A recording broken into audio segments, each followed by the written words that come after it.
Welcome to the show. A friend of the watch community, a collector. I met him at the Hodinki a couple of days ago.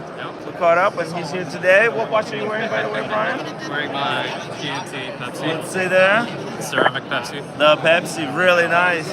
My wife, she took my Pepsi to work, and she beat it to hell. All the edges, that you're supposed to protect, all the edges, the sharp corners, they're all dinged up. The watch is totally ruined.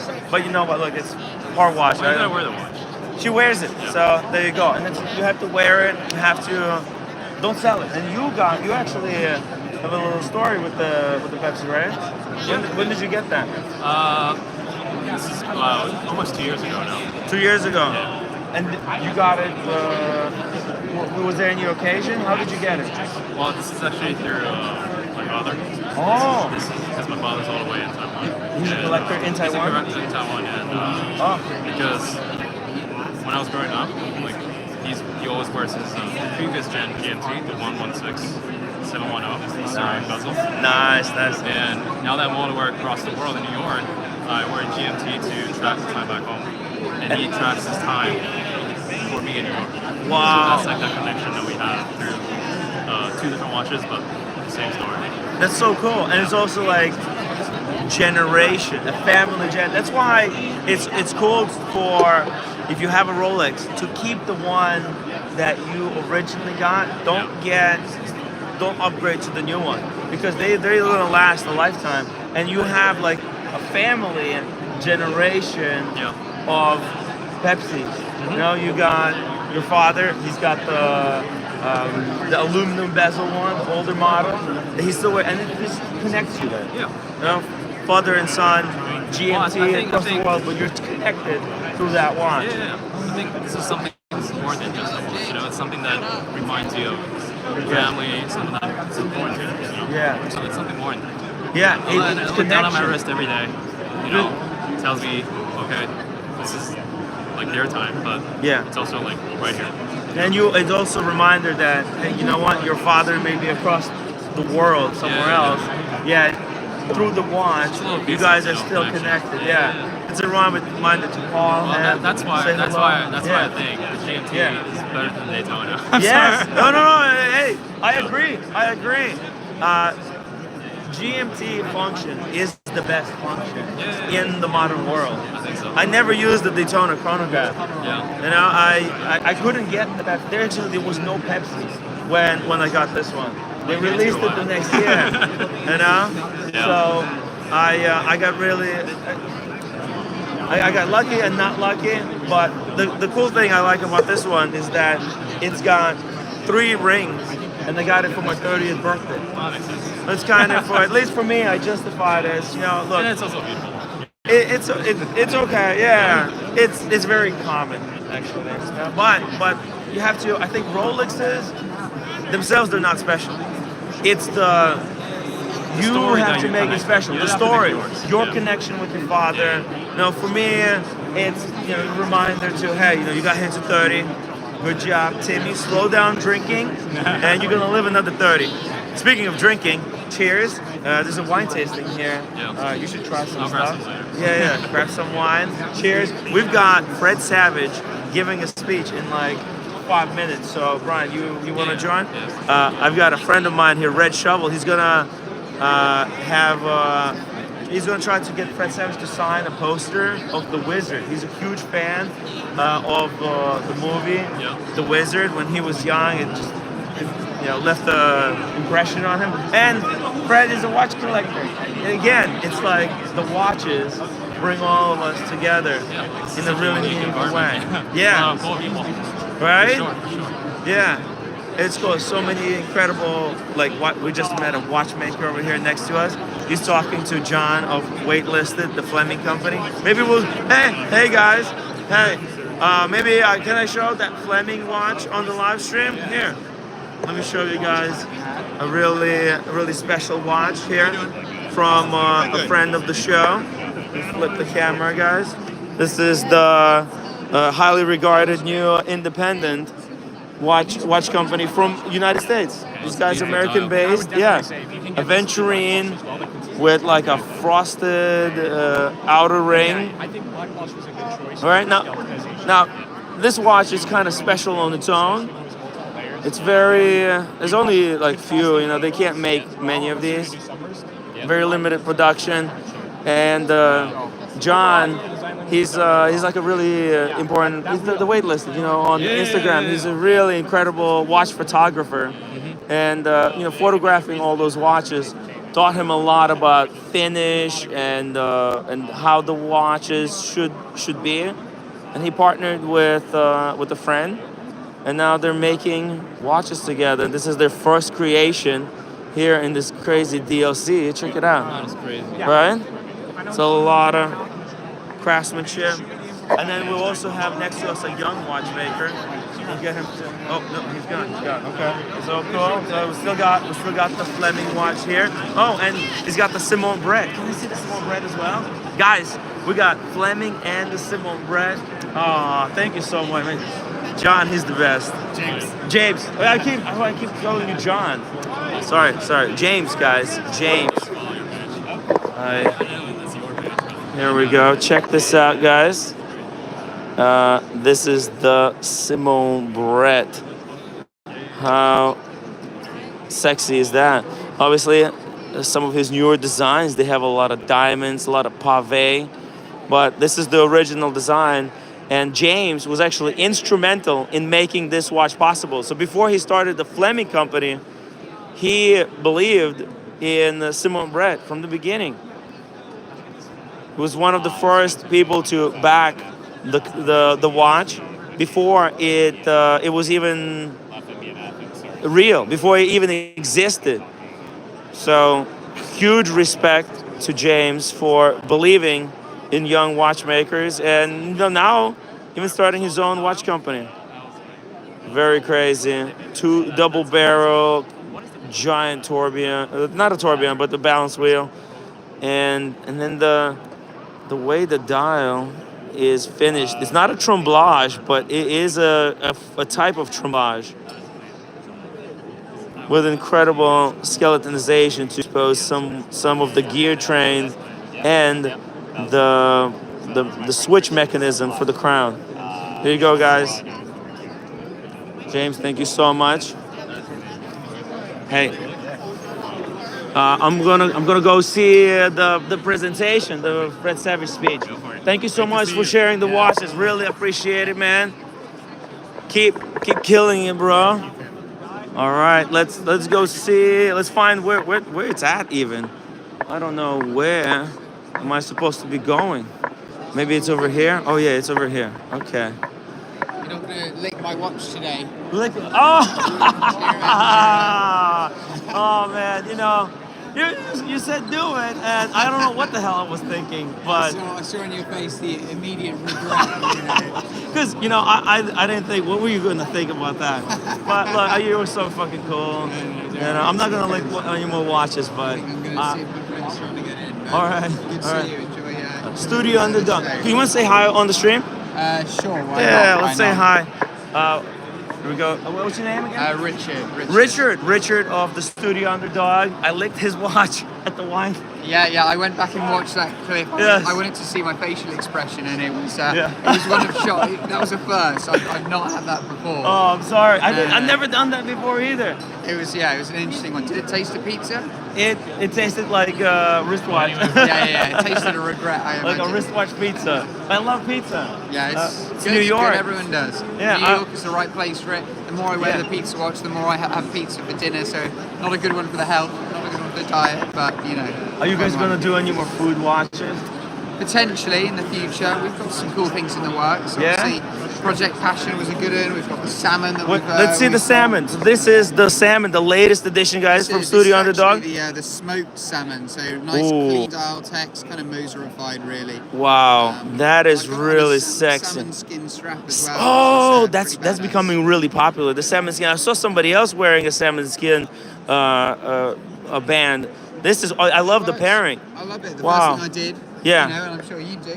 I smelt it to see Yeah, what it, it you know, doesn't if it smell was like fishy. salmon. It also was a bit smoky, which is kind of cool. Yeah, and in the worst case scenario, if you're stranded somewhere, you can eat this trap to sustain yourself That'd for be a a couple hours. worst case scenario. Worst yeah, case. because then you couldn't Don't wear do the it, watch, guys. and what's the point at that point? Yeah, and don't lick the watches, guys. That it Try not doesn't to. work. Right? That's some good advice. Yeah. By the way, Studio Underdog. I was in Greece and I met a guy who was wearing a Studio Underdog. Really? We had lunch together. I've Yeah. not spotted one in the wild just yet. Well- I'm looking forward to that moment when I'm on the tube in London or something. Yeah. I'm looking forward to seeing someone with, rocking a Studio Underdog. It's not happened yet, out but there. soon enough, yeah. They're Sorry, out there. I've No. lost my voice Me from, too, me too. You know, from Windup, but it's been, a busy, fun few days, yeah. Well, you guys keep on kicking, and if would love to do like a show with you guys. Love the Studio Underdog, what you guys done. Britt Pierce, she was the one who put me on this. Yeah, she's doing some Yeah. amazing work, and she loves what we do, which is great. She supported us from the outset. She spoke about The us watermelon. when she started. Yeah. When she started YouTube, and she's great. And I've been trying to highlight the pieces as well because there's a lot of watch collectors. You know, there's so much uncertainty in the high, crazy price point. But a lot of my watch collector friends, they're starting to realize there's as much satisfaction in collecting less expensive watches. Yeah. Because there's equal amount of passion There you go. in the Studio Underdog You as got much it. as there is in Moser ones. Yeah, you cracked it. Well, one of my favourite things is when someone sends me, a photo of their collection, and they've Yes. got they've got their heavy hitters, they've Yeah. got their Royal Oak, they've Yeah. got their, their Patek, they've got their Rolex, and alongside is a Studio Underdog watermelon or whatever it Nice. may be. Like, kind of, it shows what sort of a collector you are, and that you should show your playful side, and the fact that it's not just about price. You can Yes. you can engage in this industry one way or another. So Exactly. it's a passionate Exactly. group. New York is the place to be right now. We're in Gotham Hall, which is a pretty insane place. This is my first time, Look first at time that. in this room, and it's, Incredible. really cool. It's incredible, guys. Well, I'm gonna have a wander around, Yes. check out some watches, Yeah. but nice to see you. Thank you so much for saying hello and not thanks, reporting everyone. me to the police after licking the watch. Appreciate it. See you around. Bye Have now. a good time. Let's go here, guys. Let's see, where are we going? We're going inside here. Hello, hello. Oh, he's there. Excuse me. I'm sorry. We will go for about 45 minutes and then I'll open it up for questions. We're open until 4 o'clock today. Great to see you all. Ladies and gentlemen, vintage watch collecting in 2024.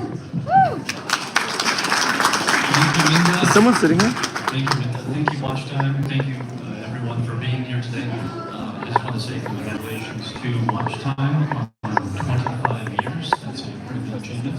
And coming up on 10 years next year here in New York. So we have a great panel today. We're going to talk a lot about vintage watches. And I think that it is important to set the foundation before we get into the details. So I want to ask each of our esteemed panelists a simple question. I think it's a simple question. How do you define what a vintage watch is? Can you define it? What does it mean to you? How do you define it? I think it changes brand to brand.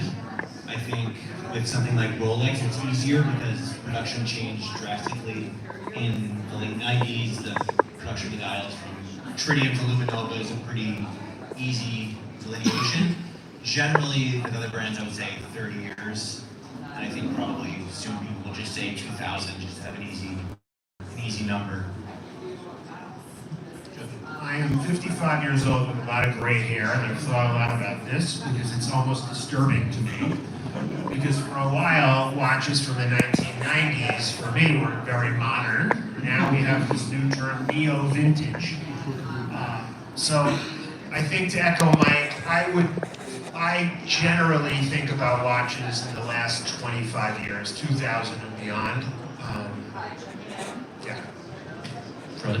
Yeah, I mean, that's kind of the book definition is 25 years. But then I think as dealers hit 40, they didn't want to admit that that was true. So that's when they came up with neo vintage, I think, which is now like 80s, 90s. But I think, 2000 is going to be a vintage watch soon enough. But I think also I like what Mike was saying about how production changes. I think that one of the things, it's not just an age thing. I think vintage. I also think it's I think when I think of vintage, personally, it's like the 60s, 70s, and then earlier gets into even antique. But I think it's the kind of watchmaking that was being done, and limited production, and the handmade aspect of that I think attracts me to it. But I think the textbook version would be 25 years.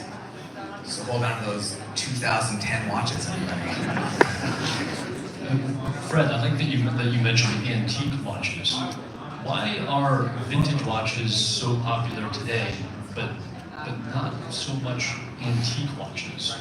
In your opinion, where does that change? Why is that happening? In my opinion, I think it's conditions become so important, and so to find a perfect example of a watch from the 1920s, or 1930s, or earlier is really, really difficult and really, really expensive. But you can find really great examples from the 60s and 70s and 80s, and so I think that people really get into condition, as they should. I really appreciate, I like a beat-up watch, I like a watch that has lived a life. And so, the watch captured my heart and got me started in vintage watches to begin with was a 1930s Illinois that I got at Wanna Buy a Watch in LA from Ken Jacobs. It was like $300. I was in college, and the dial was stained, and there was corrosion on the case. It was a mess, but I just loved it. And so there is, I think, a romance to a watch that really kind of has a story and really shows its age. But I think the people who are attracted to that are fewer and fewer. So I just think it's rarity and availability. So Fred, you just mentioned watches that have a story. There's all these aspects you can give to or assign to a vintage watch. A story or a provenance is one of them. What are some of the other important aspects that each of you look at when you're considering, analyzing, or just appreciating a vintage watch? Mike, how about you? Condition is first for sure, then obviously originality, and then I guess rarity or desirability, which is not always the same thing, often not after that. There's a lot of really rare watches that don't really have a market or have no one looking for them. Sometimes somebody will offer me a watch, and they'll say, "Oh, it's so rare. It's a piece unique. It's only 3 of them were made in 1975." And I say, "Yeah, but nobody knows it exists, and no one's looking for it. So who do you sell it to? You have to create a whole story around it if you want to sell it. So it's something super rare is not always something desirable. But generally, obviously, conditions first always. Then authenticity and condition first. Then the originality. Nothing serviced, no service parts. Those are kind of the 3 most important things to look for. Jeff, do you agree on those aspects? I do. I guess the only caveat I would add is what your goal is. We all have watches that we call beaters or everyday wears, and that impacts the degree to which you might scrutinize the condition. But look, anyone that collects vintage watches has all heard the expressions. Buy the very best example you can afford, buy the seller. But most of this really is about condition when you're really assessing vintage watches. I will say though that what I'm enjoying watching is the watch world focus a little bit less on how much did that multi-million-dollar Patek sell for, and more on story and narrative, because I think that's what most people really, at the end of the day, watch collecting is fun. This is supposed to be about having fun. And, I definitely take the position at Sotheby's that we want to focus more on the narrative and the provenance and the story. Of course, that means condition and full disclosure of transparency of service history and that kind of thing. But I think most of us enjoy, more than anything else, hearing about the human element of the owner, the provenance, where the watch lived its life, and the story behind it. I would rather assess those things than, a $10 million Patek Philippe and try to be shocked by the huge price tag. Jeff, you mentioned the story that comes with a watch, And when you assess the condition of a watch, you look at it, maybe you're looking to see if the dial has been changed, if something has been refinished. Have you ever encountered a story that is not quite 100% true when we're thinking about the provenance of a vintage watch? What do you mean? Has somebody suggested that something was something that it actually isn't? Exaggerated the story, made up some aspects of it to give some extra value to the provenance. Without doubt. Without doubt, yeah. Examples. You know, look, lots of people love to talk about watches as fresh to market. I'm the first owner, I've never seen this before, where you do a simple Google search of a serial number and you see, oh, you forgot to tell me you bought it in Bonhams 12 months ago. You know, I see a lot of that. I think there's less unscrupulous, fraudulent behavior. It's more just talking about the history of where did you get this watch. I also think not every military watch was worn by a hero. Okay, let's be honest. Everyone's like, oh, this was sold in PX. That could have been a coward. I don't know. Maybe he ran away. Or, people really love like, oh, this was from Vietnam. It's like, all right, well, and then what? There should be more to that story. So I think everyone here has a military watch. All mine worn by heroes, saving women and children, just like all of yours. But I think that's an easy one. I don't think we can assume that everyone was a hero. No, but I'll add actually in that same spirit, a lot of the stories that we love to hear about don't necessarily mean and translate to a famous person. I see some of my colleagues from Sotheby's here. We have a great story coming up soon where a guy in his 70s showed up at Sotheby's with a John Player special, not knowing what it was. It's been sitting in his flower pot, literally in Queens for the last 20 years. And he's got $1 million watch on. And hearing the story about how his uncle gave it to him and seeing pictures of his uncle, these aren't famous people, that for me as a watch collector is enormously exciting. We were just talking about assessing the story. Let's flip the script. Let's talk about assessing the condition. Do you need a watchmaker to assess the condition? Mike, what do you think? No. I think a dealer can do it themselves, and I think a lot of times people put more importance into the movement depending on the watch than is necessary. If you have a beautiful 1601 Rolex HS, maybe there's something special about it, maybe it's double signed, maybe it has provenance, and you open it up and the rotor has been changed or something else. That movement is non-serialized and you can find the parts, and even if hypothetically you had a 1601, you could swap out the entire movement and not even Rolex would be able to tell you that anything was done to it.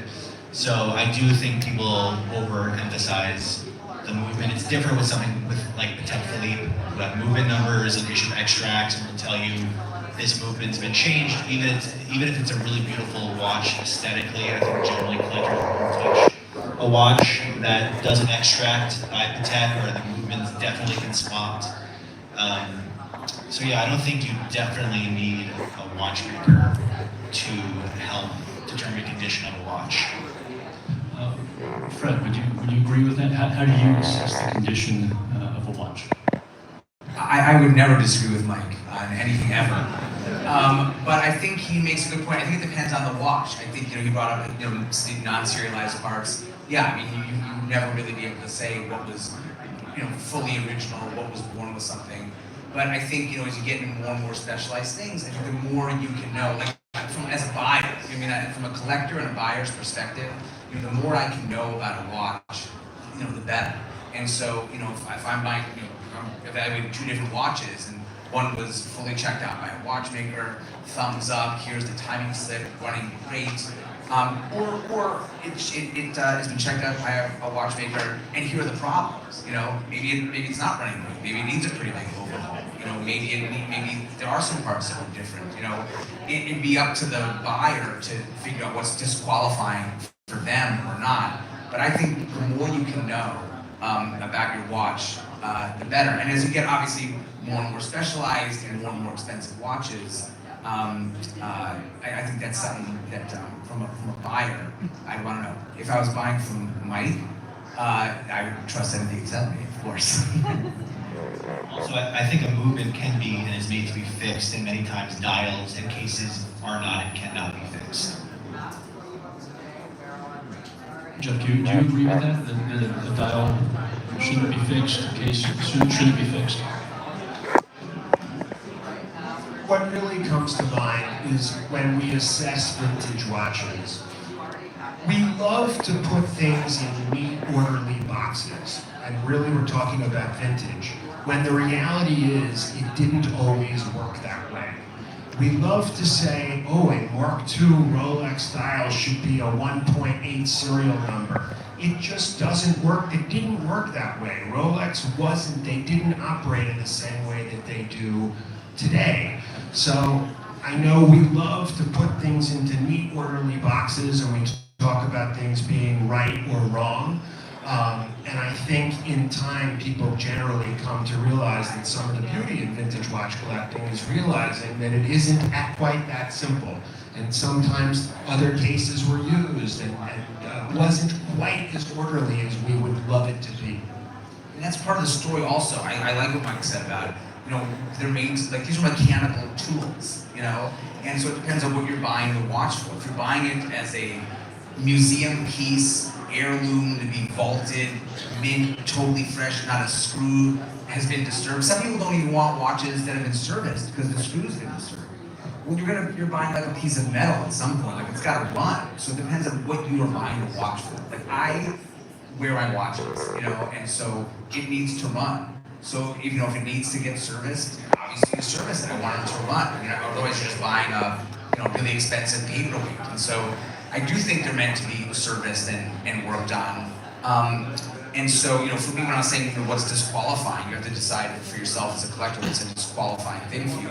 For me, a screw being turned is not disqualifying. But I do want to know, I want to know that going in. But yeah, I think, there's phenomenal stories in watches.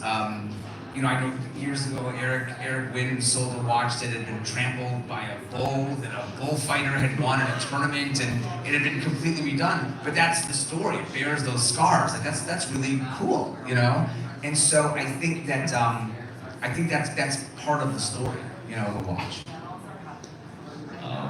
Jeff, is there anything that is disqualifying in a vintage watch for you? If you're looking at a watch, thinking about maybe we're going to include this in an upcoming Sotheby's auction, but you find something about it, is there anything specifically disqualifying that you can mention? At the end of the day, collectors love originality and authenticity. So reprinted dials, something that's been reprinted, and arguably reloomed, although this is a little bit of a controversial question. If something has been reprinted, that generally isn't something that I would suggest to a consignor to put through the public scrutiny of an auction. Moreover, I probably would say the same thing about a reloomed dial, although there are exceptions to that rule.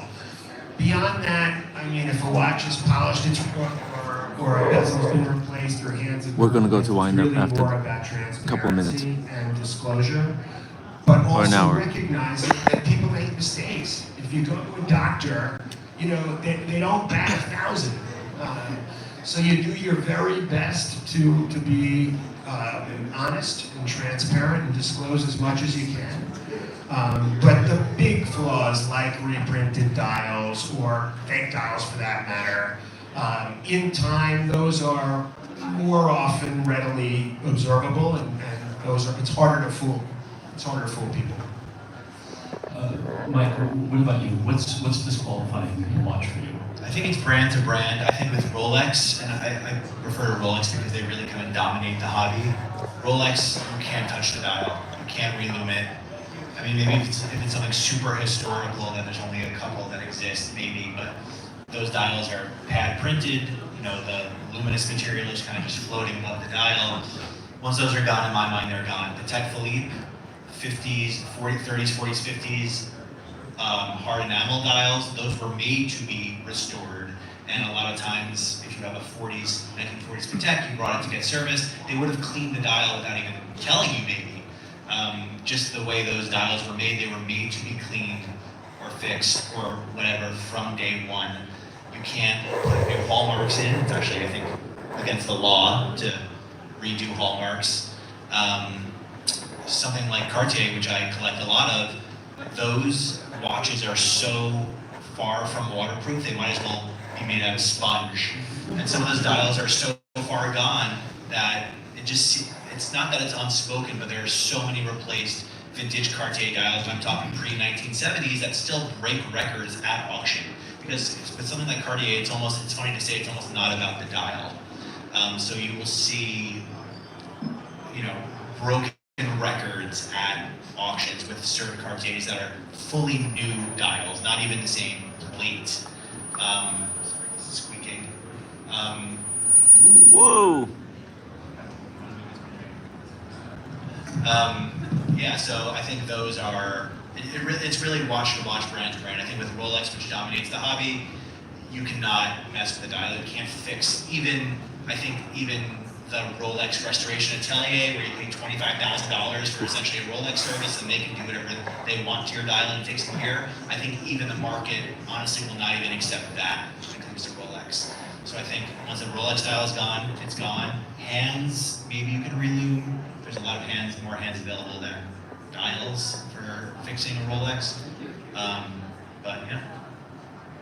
Speaking about loom quickly, is there anyone on the panel that is concerned or checks radioactivity? Do you use a Geiger counter when you're looking at a vintage watch with loom? I'm not concerned. I look to authenticate it with a Geiger counter, but I would wear a radium watch every day with no issues, no qualms whatsoever. If I had a daily driver, it wouldn't bother me one bit. Fred, what do you think?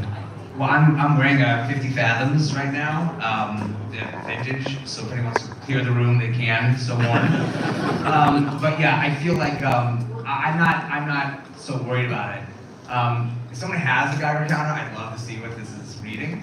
But no, I mean, I feel like, I go to the dentist and fly in airplanes and I'm exposed to lots of radiation that I'm not. I don't think my vintage watch is going to kill me. Something else is going to hit me first. Jeff, what do you think? 100%. I use a Geiger counter very regularly. I wear a lot of vintage Rolex. I wear a lot of radium watches. I just don't eat them. Just don't open them up. Don't start scraping off the loom. We started to mention some brands. Let's get into brands. Mike, you mentioned Cartier. Jeff, Fred, what are the brands that you're looking at right now? What are the top brands for both of you? A top brand that you appreciate the most, that you think is doing the best right now at auction, doing the best right now in the secondary market. What are the hottest brands besides Cartier in the vintage watch scene? I'll jump in just from a collection perspective, because I think I want Jeff to have a second thing. What he says carries more weight, I think, in the marketplace. So I mean, for me, it's just, I think collectors, I'm in the middle of this kind of 7-year itch that I think collectors have when they look at their watch box. They've carefully curated over years, so like everything I have is just terrible. I hate all of it. And so I'm at a point now where I'm just like, how many sports watches can a guy have? I'm not going to be a race car driver or an astronaut or a pilot or a scuba diver. I know all these uses that my watches are for. I'm not going to do that. But I still might be a gentleman. And so I'm interested in more dress watches. So kind of some neo-vintage Vacheron I really like. Some 90s Breguet is really interesting to me. And so I've spent kind of the adolescence of my watch collecting years doing a lot of sports watches, tool watches. And so now I'm kind of graduating, I think, into more, just changing, not graduating, it's not tiered, but like moving into more dress watches, gentlemen's watches, trying to convince Mike to sell me something. I'm just trying to grow up a little bit. We'll talk after the show. Jeff, what do you think? What are some of your favorite brands right now? if the original question, I think, was sort of what's hot right now and what are we seeing more of, I'm going to say the beautiful thing is nothing. And I'll explain why. And there's really two reasons for that. I think you'd have to be living under a rock not to see that in the last year to year and a half, there's been a meaningful pullback in the price of watches. In many ways, I think that's a good thing. I'm not saying it's necessarily fun to look at your watch box and say, wow, it's worth 30% less today than it used to be. But along the same token, I like to say now that the fun is back in collecting, because with prices having pulled back, people are discovering and out on a hunt for lots of different brands now.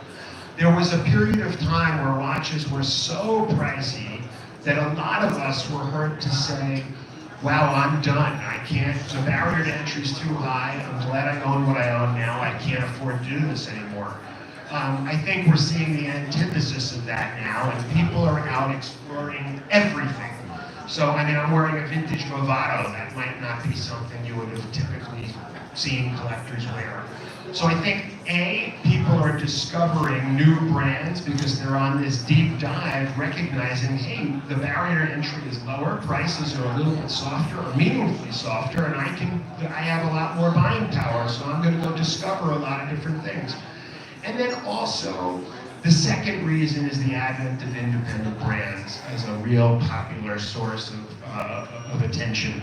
I think the watch world went into a period where sort of vintage was really all the rage, and it's certainly popular, but we are, in the thick of a time when independent watches are generating more spotlight attention than ever before, and that too lends itself well to discovery. So I think the answer is it's hard to point to any one brand that is hot right now. I mean, maybe I'd give the nod to Cartier, but I'm happy to say I think it's a lot of different brands right now. Jeff, you mentioned independent watchmakers, which are obviously very hot right now. We just need to go upstairs to the mezzanine level to visit with a few.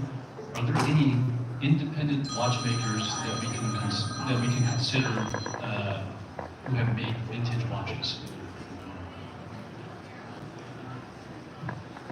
There are a number of independent watch brands that have vintage inspiration, and there are those, that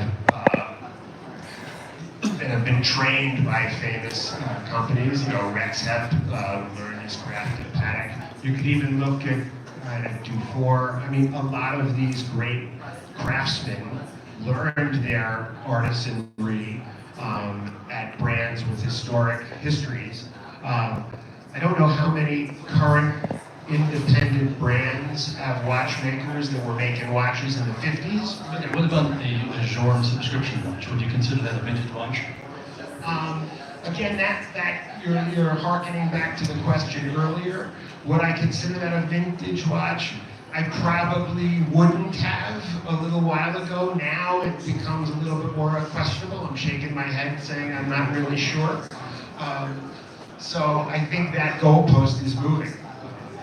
What about the Daniels? Great question. Then it's just a totally different category.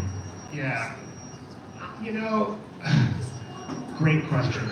I think I would put the Daniels as more in the bucket for the average watch enthusiast. That's more in the bucket of I've just discovered greatness in independent watches, as opposed to a 1958 Submariner, which is really classically vintage. I think when we look at George Daniels and Roger Smith, I think the added spotlight on these, historic, iconic, the greatest in the world, these are the legendary watchmakers. I think that comes with this newfound love for independent watchmaking, more so than just, hey, I look at that as a vintage watch. Let's change things up. Let's go on a vacation. Let's go on a trip. Let's pretend that we're all here in New York and we're going to go on a vacation. We're going to fly somewhere in the world, and on our vacation we want to go watch shopping, specifically vintage watch shopping. Mike, where are we going on vacation? Tokyo.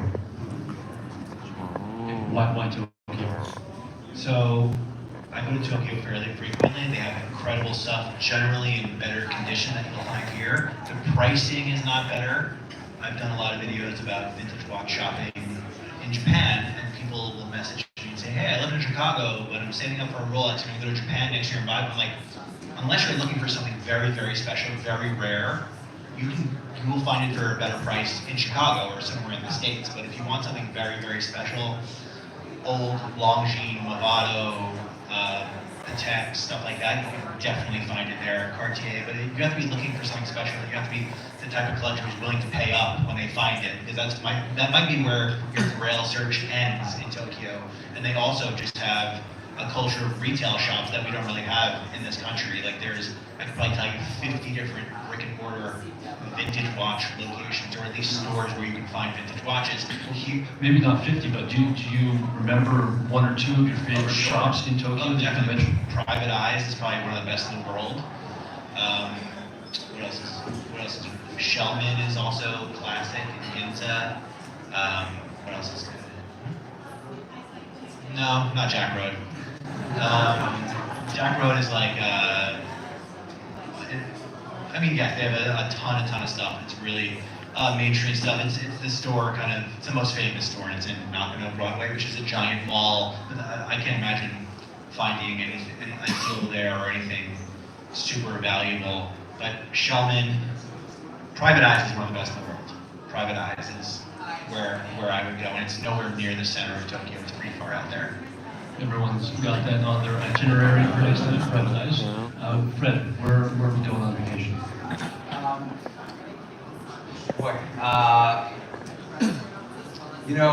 This is going to be a total cop-out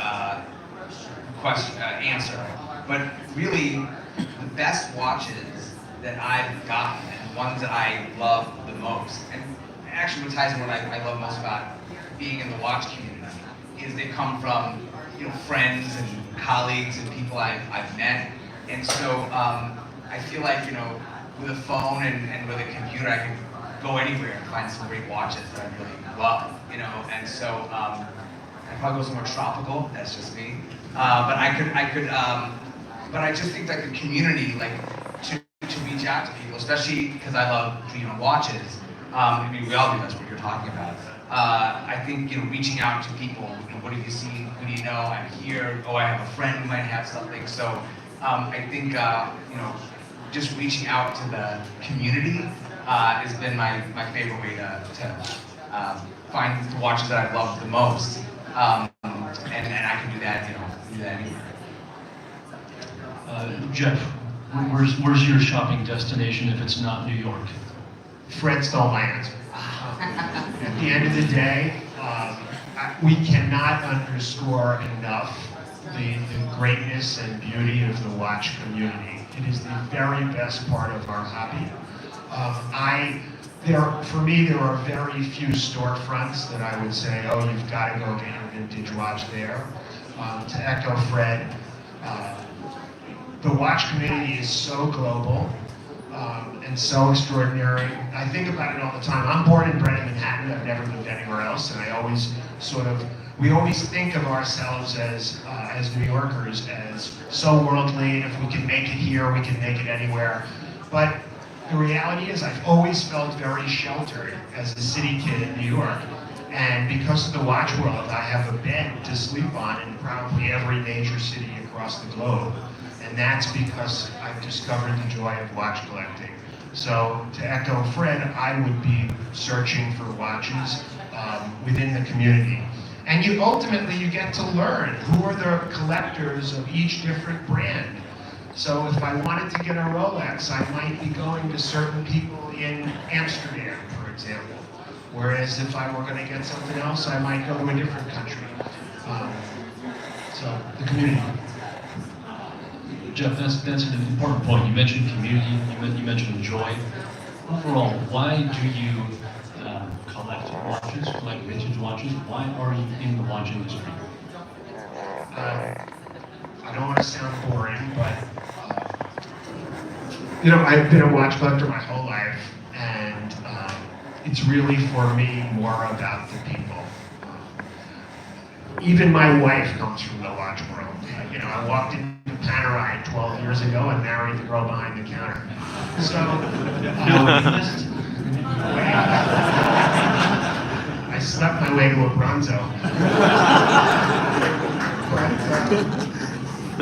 But it's about the people. It's about the people. For me, it's such a joy for me that I get to travel around the world. I mean, I was in Hong Kong last week, and I couldn't wait to call my friend Lester. You know, I haven't seen him for years because I'm not in Hong Kong all the time, and I find that that's a regular occurrence, and I frequently pinch myself. How blessed am I that I get to be in a hobby that has brought so many great friends and people. A bunch of them are in the room right now. It's fabulous. I completely agree. Fred, why do you collect watches and vintage watches specifically? I think, as I mentioned that first Illinois that I bought when I was in college, I just fell in love with it was such a beat up watch. I just fell in love with the idea that there could be this story behind these different watches. But that's what kind of got me in. Then the stickiness of it is the community. I mean, I love it. You know, people say, well, there's nothing in my watch box. A watch my wife gave me when we got married. That's the only watch I wouldn't, get rid of in a heartbeat, because it's the people that make it most interesting to me. So everything in my watch box is connected to some memory, some association, some story of buying it, to the person who came from, or the thrill of the hunt and how you kind of mobilize people to help you find a certain watch. But and the thing I love is that no one's native to watches. Jeff's running Sotheby's watches, or the biggest watchmakers in the world. Like, everyone are all collectors. Like, we all come from somewhere. No one's born into watches. Some, but I mean, we're all like we had these lives before that brought us into the watch world. And for me, that's the most fascinating thing. So all of our stories and all of our journeys that have taken us all into this room, like, we all such interesting, different, unique paths to get to these chairs, but we have this one really esoteric thing in common that we really can't talk about that many people with, like, I don't talk to my wife about it, or my friends, like, come to New York to talk about it with friends here. Jeff does. But I think that the watches got me in, but the people are keeping me here, for sure. Mike, do you agree? Are there any other aspects? How did you get started collecting? I got started pretty late. I didn't grow up with any watches. No one in my family had watches. It took somebody that I knew from another niche collector sphere, which was like kind of avant-garde men's fashion, to say, do you know anything about watches? And I said, no, not really. He said, well, I have a separate Instagram account where I post all of my vintage Rolexes. You should check it out. And that's when it started getting interested. So that was, post Instagram is when I started. I really kind of, dove in head first. My first one was a Rolex GMT Master 1675. That was my first watch ever, and it started from there. And I kind of haven't really let up since. But I've always been like, I get pretty obsessed. I'm like a heavy researcher. That's where my love started for it. And nothing I was born with, for sure. So we're almost to the Q&A session. Almost time for Q&A. So if you have a burning question, start formulating it now. Get ready to ask our panelists. But a couple more questions before we get there. What advice would you all give to someone who is new to watch collecting? They're just getting into it today. Maybe they came to Watch Time because they heard there's a big watch show. They're kind of curious about it, but they're definitely not a watch collector. What advice would you give to them today just to get started? Jeff, how about you? A couple of things. The advent of social media has been fantastic for the watch community. It's connected people all over the globe. There is a little bit of an underbelly to it. I grew up studying watches through the old school forums, most of which are very sleepy and in many instances don't exist anymore. On those forums, those forums lent themselves very well to scholarship, to deep dive. It's a lot harder to learn on Instagram. It's very easy to see pictures and swipe quickly and press like. It's a lot harder to learn. And in the same token, it's a lot harder to understand who are the experts. So I sometimes worry that this younger generation of collector that's coming to our hobby, which is fantastic, that they're discovering it through Instagram, but I think it's very important to take a deeper dive and to embrace scholarship, and not just buy what looks cool on Instagram. So my biggest advice would be to connect to the community and actually take the time to study them and not just buy the trends. Mike, you're big on Instagram. Would you agree with that? Totally, and I started out as a forums guy, and I was on forums, not just watches, every interest I ever had. So, like, from the 90s on, I was like a message board guy for sure. And I totally agree. I'm very, very into the deep dive in the weeds research. But yeah, Jeff's right, where if you're just starting, you're probably starting on Instagram, you're probably following all the top collectors, and you're right, someone who maybe started an account 3 years ago but posts a lot and seems like he knows what he's talking about, maybe, is really no expert, and he's just regurgitating information, and some new person is looking at that being like, this is the master, like this is where I'm gonna get all my information from. I see it a lot, actually. But I mean, yeah, I'd say it's a tricky place to start. Find out what you like, find out what you love. I'd say try not to just jump from trend to trend. See if you like independence. See, if you're a Rolex bro, if you like vintage, take your time. I studied, almost a year before I bought a Rolex, my first watch. I was on the boards posting before I even owned one, ever, period, nothing before that. No Timex, no Swatch, nothing. I studied for about a year until I knew the 1675, almost like the experts did, because I was just researching a couple hours a night to where I no longer had any doubts. I didn't need a dealer to tell me anything. I honestly didn't need to trust the dealer because I trusted my own eyes. So yeah, that's the advice I would give to a new collector. I think that's good advice. Fred, what about you? Advice to a new collector just getting into things? Yeah, I mean, I think the value of Instagram really is because I think Jeff is right. There's a lot of great scholarship out there. There's a lot more not great scholarship out there. And so, I think the benefit of Instagram is, whereas before you have to spend, thousands, if not tens of thousands of dollars on these beautiful books to see all these examples of watches. You can go on Instagram, you can go online, and you can see images and learn what you like, and see what pulls at you, and see what you can educate yourself just on what's out there. And that's what I think the real benefit is. But as far as the knowledge, especially for new collectors, it's difficult. You may not know, the best dealers. You might not have the relationships at, the best retailers. You might not have those ins and outs. And so, for people getting started, it's a real hurdle. People might not have the time, the bandwidth or the inclination to spend a year researching, a model, which, I mean, that's really what you should do, but people might not have that capacity. So I think there's an opportunity in the market to help make it a little easier and lower the barrier of entry for people getting in. I started a company that's going to be launched later in the year called Timepiece Grading Specialists that is going to do third-party watch authentication and condition grading. So we don't buy watches, we don't sell watches, we're just evaluating the watch and giving it a grade. So like PSA is to baseball cards, or CGC is to comic books.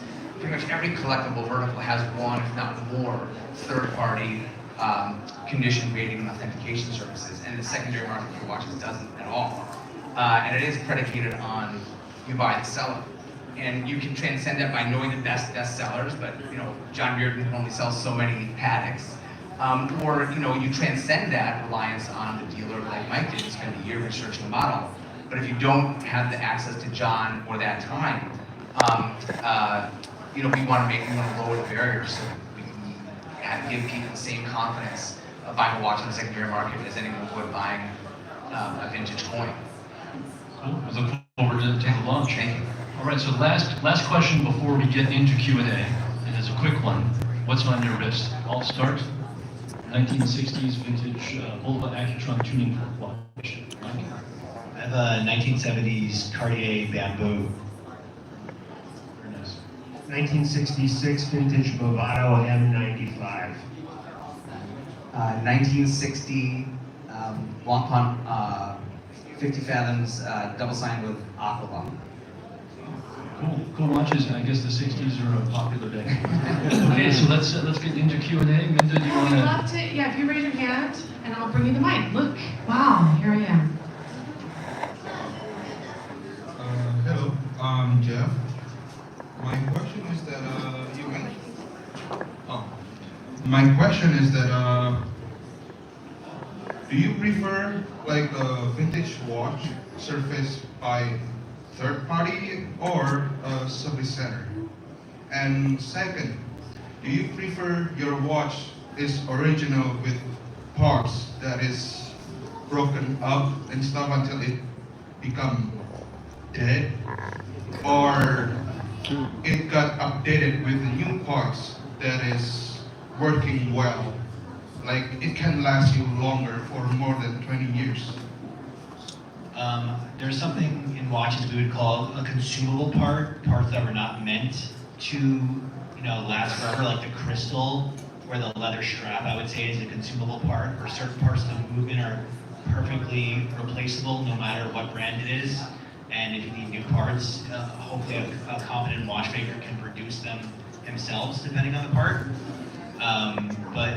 And in terms of where I would send it to any competent watchmaker that I trusted, whether it's the brand or it's a local watchmaker, as long as I trust them and as long as I know they're just going to do what I ask. If a brand, if I could trust Rolex to just do what I say, I would have no problem sending a watch to Rolex.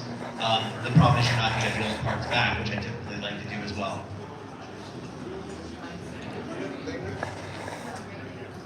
Thank you so much for being here, St. Portal. My question is, building off of the question about beginner watch collecting, do you have any tips or ideas about building connections within the watch space? And a related question is, how important really is it to develop relationships with ADs?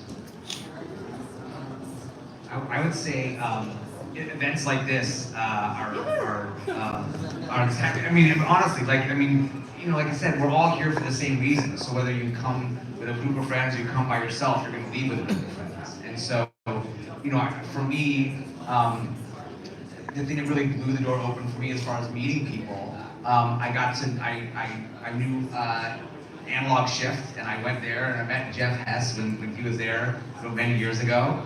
And he said, "Oh, come with me to an auction."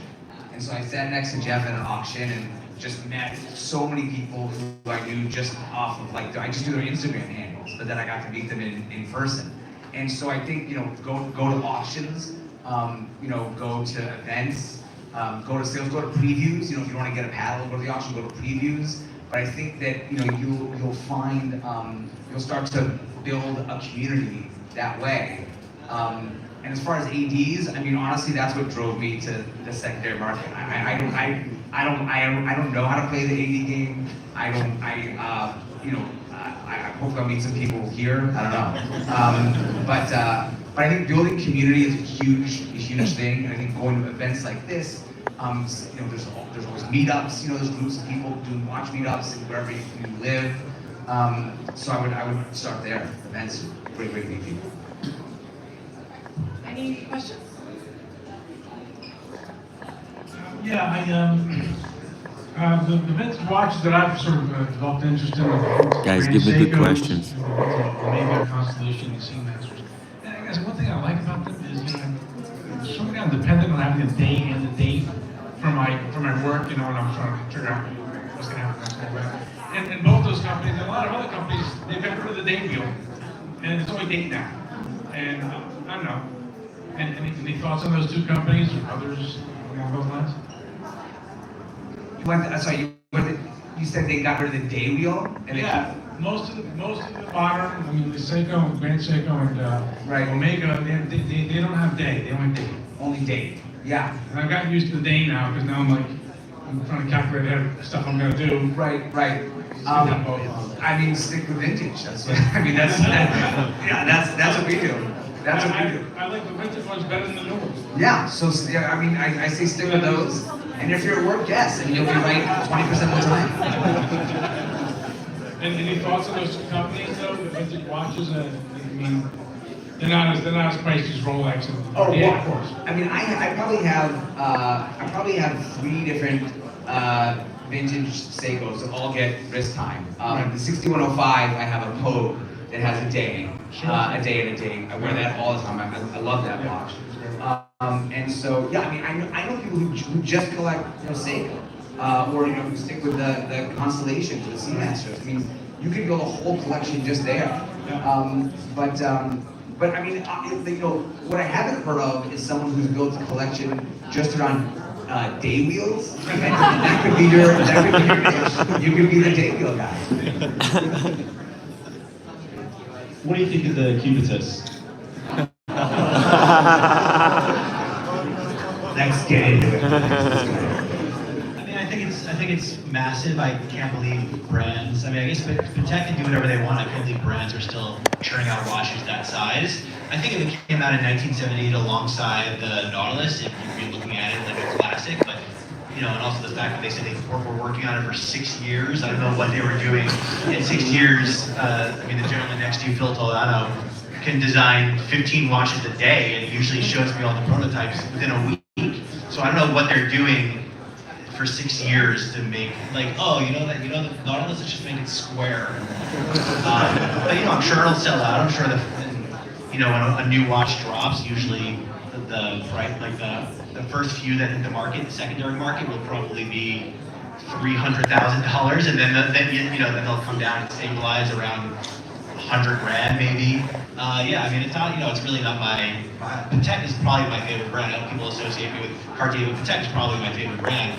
But I mean, what they're doing now is so worlds different from, pre-2000 stuff. Tell you what, the Cubitus made me think of Paul Newman. Why would that possibly be? Because the now famous and iconic Rolex Paul Newman was a terrible seller. They couldn't give them away. Nobody wanted them. There are a litany of watches that took a lot of heat and were far less popular that are now hugely coveted. We can look at the vintage Milgausses. Those are $400,000 watches. They're rare because nobody wanted them. So we ought to think about, who knows what the Cubitus, where that road will take us. I would just say, building off my lack of relationships at ADs, I think what they're doing is wonderful and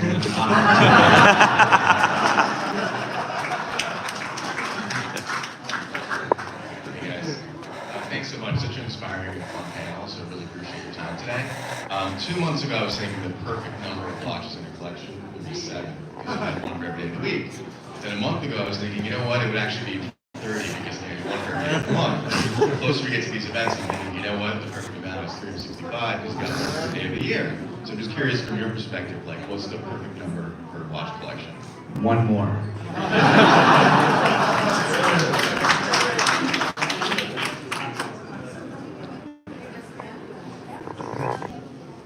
Thank you. Can each one of you tell us, if you will, let's say, of Titanic, traveling the entire collection? And my wife is already on a boat. I was going to say, let's exclude the sentimental and emotional attachments, because I would choose my first citizen my wife gave me. Otherwise, we'll be booking hotel tonight.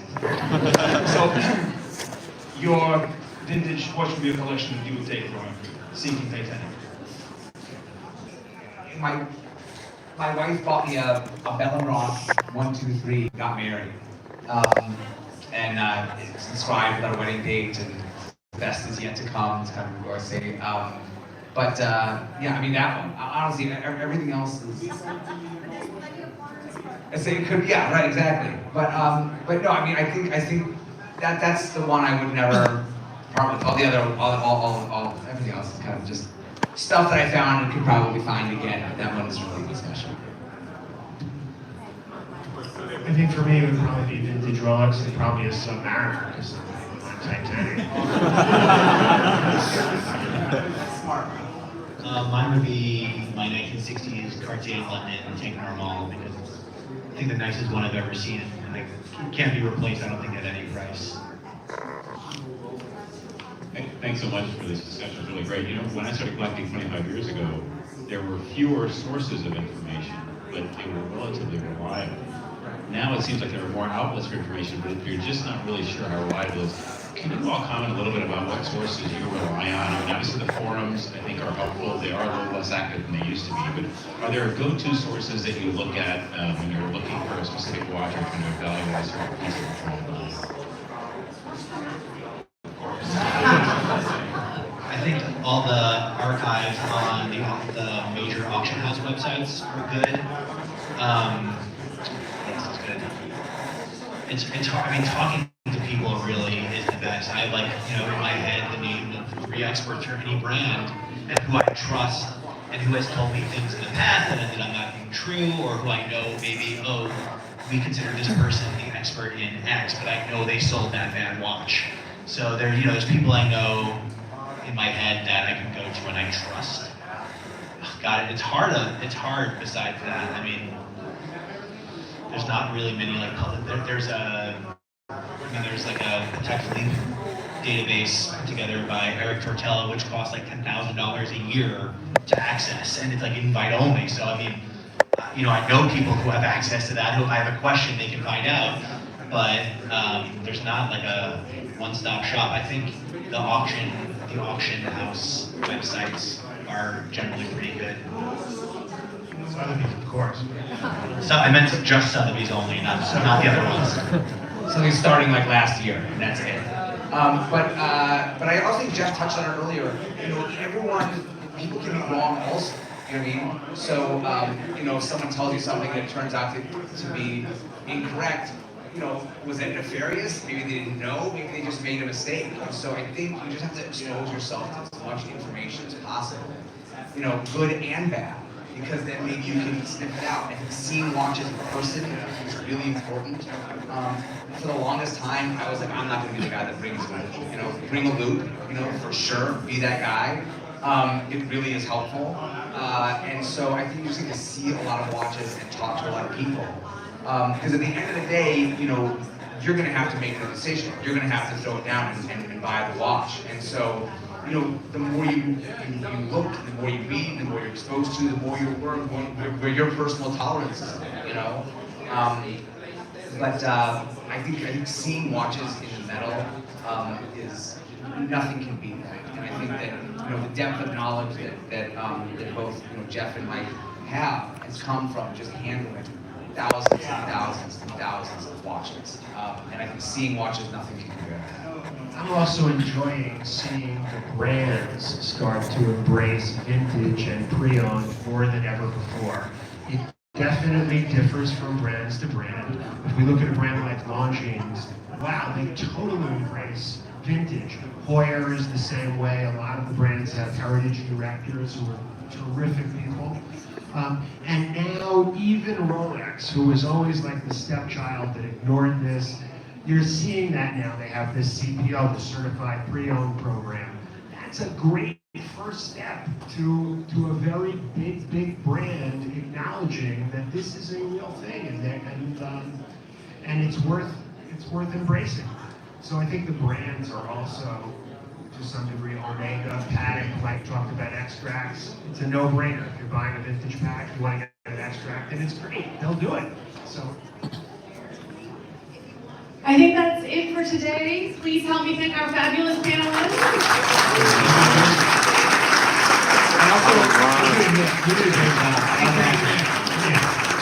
Thank you, everybody. You're open to the floor. See you later. All right, guys. Where's Red Shovel? Because he wanted to go and ask Fred to sign the poster for him. I hope Red shows up. Hey guys, thank you so much for watching that segment. Unfortunately, I wasn't able to talk during that time, because it would be rude. It would be rude. So do we go say hi? Hey, Red, you made it. Yo, whoa, wait. Yo. Hey, Red, you're here. Oh, and you're wearing a pin. But it's not the bitch pin. It's not the bitch pin. It's not the bitch pin. You know, they were giving out these bitch pins that basically say, I'm a bitch. I'm a fucking bitch. And you didn't wear the bitch pin. I'm not wearing no bitch pins either. I've got my British Watchmakers membership. Let's go, British Watchmakers. Shout out to the British Watchmakers. I want to be there next year. We're going to do something. Let's go. Where's the poster? You're dropping the pin? Drop the little... Careful. It's gone. Find it. No. It can't be gone. We can find it. Oh, we found it. Wow. We found it. There we go. Okay. Let's go. Let's try to. Oh, man, what the hell? They got crap here on the floor. I almost fell. Yo, Red. What the hell? Okay. Let's go. Red. Well, what's happening? What is happening? Let's see it. What is happening? We got Mike Nouveau. We've got Fred Savage and Jeff Hess. James Hess or Jeff Hess? No, Jeff. And Jeff Hess here in the house. We've got dude, there's fat Roman Sharp. That guy looks like if Roman Sharp was a fat guy. Look at this. No, not that this gentleman is fat. He actually looks buff. Sean, $10 super chat. Cheers to the hottest working man in YouTube. Say hi to Fred Savage. Looking forward to meeting him next week. Cheers. Hey. Of course, Sean. Sean, we got lots of viewers here. Guys, make sure to hit the upvote button. We'll try to get in. Don't want to be too rude. Look, it's a big crowd actually. Red, what happened? Okay. Oh, and we got the Watch Apprentice. Hello, the Watch Apprentice. Joe, member for 9 months. Says zoom out a bit more, getting dizzy. All right. The Watch Apprentice, Steven, come in. What happened today? Hi guys. What happened today? We just went a bit, had a little walk around and a bit of sightseeing. To be honest, it's the show, come all this way and not see a bit of New York. What happened to Omega? Well, we got there, but nothing really. What? They didn't have the white dial? No, they didn't. It was a trick. No, it wasn't. It's not what you thought. So it was the white gold one. No white gold. What was it? No. What was it? Chronoscope? No. I mean, I don't think Red was interested in that, but he just wanted to see. We just went down to Omega to see what they had available, and but no, it was he really liked. So okay. That's really unfortunate, but if they had the white dial Speedmaster in steel, you would have took it? Yeah. Oh, I think so. Yeah? I think so. Okay. I think so. So, guys, watch this space. You never know. Yeah. Where's his poster? He was supposed to bring the poster. He's got it. He's got it? Okay, very good. Where's Fred? I thought he wasn't. Where is he? Oh, he's there. Yeah, okay. Let's see.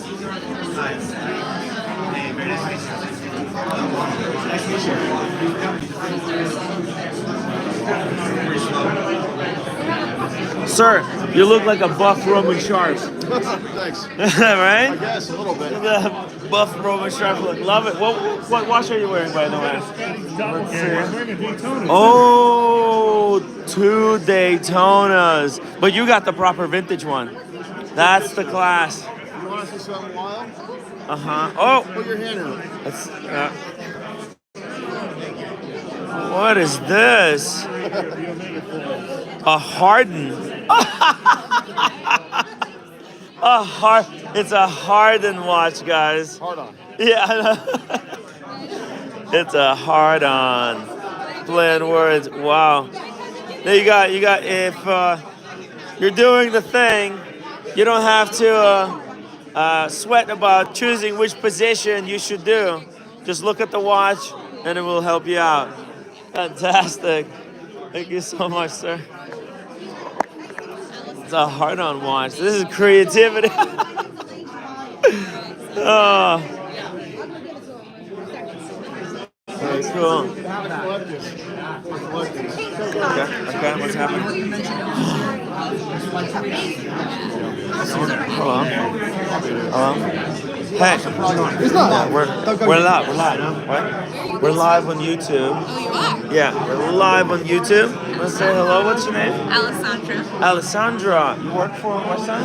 Or you're just watch I'm just enthusiast? here to watch You're enthusiast. just here watch enthusiast. What watch are you wearing, I Alessandra? am wearing a 2007 Omega automatic Constellation. Oh, Rose very gold and nice. stainless steel. That's really sweet. Champagne dial, beautiful. How long have you been collecting? About 5 years now. 5 years. Wow. So what's your Grail watch? I think it's a Cartier, but I've never put one on my wrist, so I can't really say that for sure. So I think it's a Cartier. That's what I'm going to say for now. Well, let's see. Maybe Mike Nouveau is wearing a Cartier. Maybe we can ask him to take a look, right? Gotta get one on my wrist. Guys, do you have any questions for Alessandra? By the way, I'll give you one of my cards. I'll give you one of mine. Yes. Oh. There you go. Now, what is this? The wrist check on YouTube, Instagram? Both. Yeah. The wrist check, guys. Subscribe to Alessandra. The wrist check girl? No, wrist. Oh, the wrist chick. I'm a chick that likes watches. So creative. I try. It's better than Tim Wright. Yeah. What the hell is Tim Wright? I was writing to do with watches. It should be Tim Watches. I don't know. It's a long story. I've got the Panda Daytona. It's just like every other. That's pretty Yeah. Yeah. But the unique thing about it, I got it at the AD. Really? Yeah. How many Rolex did you have to buy to get that? Actually, only 2. Wow. Yeah, That's and I impressive. didn't have to bow down, Yeah. suck on your one stick in the back. You know, I didn't. Yeah. I wouldn't. Yeah, I wouldn't stoop down to that. And I think maybe it was that. Maybe they felt it like, hey, this guy actually means it. Charm. That Yeah. could be I told too. them, hey, I want this for my 30th birthday because it's got 3 rings, and I already had 2. And I don't know. I played my cards correctly. I wasn't no beta. So yeah, exactly. It's harder for chicks to get watches. It is. Yeah. This is pre-owned, obviously. So I've bought them from like Joma Shop, places like that. I wear Hamilton khaki field watch every day. So all the good stuff. Oh, it's nice. My go-to, nice NATO strap. It's my go-to every day. I like the Christopher Ward on a NATO strap. Oh, that's so. It's class. Chef's kiss. By the way, will you be going to the Windup? Oh, you don't know what that is. I know what it is. Oh, yeah. I didn't even know about it till like 2 days ago. I know, right? So I wish I knew earlier. But Yeah. I'm gonna try to get over there. There's some good stuff there. The coffee smells good. It's a little pricey. But the brew, watch You've comes got a Panda. You're looking at coffee, right? yeah. Actually, it was I used all my finances for these watches. You're like, I rented the That's all I've Super got. today. That's right. The suit is rented. The hair is not done. Actually, I'm just realizing this. All my money is in watches. What am I doing? Well, that's what I do. That's why I don't have a designer bag. Because all of my money is in watches. So ladies, like, choose your priorities. Yes. Like, whatever you like, you buy it. That's it. Men are just as guilty of making the same priority mistakes. This is a horrible. If I get robbed, if my house gets burgled, I'm done. Yeah. I should get insurance. You should. By the way, Probably should. Hodinky Insurance. That's really good stuff. Hodinky Insurance, very easy. You just put stuff in. By the way, Fred, he's starting some verification company. You heard about this? I heard about that. That's interesting. Like, I'm excited about that. So that's important. Yeah. I never knew I was a watch enthusiast. I know, I right? didn't realize that. So. I didn't even know, like, who Jeff was until a month ago when I met him in Geneva. Oh, you were in Geneva. My friend, he was standing behind me with Jeff Hess. And my friend pointed back and said, "Ooh, look at this! There's Frank Savage behind you." I'm like, "What?" I turned, but I saw Jeff Hess, and I thought, "Oh, whoa, Frank Savage looks rough." Yeah. You know, it's and so no, I'm joking. I'm joking. Kidding. We Just love joking. you. We're just joking. And then as I turn around more, I try to say, I was thinking Fred was Jeff. And I'm going for like, hey Jeff, and Fred, actual Fred, comes in and says, "Well, hello," and I'm like, "Yeah, we're just trying to say hi to Fred." And I thought he was an assistant. He looks too good. He's too young. Yeah, no, he's Makes got a no baby sense. face. I know. Yeah, he's aged so well. I gotta ask him what he does. I thought he was Fred Savage's assistant. Yeah. Who are you? Who's this kid? Buddy. It was disaster. And here we are. Here we are. We meet again on home turf. Yes. Well, The have table. fun today. Yes, thank you. Stay out of trouble. I feel like I just met you, but I feel like you're a guy that gets into trouble sometimes. What? It's just What trouble? It's just an instinct I have. What? I No, just sense it. not true. It's just fake news. Fake news. Hey, look at this, guys. Fred Savage and Red Shovel. Fred. Oh no. Dang, he has to go. Oh wait. No, he's got to go. Dang.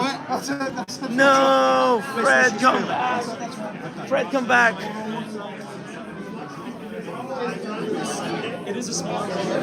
Fred is gone. They took Fred away from us. They took him away from us. Snatched. All right, well, let's just say hi to Jeff Hess. And Mikey, let's see what they're wearing. But you know what, Red, you got a picture. Red, you got a picture? You got the poster signed? Where? Sorry. I didn't see the signing. Where is it? What is going on? Where is it? Where's the sign? Where? Can I see it? Oh Best wishes, my Phil. God. Fred Savage. Whoa, best wishes, Phil. Oh, Phil. Yeah. Wow, Fred Savage. That's incredible. Wow, that's gonna be framed, but you needed a marker. Yeah, I know. Yeah, but that's. What were you guys thinking? Oh, amateur hour. Sorry. We'll do better next year. Yeah. No, for him. Okay. Well, you know what? Wait. You don't want to get that, right? Hey, by the way, maybe I can show the watch. Yeah. By the way, David H. Everybody, and he's got his LU Chopard on. This is freaking awesome! Wow. In the flesh, in the metal, as they say, the beautiful Chopard. Can we see that movement as well? Because that's got higher specification. Is there like above Geneva finish from Chopard? Let's see here. Is it as good as promised? Wow. I think it is. This is like almost better than Patek. Seriously, what LU Chopard is doing. And with the Cubitus, I don't know. It's over for Patek. The Cubitus is going to destroy the brand. Wow. This is gorgeous. That is so gorgeous. Wow. The finish on the rotor is a little mesmerizing. By the way, did you get a chance to say hi to anybody there? I was too busy. Too busy, no? Okay. Hey, by the way, let me just mute him.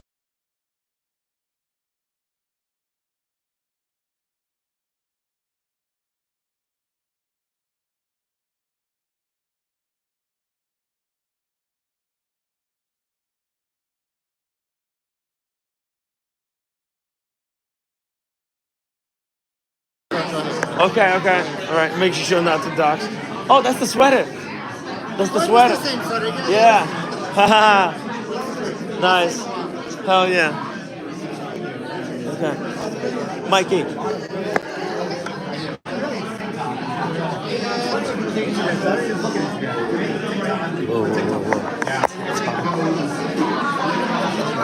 It's really tough. It's really tough to. Let's interview Mike DeVoe at least. Amazing. What? Oh yeah, that is money shot. That's it. I think I have to be on the live stream Wednesday. He's busy talking to Alexandria. I think he said, there's that guy from Geneva. There's that guy from Geneva. He said that? No, I think he said it with his eyes. I was gonna say, hey, this is your biggest fan, pound for pound. Tim, can I just say a big thank you to Humble Pine and Q for hosting 2 amazing dinners. Oh yeah. So a big shout out to Humble Pine. Thank you so much. Q, the legend. And to Q, the legend, as well, for 2 fantastic dinners. It was absolutely amazing, and thank you so much for being here with us. It's an absolute pleasure to meet you both. And you know, I tried to give Humble Pine something because, you know, I don't know what that dinner would have cost us all individually. Was it a It must fortune? have been $1,000 yeah, each. Yeah, maybe. Yeah. But he said give Tim a super chat. So Tim, there's a super chat from what? me to you. What? So Cash thank you. super chat. I'm gonna. Oh, now that I disclosed it on the live stream, I'm gonna have to pay taxes on this. Yeah, but for the IRS, it's not a super chat. It's a loan. He's going to pay me back. Okay. So it's just a loan. I'll get the new pair of sneakers. I'll get the new pair because I I'm just gonna need wanted a to say replacement thank you soon. to Humble Pine and Q. Seriously. So thank you so much, guys. Thank you. Oh my God, Steven, that's hilarious. Stop. Mike, we'd love to chat with you a little bit here. How many people? How many people? 105 people. All right, as long as it stays in 3 digits, we're good. Let's stay in 3 digits. Let's not go too viral. But this is where the hard questions get answered. What do you think? What do you think about the watch time? In the Great. vintage market? Yeah, it's amazing. Oh, the vintage chalk we just did? Yeah. It was great. I'm honored to be even considered to be up on there. By the way, congratulations on your incredible success on TikTok and you. Instagram, Thank guys. you. This is Mike DeVoe. He's built in the past couple of, best year, maybe even 2 years. less. Yeah, 2 years. You skyrocketed. You know, it was a slow start, a little bit slow, but you built up a nice set of videos.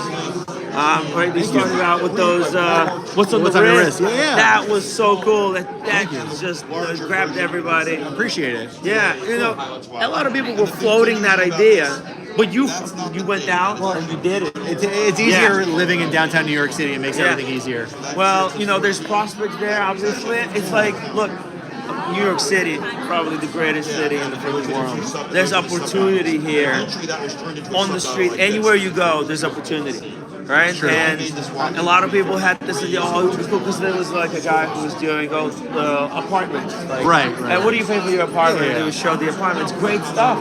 You would get to see how other people live. It's a great show. And you did that for wristwatches. And you did it the right way. You know, and it's tough, you know, going to people, because they got to get permission. Of course. It all has to be done. Whoa. Low battery. Low battery. How are we? Low battery. We're plugged in.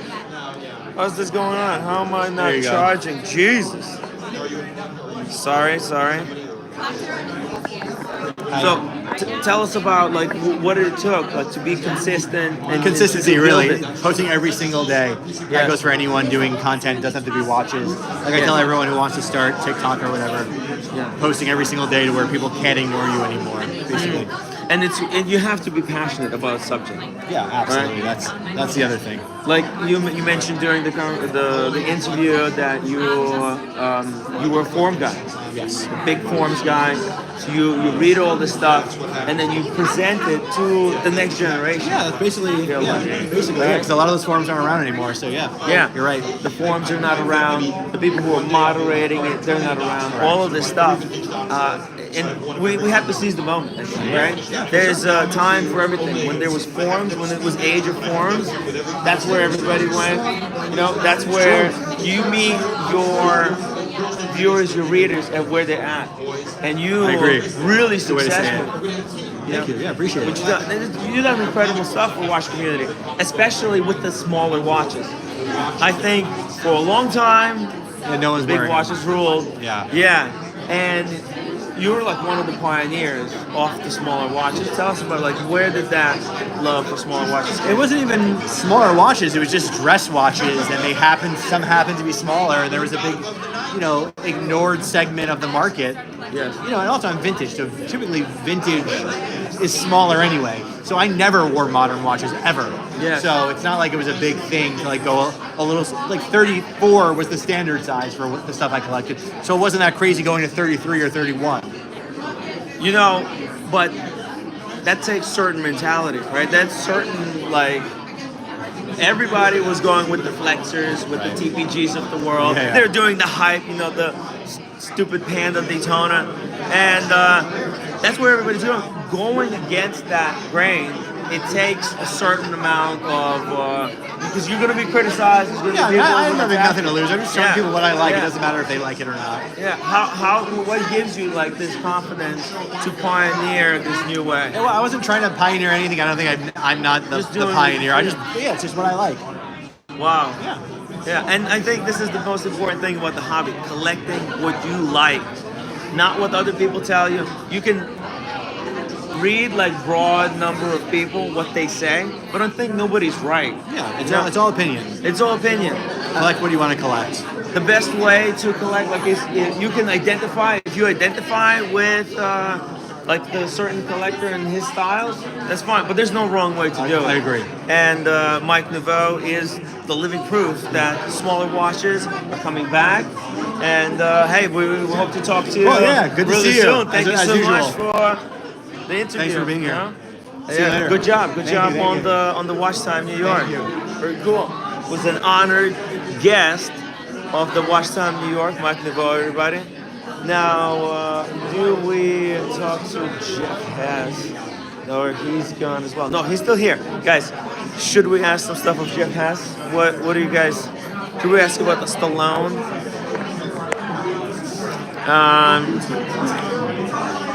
Let's say small stuff is a lot easier to source. That's for sure. Exactly.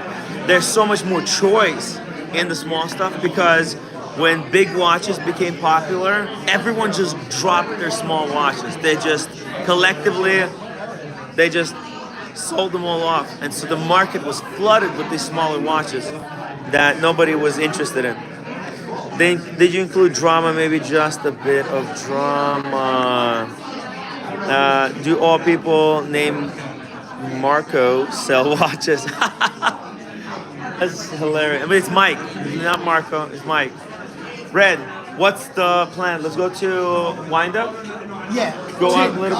Because I want to do a stream for our show. Guys, you want to take over? I want to Where try you and do a wanna live the stream. I want to do the stream from Windup because we haven't covered that really.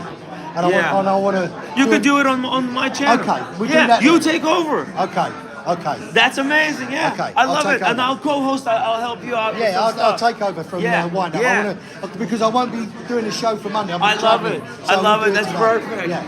Oh, Steven, that's fucking perfect. Yeah. Yes. Yeah, we go to Windup. We walk over to Windup, the guys. UK watch community take over. And I'll take over and I'll show you around Windup, and I'll do a gonzo from Windup. Fantastic. Because I promised my guys that I would do the Windup thing, and that way you can do it, and we'll do birds, one stone, baby. Yeah. Perfect. And We'll it'll do give me. that. I lost my fucking voice. Yeah. You can hear Give me you a rasping. break. Yeah, you'll give me a break. Yeah. I need a break, guys. You want some I'm water? freaking grinding here. You know, getting through. Oh, super chat, $50. Finally, Windup. Oh, sorry. Yeah. Oh, Windup content. Finally. Oh, they want it. They want Yeah, it. okay, we go, guys. We're going. Okay, let's get some wine. Guys, very quickly, and the thing is, it's getting late in the UK. So, although it's 2:30 here, it'll be 7:30 back in the UK. And obviously, I don't want to do it too late for you guys. You know. So. Yeah. Heck yeah. Let's go. Let's freaking do it. Let's go get some wine and then go. Yeah. Yeah. Because they poured me a glass and then I didn't drink it. Should we say to Jeff Hess? Do we say hi to Jeff Hess? Do we say hi to him? He's so busy talking. Maybe we can get him for like 2 minutes. Or just like, Jeff, the guy who sold Sylvester Stallone. Oh, yes. Jesus. Okay, but maybe he's a little bit busy. I don't want to. It's busy. Look, it's busy. Okay. It's busy. Maybe when he walks out, we'll catch him. Okay. Let's go. Let's just go get. Go get yourself a drink. I wanna get a drink, guys. Just a little pick me up before we go. All right. Let's just grab. No, I'm gonna grab a water too. Grab water. Okay. Grab a little bit of water there. Oh, it's gonna be really exciting. Oh, they got the white wine. Yeah, otherwise they probably would. Red. So, what's on the horizon? What's going on? What's the plan for tonight after the wind-up? You guys hungry? Yeah. Should we stop by for a snack before wind-up? Jimmy was on looking if we wanted to do something here now, like. We are doing already something. No, he meant lunch. Oh yeah. Yeah, Should we do wind up? Let me do wind up. Let me do wind up, and then we'll go up to something like. I want to say because it's getting later in the UK. Oh, okay, right. I don't want to do it too late for them. I get it. Yeah, no, let's go right now from here to wind up. Then we'll catch a little bit of food, and then we might come back here. Oh wait, it's getting late. It's getting late. Yeah, so what time is it? At 5. What time is it? My Daytona is, of course, not set. 2. I'm at 5:20 past 2. It might be broken. Wait, what? It's 5:20 past out. Sorry. 25 minutes past 2. Yeah, wow, the time minutes. is gone. It's gone. 2. Wait, sorry. Let's see it again. 26 minutes. Oh my God, that time is gone. How is it going so fast? Okay, the Daytona is now set for the first time. No! Not ran out. No! How about those? What about those bottles? I'll lick the head of the bottle. Thank you. Can we get a little bit? Please! Oh, just a water cup right there. Right there, water cup. Yeah. Thank God they still have some. Thank you, sir. Oh, you saved us. Well, I don't know about that. You saved me. A little bit of white? Yeah. that's fine. Yeah. Yeah, I was supposed to finish at 1, so I've gone. Yeah. Oh, you've gone overtime. Just for us. Thank you. Exactly right. Yeah. You can put a little bit more for me.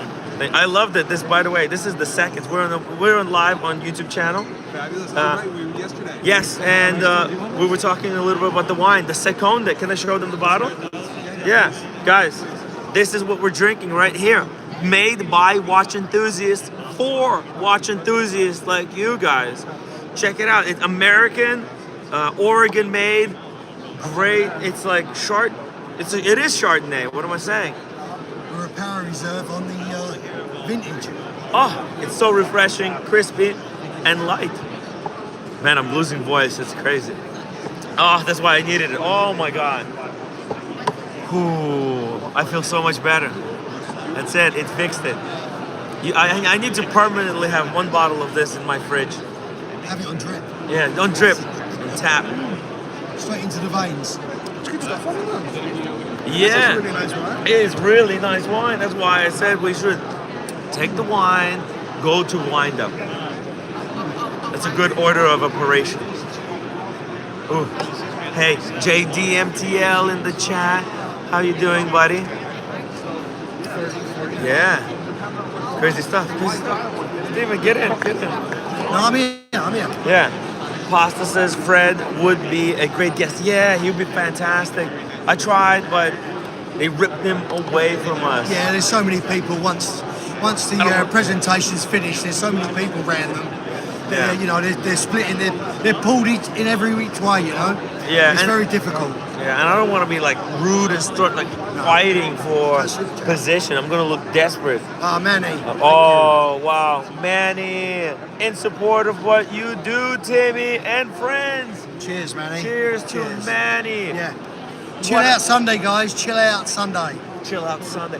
What a car collection, man, he has. Yeah. It's beautiful. And we need to do a video about it so that other people, because I had people messaging me and they want to get in touch with me to teach them how to do it, how to make it like what he's got going on. They're like, Timmy, I'm sitting at home and I'm thinking I could have that. Because they have a garage, but they just didn't set it up properly. They didn't think about collecting cars. Wild stuff. Wild stuff. Yeah, great support, Manny. Thank Cheers. you. Cheers to Manny. Cheers. Wow. It's amazing. Guys, if you don't mind just giving us a thumbs up, and if you're not a member, please subscribe. It does help Timmy for this great content, so it's much appreciated. Pour So some for me, Red. thank Pour you so some much for for me. your support. Pour some for me. Let's go. Well, they're not looking. Come on. Quick. Okay. Pretend like we still had some. Just be cool. Act normal. Like nothing's happened. Like nothing's happened. No, it's nothing's happened. It's all cool. They're cool with us. We love the brand, and I hope that you guys will check out and maybe get a try. Give it a try. It's really good. Excuse me, I vouch guys. for it. Yeah, that's the red one. I vouch for it. They use it like the power reserve for the vintage. Yeah. How cool is that? Yeah. It's by a watch enthusiast. So they know kind of what watch enthusiasts will like. It's good stuff. Very Excuse me, sorry. clean stuff. No, it's all good. It's all good. Sorry, sir. Petite sellers. Oh, look at that. I think my watch okay. channel dropped a link. Is that the link to the wine? So people can go and Maybe, pick it up? maybe. Yeah? Guys, go order Yeah. a case of the Petite Seconde. Thank you, my watch channel. Yeah. Stick it in your fridge and bring it out every Sunday to enjoy during the wine Sundays. Talking watches and cigars. We're going. Whenever you're ready, guys. Yes. Okay. All right. Oregon wine is greatly underrated. The Oregon soil and conditions, global 45th area, and considered to be the ideal climate for vinifera grape growing and Pinot Noirs. Interesting stuff. Oregon apparently is a perfect. Actually, I had a drop of that Pinot Noir, Yeah. guys, and it was absolutely beautiful. Really nice and smooth. Oh. Really, really tasty. So check that link out. Yeah? Yeah. Check it out, Check guys. it out, yeah. If you're new to wine, new to watches, yeah, we're here at the Windup. We got everything. This vintage is good though. This water vintage is lovely. The water vintage as well. That's the New York tap water, baby. It's got that good. You should try it. The New York has the best tap water. It's good stuff. It comes from a natural lake that serves like an aquifer and a filter for where New York gets its water. Right. Yeah. It's open, natural environment. It's not like some kind of a brick structure somewhere. But it's cool Should we stuff. make our way to wind up so you can have a rest? Yeah. And I'll take over. Yeah. Let's go. Let's go. Everybody's ready? Final. Okay, just sip on it. Double D. 7. Stephen and Tim, good afternoon, guys. Good to spend time with you this weekend. Hell Pleasure. yeah. Pleasure as always, Double D. Lovely meeting you again. Wish you could have come with us to the Thai place last night. It was a bomb.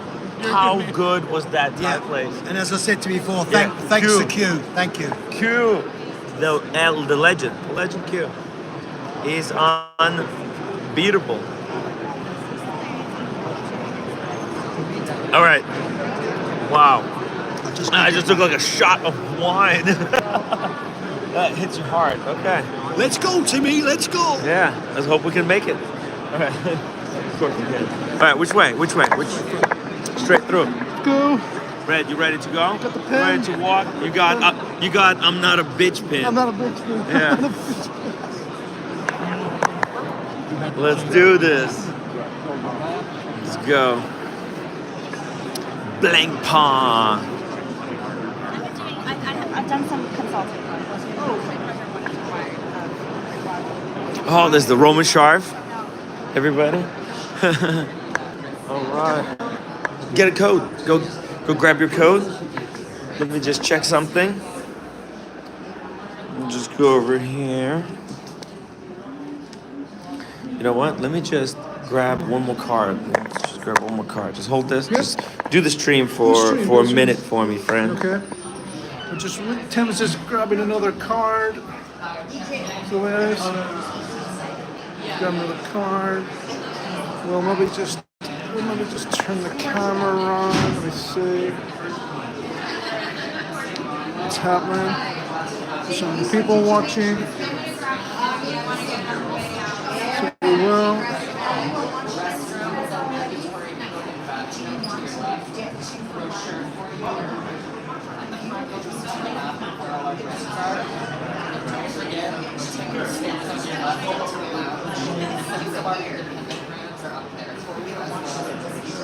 Yeah, the whole masses thing.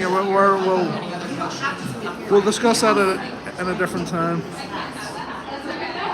So we will. People are asking questions. They're asking questions. But just about everything. About what? About the drama, Timmy, the drama.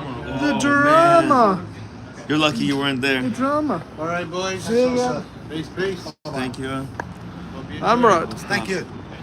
Incredible stuff. All right, here, I'll take over for now as we make it. Thank you. Thank you. Gotham Hall, everybody, in New York City on a beautiful October afternoon. What drama? Oh my God, guys, seriously? It's like I get called insane, but then actually insane stuff happens and people act like it's all normal. I live in a fucking 1984 novel over here. It's fascinating stuff. Oh, no, there.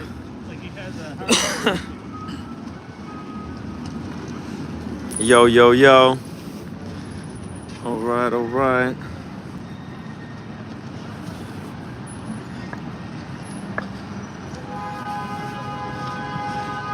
Let's do wind up. Let's do the wind up. Are you excited for the wind up? Look at this. You want to talk about in here?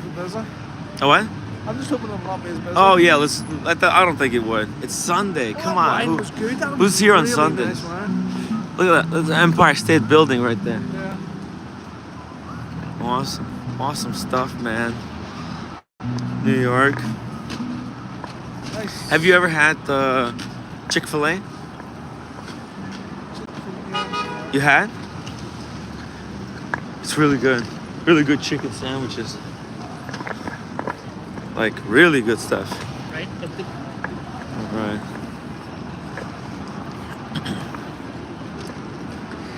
"209 says my favorite city. Look at the sun, guys. Oh, I can't even describe how it feels to be here. It's warm. Smell of the city. That's actually smells like garbage, but Watchmaker just absolutely loves this city. So yes. Huh? So we've told David H. To wind up. No, I think he's coming. Actually, I told him. I told him about the wind up. Yeah. Yeah. Tim. Tim, for what you are doing for the watch community, Paul Thorpe hasn't done a damn thing.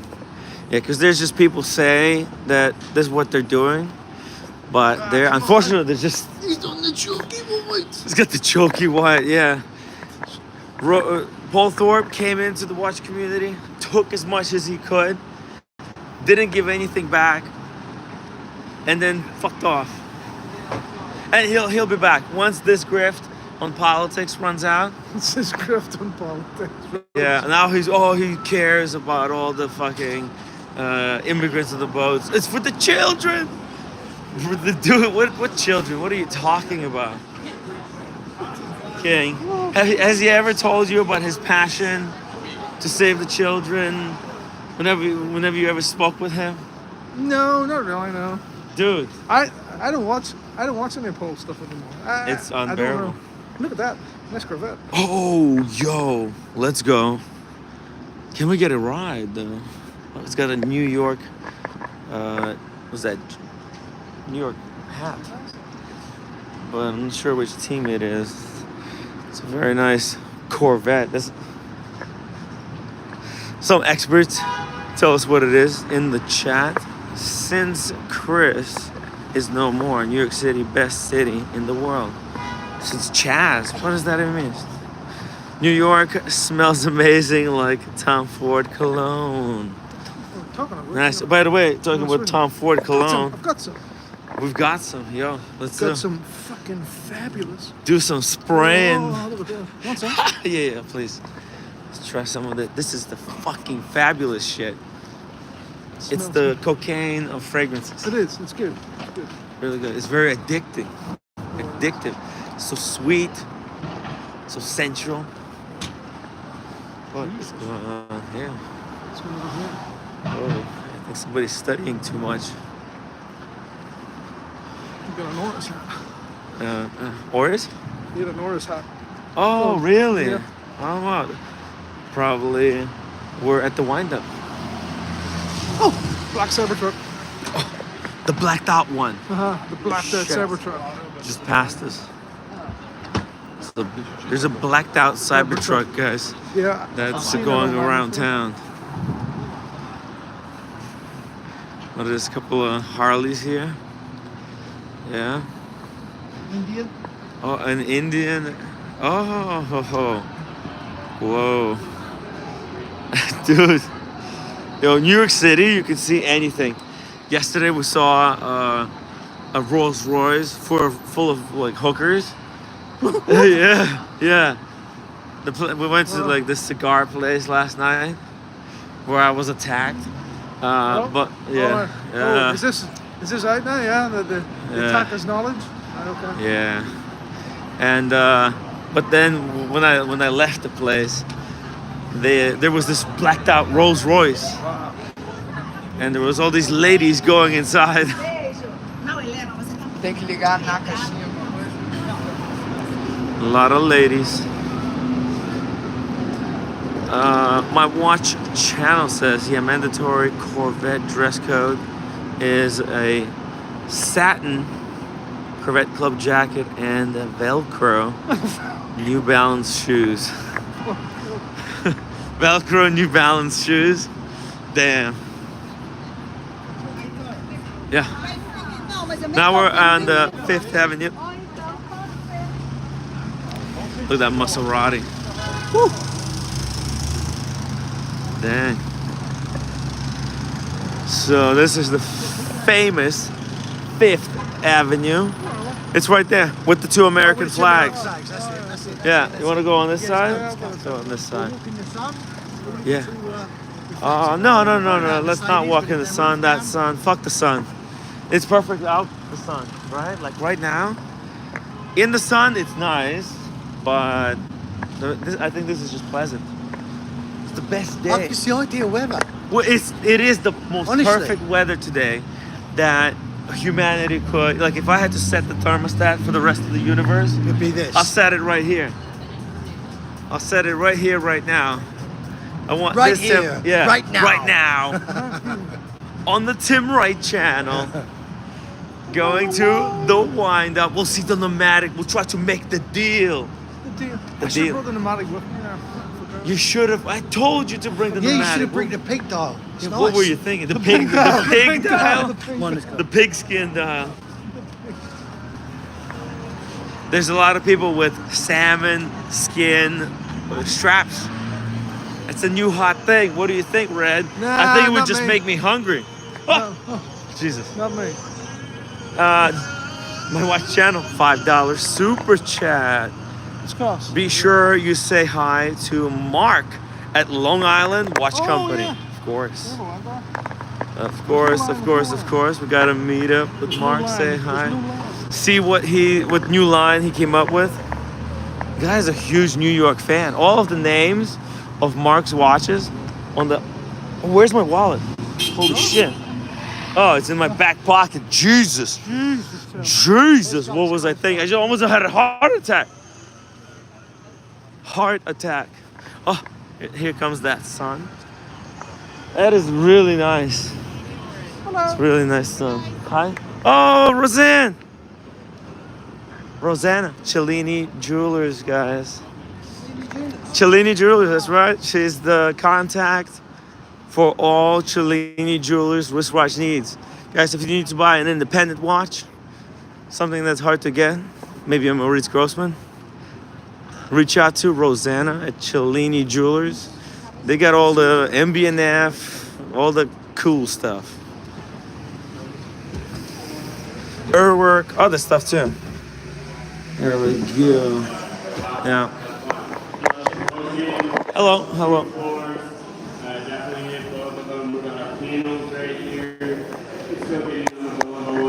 Uh-huh. 4 p.m. is going to be Worn and Wound podcast. Interesting. 140 brands, so be sure to see them all. There's maps right here. It's a map? This is like a dungeon. QR code right there. Wow. Bunch to do, bunch to see. Wow. Have fun. Wow, this is very... You need a map, guys, for this location. It's more convoluted than the BQ Watches maze. Look at that. Look how convoluted this is. BQ Watches stands no chance. You know, you can solve the BQ Watches maze maybe in a week. This will take you 3 weeks. What do we go upstairs, downstairs? Let's go upstairs. Yeah, upstairs. Look at the crowd. What is this? Is wild. That was the Christian Morning and NATO straps? Yeah, they have. Yeah, Yeah, wait. Downstairs. Here? Where? These are the backpacks, by the way. Yo, this is my dream backpack. This is the best. Red. You need to get rid of that backpack. It was a mistake. It's too small. It's too small. It looks no good. Red. You know how you trusted me on the Rimowa, right? Yes. I think this is what I want next. I think I'm gonna go with one of these suckers. Yeah. It's expensive, but the blue one, they're all like slightly different tech. This one's got the laptop. My 16-inch can boom fit in there, and then it's got this crazy front. And look at this thing. Open, unzip this actually. You'll see it. When you see these pockets, it'll blow your mind. Look at that. Organization. Bam, bam, bam. Thank you, ma'am. Look at all the different pockets. There's more pockets here. The pockets. You can put watches in here. Daytona in here. Ideal for flipper. GMT. This is a backpack flipper watch. No. All right, you don't like it? TPG bag. It's a TPG. No, TPG is LV. It needs the LV print. But yeah, this is sexy. Hey, whose drink is that? Let's go get a drink. Okay, where are we going? Guys, I've got to say, someone said to me today, I'll go Sunday because it's a lot quieter to do your live stream. Yeah. I don't think it's a lot quieter. Oh, here we go. No, carry on for a maybe minute. I'll give you on the floor. Okay. Because this right now, this is like EDC garbage. Yeah, okay. Look, see, knives, There's no garbage. camera. There's no No, garbage. I'm just joking. I'm joking, of course. It's all EDC accessories. There's so much cool stuff. Trust me, The vault. The vault. It's called the vault. The actual vault. Look at that vault. That's actually quite nice. It is quite nice. Very nice. And look at these knives.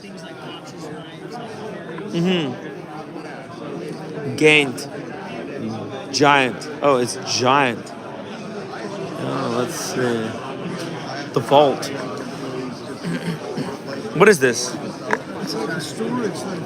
It's a storage box. A little code. It looks like one of those wire organizers. You know, like different wires. Yeah, it's like a tactical. This is tactical military gear that's done for civilians. This is the kind of shit military. Tea and takers would love this. Exactly. This tea and taker shit. I don't mess with this stuff. This is looks nice though. Vault. I like the name. It's a physical watch vault. Whoa, nice AP.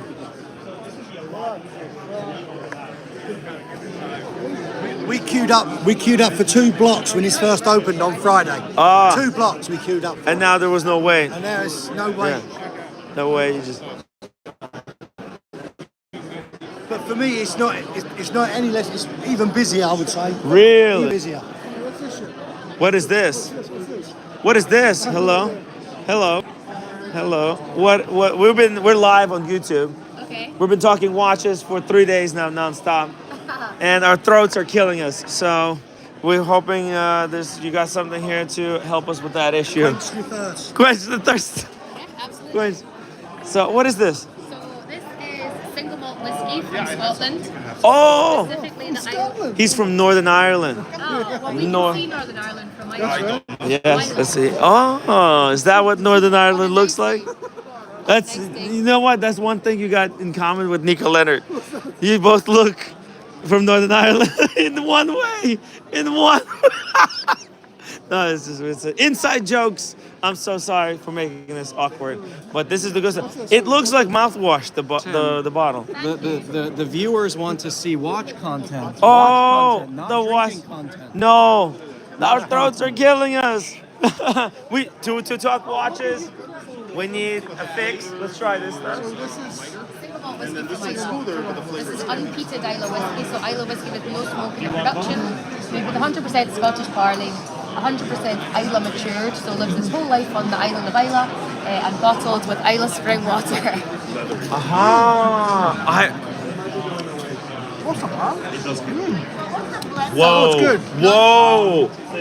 Whoa. Steven, you need to get this. It's smooth. It's really It's smooth. really smooth, madam. Thank you. It's so smooth. It's like drinking honey. Take a pen. Oh my God, the pins! The pens. Are these the pins? Oh my God! I always wanted a pin. I was offered a pin earlier, a couple of days ago. It was an awful pin. This is though something I can stand by. Let's put these pins on. I love the bottle.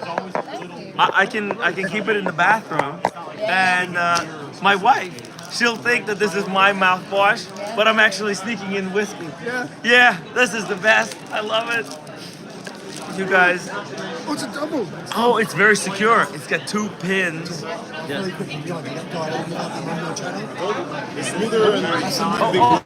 yeah. No, this is our friend, Marcus. Okay, when you're done, we want to talk. Yes, oh, hey, yo, Marcus, how are you doing? I'm good. You were at the Windup. I didn't expect to see you here. I wasn't supposed to be here either. Marco is not happy to see me though. That's very sad. What? No. Look, dude. There was. We're live. Okay, what? We're live. Hey. Yes. Let's do a wristwatch check. Let's see it. By the way, my watch channel. Yes. The winner of the Richard Mille. Where is he? Oh yeah, you're He's supposed watching to be the here, stream. right? He sent me here. Isn't he supposed to be here? He sent me here. No, he couldn't make it. Oh, that's unfortunate. I know. We miss you. He's gonna be in LA, I think, though. You want to come to LA? I'm not whiskey drinking. Next week. No. Saturday. No. VIP. I'll get I've you. got to sleep. I've got work to do. I'm tired. What are you wearing today? I'm wearing the Daytona. He's wearing a Daytona. That's a surprise. Oh, yeah, I know, right? Well, what about you? What are you wearing? Richard Mille 33, the round one. What is going on? On a pink strap, it's fun. Dude. It totally fits Windup.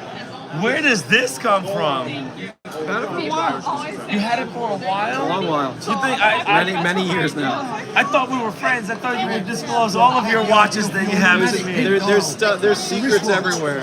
Oh my gosh. There's a lot of. I want to see close up. The close up. There's a lot of watches in the collection. Wow. There's a lot of stuff you don't know about, Tim.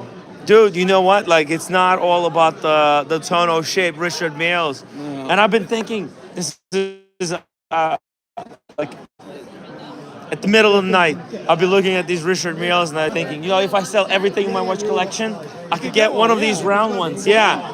No, they fit really well. They're quite under the radar. Nobody really Yeah. knows what it is. They just think it's a steel watch. It's a little big. Bro. And the thing is, it's really big, but it fits really well. Like it really Yeah. hugs my wrist. It has Yeah. a very low profile micro rotor on the back. Oh, look at that movement. Wow. Wow. That's freaking awesome. How long have you had this watch? Years. Bro, this is incredible. This is Incredible. really what gets the most wear in the summer because nobody Yeah. knows what it is. It's safe. It's light, it's Richard Mille, but it's not what people think of when they think of Richard Mille. It is not. It's the Explorer 2 polar dial of the Rolex space. By the way, can I try the other vintage? The other vintage. Yeah, Dude, it's a watch show, not a. It's whiskey. I'm a watch channel, so I'm looking actually for. Chill Out Sunday, Tim. Yes, it is. Chill It's Out on Sunday. 33. But every Sunday, we do. Every Sunday we do whiskey, wine, cigars, watch talk. Oh yeah, hello. We're stalkers. Cheers. All right, I'm headed out. I'll Yeah, see you take guys. care. Take care. Sorry. Marcus, take care. Whoa, this is really big. Can I show the bottle? Guys, look at this beauty. Oh my God. The peatiness. This one is it's peaty, but it's smooth. How is that even possible? Campfire smoke. Yes. Check out, look at the bottle. Very cool, unique bottle. The solidity is really nice. Fat print on It's the like back. a real sort of peaty herb taste to the back. Yeah, smoky. I'll be honest with you, I prefer this one. And the other one's smooth, but this is That's adventurous. more, yeah, that's very. Yeah. Can I see the other bottle too? By the way. That's like going to the Ulster food park. That one. This is the peaty. It smells like a peat fire. And this is the Sorry, it tastes like a peat smooth. fire. Like a peat, exactly. And that's how it's supposed to taste. I prefer. I tried the art bag. I think this is beats art bag 10. Think so? Yeah. Yeah. nice. Because this is not so rough on your throat. No. The other one is like swallowing a rake. This is smooth. Goes down easy. on other parts of the Oh my. Oh, this is good stuff, guys. Highly recommend the Bruccioladic. It's very Bricklad. Hold on, I got it in the print in one word, guys. Drop the link to the makers of this wonderful whiskey in the chat. And if anybody wants to join us Sunday for whiskey and watches, get a bottle of this stuff. Thank you so much. Cheers. Boom. All right, I got the pin. Here we go. Got the pin of honor right here. That was good. Yeah, oh yeah. Oh yeah, it was fantastic. Look, there's art. There's art here. Look at these art pieces. It's like old advertisement. These are old advertisements of wristwatches. What? Wow. How cool is that? Look, these are advertisements from magazines of the like this car. Like, yeah, that's the Porsche. Holy, how sexy does that look, right? And then look at this one. This is like a cover page. The Porsche 911 SC. This is why the Windup is cool. They got other stuff here other than just wristwatches. Oh, and you're wearing the Explorer too. What? That, you know what? Perfect. It's a perfect fit watch for someone who's doing this kind of thing. What's he got? It's important research. What Porsche's Miami Manny got? What Porsche? What Porsche? Oh, I don't remember. Wait, is it something like this? He's a Porsche man. I know he's a Porsche guy. Yeah. Let us know in the chat. I think he's got some kind of a 911. Sorry, mate. Sorry. Just think that girls get better looking It's when actually you broke drink. down in that Whoa. What is that? Brogum? The Brogum. What is that? It's a Range Rover. Oh. But it's actually broke down in that picture. Yeah, because the guy gave up, just even left the shoes. This is the first ad that introduced the Range Rover to the U.S. This is 1987. What? You can put that on the wall of your garage. I don't have Range How much is this? $145. Wow, $145. Well, I get it. I know why. Look, This is wild. look at that, like with the airbag. I think you should buy this. Nah. 145. It's the first. Well, you technically you're not an Miami Manny's American. saying he's got the 2000. I crashed my Ferrari. Oh. Get the chat back. Get the chat back. Yeah. Miami Manny. 2018 911 911 GTS. GTS 991.2 cylinder. Wow. It's incredible stuff. Wow. Well, yeah, that's supposed to go somewhere. Don't lose it. That's a really valuable one. That's so cool. Man, these ads, they're so informative because you could tell where the taste came from of that era. That's a nice one. Look at that. Red, what was Q driving yesterday? What for Porsche? Wow. The GTS? GT3 RS. GT3 RS, Manny. Wow. That was Q. Q was driving the GTS. GT3 RS, yeah. Yeah. And actually, he brought Carson Chrono with him in the GT3 Really? RS from the city. That's really good, though. Wild stuff. Some good stuff there. Right? If you're looking. It's beautiful stuff to just Beautiful look stuff. at, yeah. But you have to buy something, Red. You have to make a decision. Skinny Mathis.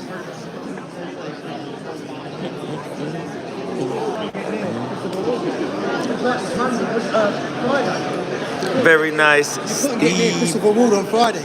This is just as busy, honestly. Yes, it Just is. as busy.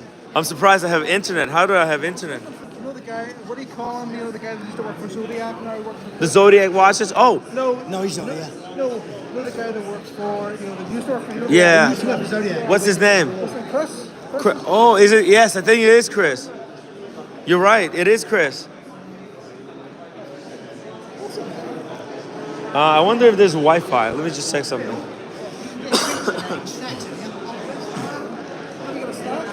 Yes, I do.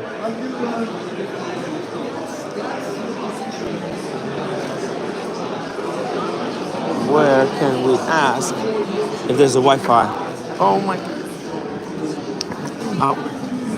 So cute. All right. This is peach. That they've been part of, and you know, like we very quietly, very silently. Mine's $15.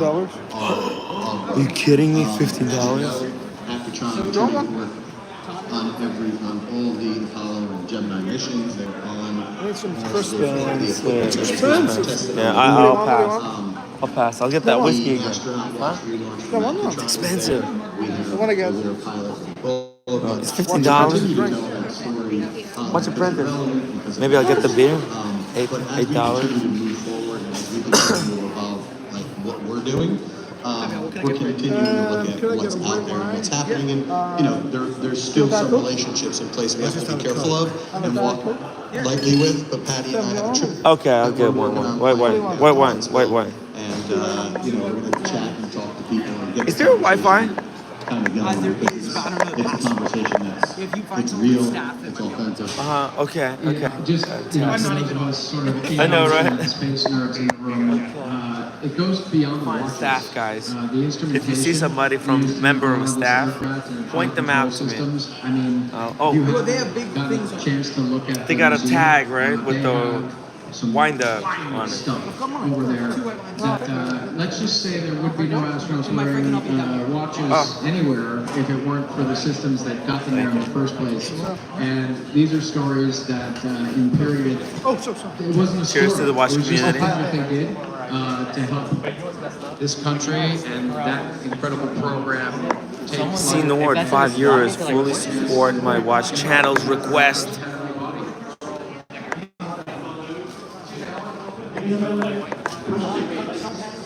Yeah, it's not my day. I love finishing it up with heavenly bodies. Yeah, that was great. Don't ruin this for me. No more questions. That's a wrap. Thanks, everybody. Thank you to our panelists, and thank you to everyone at Underdog for coming. This is great. Really appreciate it.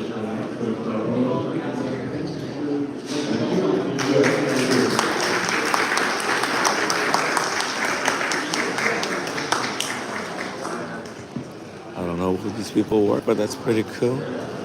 Kind of a panel.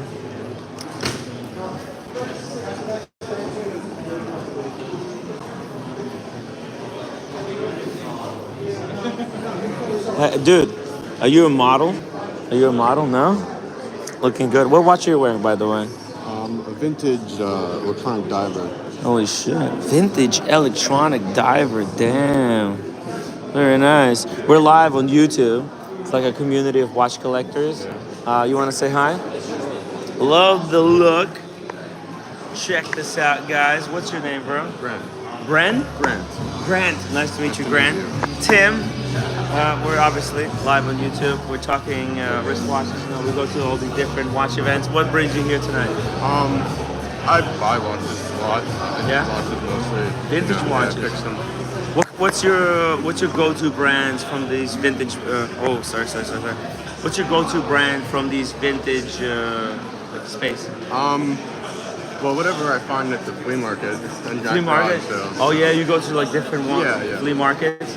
Oh, interesting. Where have you been? What are some of the good places to go around here? I go to the flea market in Belmore. There's one in Chelsea. Another one in Oakdale. And you buy these for yourself to collect? Yeah, I fix them, I sell them. Oh, you fix them and you sell them. Do you have a social media account that you like to share? No. Like you work for a company or you own a private business? No, it's just a hobby for me. Just a hobby? Yeah, Wow. So how old are you? 17. 17. Wow. How did you fall in love in watches? You know? Well, my dad introduced me to it when I was very young, and he gave me some of his, and that kind of got me into it. So once I started going to garage sales and flea markets, I started buying them, and a lot of them wouldn't work, so I had to start fixing them. Wow. What year was this that your father? Tell us a little bit about like his collecting journey. Oh well, I mean he was always into it, but he never focused on it as much to me. He never fixed anything, but he would. He was just a collector, you know. He liked watches he was buying. What's some of the watches do you remember from his collection? Well, I have some of them. Some of the best ones. Yes. An Omega F300 from the early 70s. Oh yes. Also, Cartier Santos from the 90s. Beautiful stuff. Wow, your dad had some taste there, collecting the proper stuff. And what do you want to do? Like when, what's you're doing? You know, this you're chasing these watches. Like how do you want to pursue your life? Well, I mean, what do you want to get into? There's so much opportunity in the watch space. Yeah, I mean, I don't think it'll be a whole. I don't think I'll ever live off of it, but it is fun for me. I like the mechanical aspect, and I also like being able to restore things that are vintage and good quality, and I like being able to find things at good prices. It's a dying skill. There's nobody is doing something like restoring vintage stuff. It's 1 in a million, right? So it's really important that you're interested in this stuff and that your dad was able to influence. A lot of my watch viewers, their fathers. And they always want, how do we trick our kids into liking watches? You know what I mean? Yeah. Well, I'd say, maybe don't push it on them, but I think if you just introduce them to it, they'll probably start to enjoy it. If they see your appreciation for it, they'll start to enjoy it themselves. Just like show watches, just let kids play with watches. Give something to them. Even if they're young, you can find something that's cheap. I don't know, Casio or whatever. It'll probably get them into the hobby. Wow. Hey, thank you so much for answering some of these incredible questions. I think it was really informative to get a perspective of someone like you, someone younger. This younger watch collectors, guys, fresh blood. I like to see this. Hey, I'll give you one of my cards. If you're ever, have any questions, you can obviously check out my YouTube channel, subscribe. But if you ever want to have another chat, we'd love to have you back to talk about where your journey has taken you in the future in the wristwatch space. Yeah? Thank you. Again, Grant. Okay, now like a general Grant. Okay, I love the look. This is fashion right here. Can I show the ghetto? Guys, check this out. Grant, look at this. This looks like a Gucci, but I don't think it is. It's something cooler, obviously. The cool belt, jeans. He got his nice shoes, his jewelry. Like, look at this, the kids, red. Look at this is my friend. What the fuck is this? I'm sorry. No, I'm just joking. Sorry. Kids. Well, obviously. Yeah. Well, anyways, look, huge respect. And we'll chat sometime soon, yes? Sure. Grant, continue your incredible journey. And I would love if you ever like get some kind of a watch on one of these flea markets or whatever, I don't know, you hunt something down, would love for you to join us on the stream and share the find. Sure, yeah. You know, because I think that could encourage other people to kind of start looking. Because wristwatch collecting is not just about the end goal, the watch, but the story of how you found it. I you know, whenever there's something that I wouldn't sell any of my father's watches, even though you know a lot of them he didn't really wear. But that sort of stuff I just want to hang on to. Stuff that I have. Yeah. I mean, even it's hard to let go of stuff that I feel has some sort of story behind it, and I want to be able to maintain that. I mean, I hope that whoever I sell it to can also maintain that. Yeah. Because sometimes I'll meet the original owner and I'll know how they got it. Yes. And it's all about like connecting with people. The watches is just a way that people can connect on a similar in a similar passion.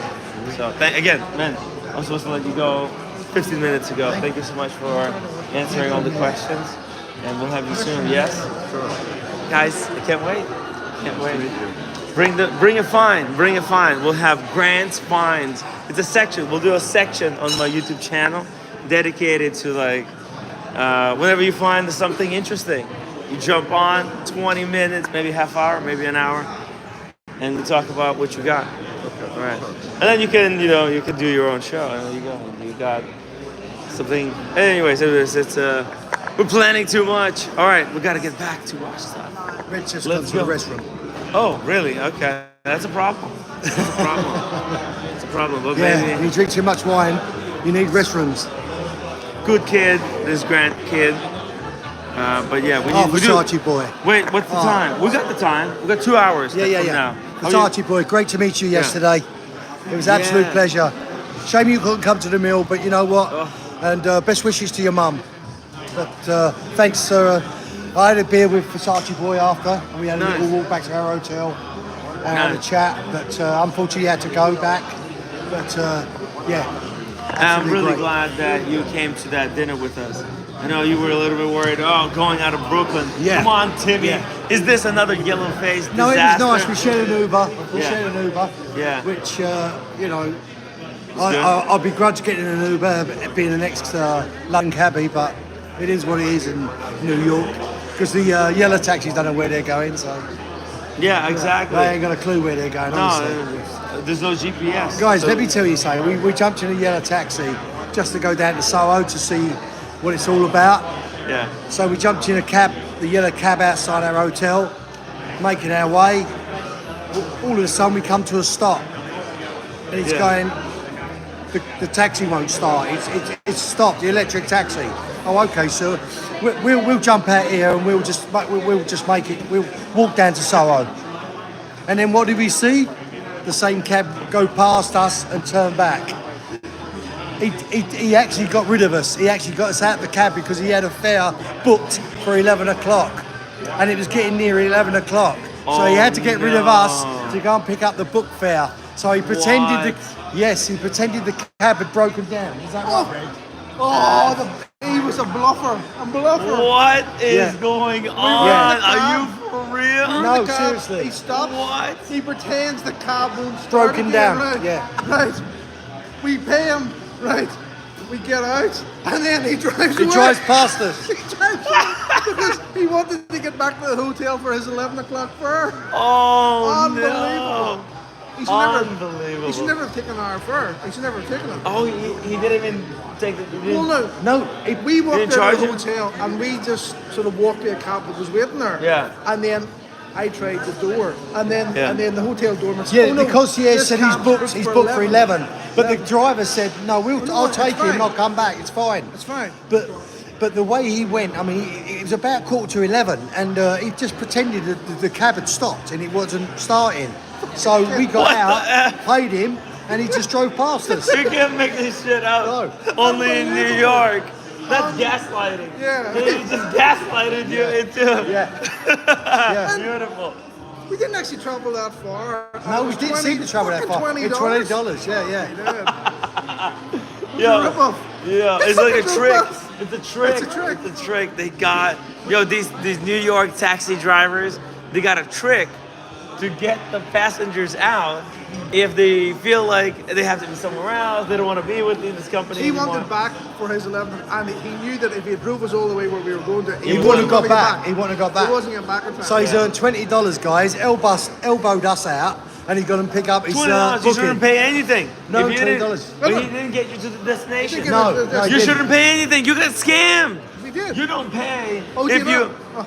No, you don't got pay if scammed. you didn't get to the end of the destination. It We doesn't were matter. scammed. We were scammed. It's ridiculous. You can't just say, You "Hey, live and I learn. want to go to the end thing." You and live then and they say, learn. they You can live take and you learn. halfway, and they say, "I'll just take half the money." You live and learn, Fuck you. guys. That's a scam. You live and learn. Welcome to New What York. the hell? Hey, I'll get you a refund. I'll get you a refund on that. If you have a receipt, I'll get you a refund. No. There's a charge with the credit card. No, there's no receipts. Cash. Oh my God! If do you know the time of when you had that ride? No. I'll find it. Nah, you'll never. Hey, it doesn't matter. That's Doesn't matter. insane. Yeah. That is insane. We were ripped out. Ripped off. We were ripped out. Ripped off in New Ripped York. to shreds in New York. Oh man, that's bad. That's really bad. I feel awful. This does not represent the other New York cab drivers, but New York cab drivers, the owner of the car is not necessarily the driver. They work for the company. That's don't what. they? Yeah, they work for. They're like anyone can own a taxi license in New York. Right. You just have to apply for it, and you have to win a bidding competition. It's like they sell them on auction, and if you win one, you can have that medallion on any. You have to use certain cars, and then you put it on the car, and you could be the owner, and then you can hire as many drivers as you need. Ah, okay. So to that drive the cars. To drive the cars, Well, and I'm then with you. and those cars they go 24 hours. Right. They never stop driving because they got a rotation, 8-hour shifts, right? And so you can start a company in New York just on one license, where you're just managing these drivers. Yeah. So it's a nasty biz. That's why. But let's take a look here. Christopher Ward on a NATO strap. Do we have a NATO strap? Oh, this is Vedsters. Ved has a Christopher Ward like this. Wow. I gotta say, it's top-notch quality. Oh, here. You know what? Here, we're in watch territory. The Watch Apprentice, please take over. Mike's, you know, Mike the guy. God, it was the same thing. It was I did a recording. I started doing a recording to download for Monday because we won't be able to do a show on Monday because I'll be travelling back to the UK on Monday. So I did do a recording, and the guy there was. Yeah, sorry guys, the connection's not take over now. Live stream for the UK Watch channel, hopefully for about an hour. Glasgow, they tried the long way to the airport. Yeah, I mean, you know, they've got sat navs in their car in New York, the yellow cabs. They've got sat navs, but this guy, you know, I never clicked. It was Red that clicked what the guy did. I actually thought it broken down, but no. When we saw him, you know, he drove past us, and I just got it started again, and Red went nah. Yeah, so that is the case, guys, that they will pay the shipping if you anything purchased at the watch. So I know it doesn't help you guys, but it's not bad. A little bit of a saving for you guys, but as I said to you before, I mean, I was here Friday doing my recording, and it had never happened. So I done the recording, and it was actually here, guys. I don't know if you heard me earlier. We had to queue for 2 blocks to get in on Friday, and we just thought, being the first day, it would be like that, but then it would calm down, guys. This hasn't calmed down. This is absolutely amazing, honestly. But let's have a little walk around and take you around.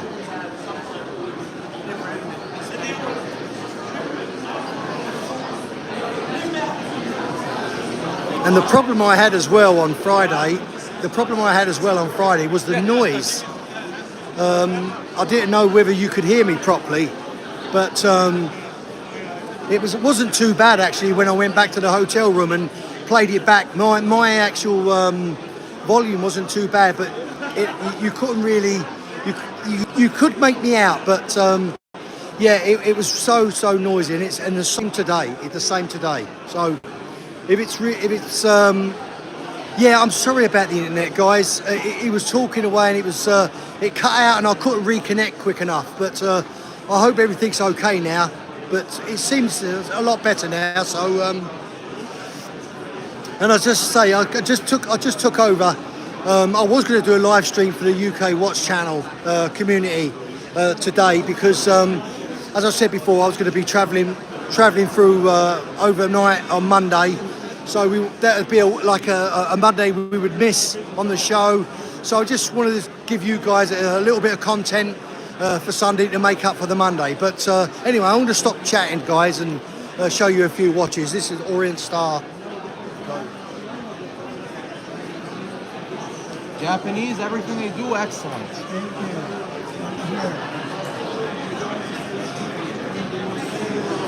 Thank you. Only one day.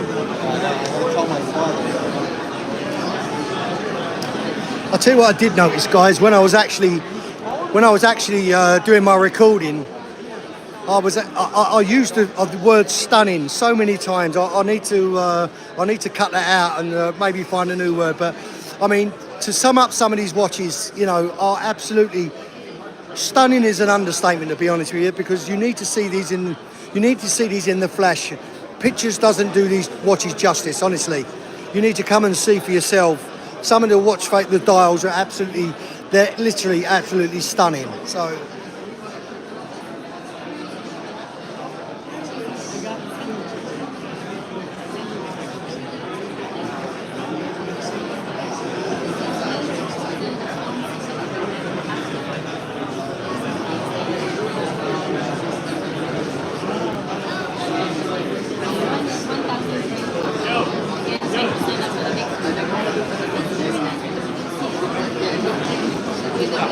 Sorry, just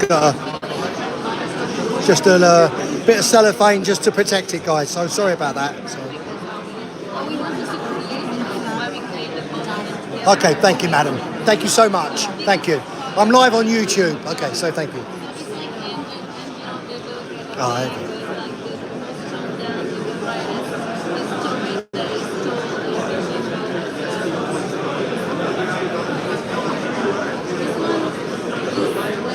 Yeah, beautiful dials.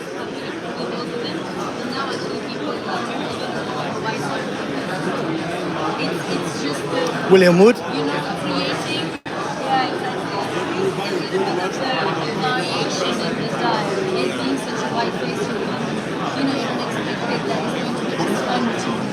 Yeah, Marco, yeah, it's got cling film on it, mate. Marco, 7,001 movement. Okay, mate, really? Really? Thank you for that. How are you, Marco, by the way? Hope you're well.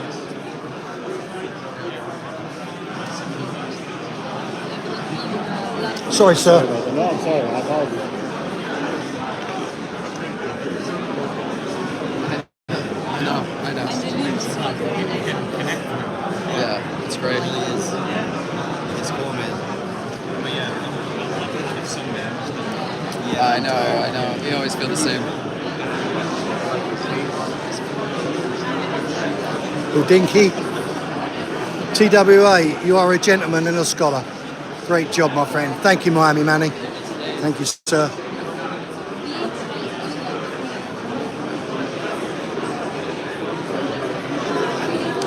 Yeah, you could hear it in Tim's voice. I mean, doing live streams for 3 days, you could hear it in his voice how croaky it was. And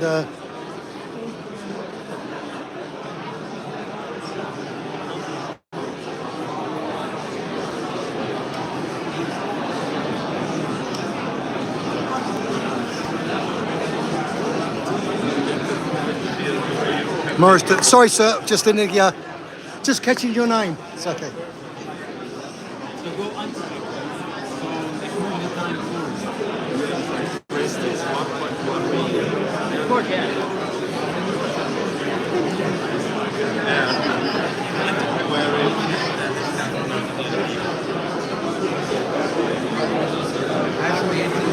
Yeah, some of the brands you can't get near. It's just so busy. Just maybe I'll come back. I'll just have a little walk around, see if I can get to a. I honestly didn't think it would be this busy this Sunday. Honestly, I was told by someone, go Sunday. You'll be able to walk around with ease. It's not the case, guys. It really isn't the case. But this event, this wind-up event, is free. It's a free entry, so that helps a lot as well.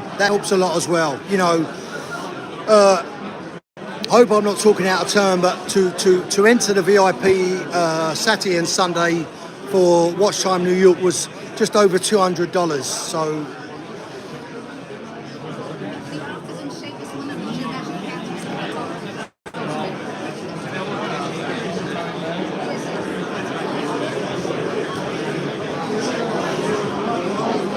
I can't even give you the name, guys.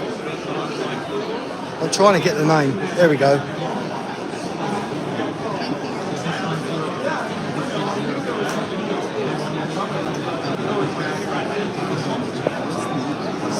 Yeah, seems cheap, Alan.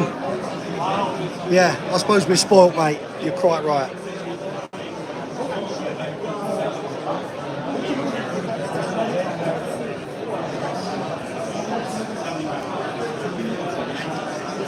Madam, could I ask you, I'm live on YouTube, but can I ask you, is that plus tax?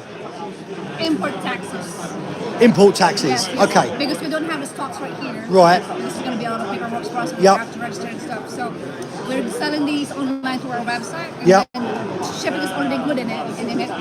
So we just have to get the import taxes. Okay, thank you. Thank you.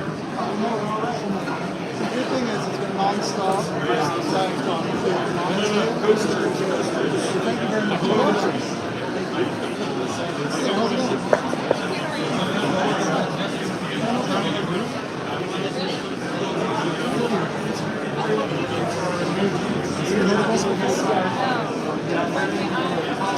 Quality content, C Nord.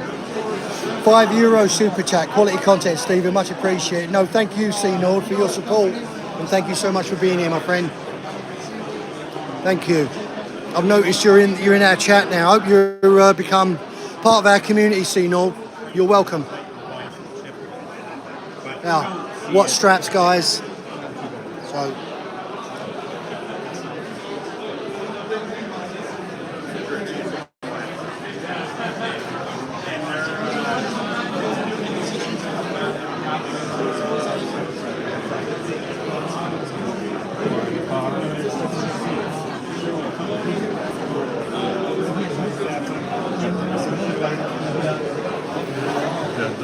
Sorry, sure, I beg your pardon, sir. Sorry, could I, sir, please? Thank you.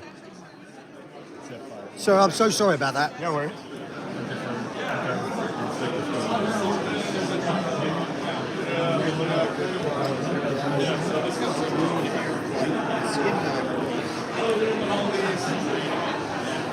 Picked up the gentleman's watch by mistake. I thought it was all part of the stand.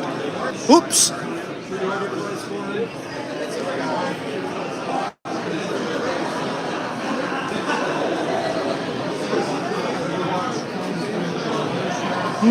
Yeah, exactly. 2-0. Yeah. That's mine.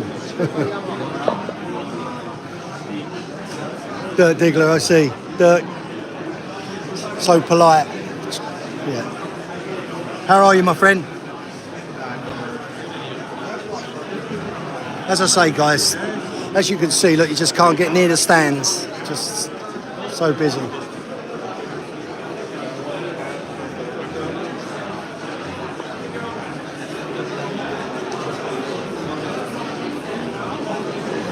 Out of order, guys. Out of order.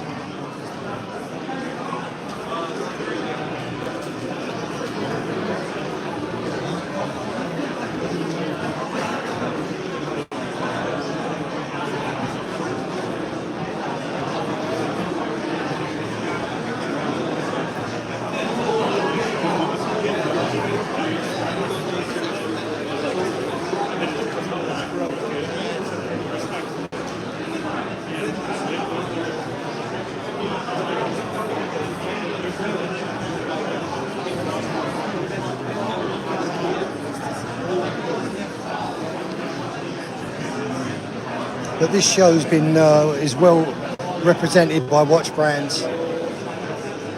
Amazing.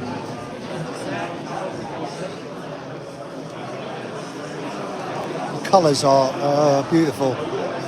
I nearly said stunning.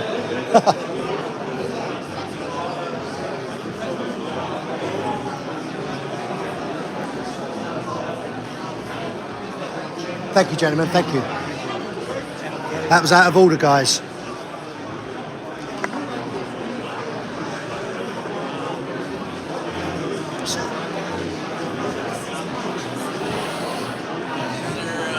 Just Shinola.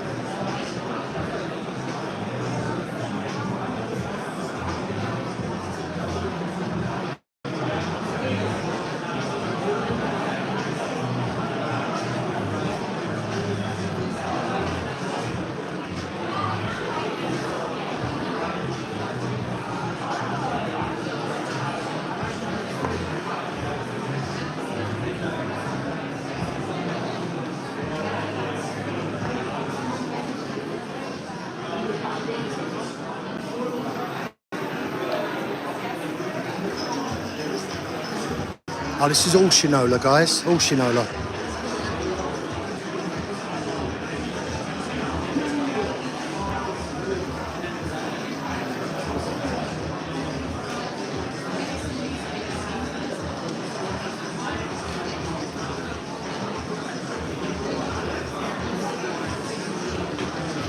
Oh, looks like a Monaco.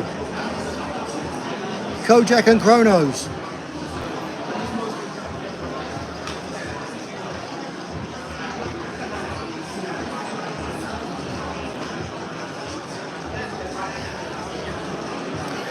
So, for me to go upstairs, guys, I need to, I'm going to just go around the other side, but I need to go near the entrance where we come in. That's the stairs. I made a mistake when we was here Friday.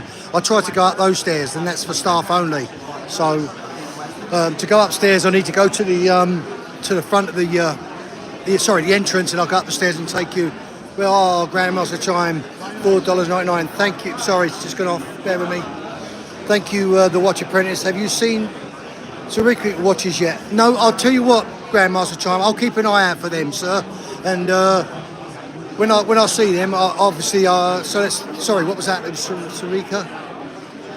SCRIC. So if I see them, I'll make a beeline and I'll have a look at those. Thank you for your super chats, much appreciated. As is your support, as always. Thank you.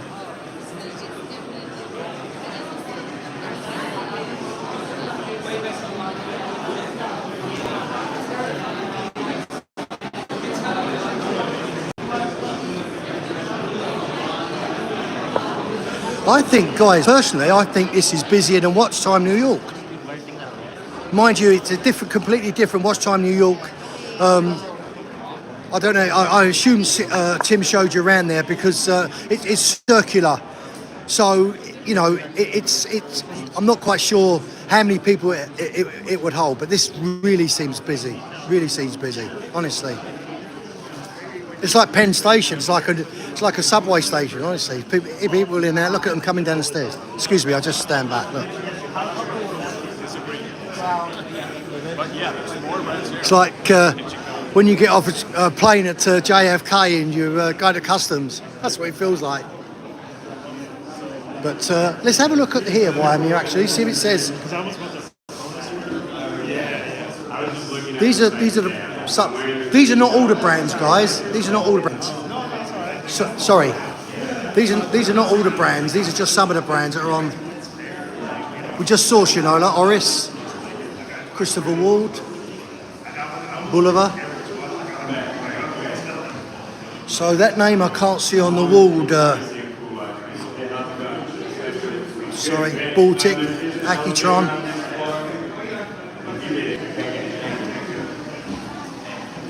But I will keep an eye out for Grandmaster Chime, but I can't see it on the wall. But as I say, that's not all the brands.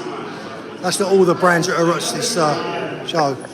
I think there's something in the actual catalogue. I'm sure it said 132 brands are here. So, and even Red Shovel said he thinks this was bigger. Sorry, it's bigger this year than it was last year. So just hope the Wi-Fi, the internet stays.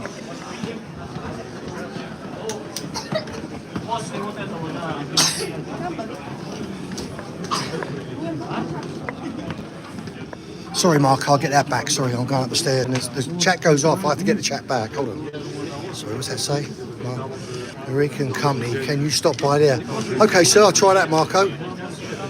What's it do? No, I'm pronouncing it right. Derisha K and Co. Okay.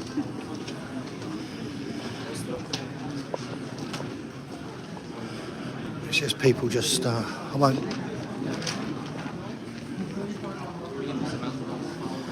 This is Oris.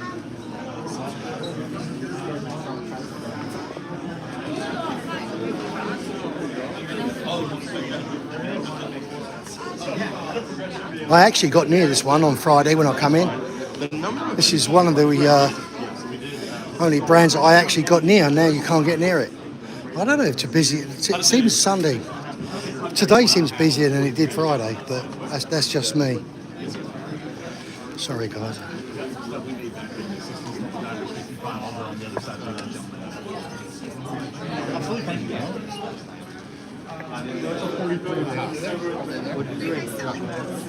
If you scan the QR code and give us your email, you can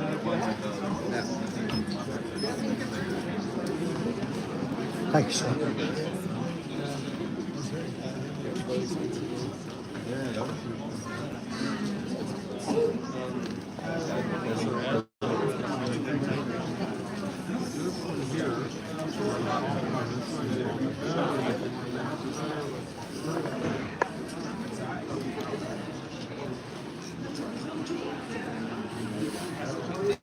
Does the steel bother you, or? You want to take it out like that?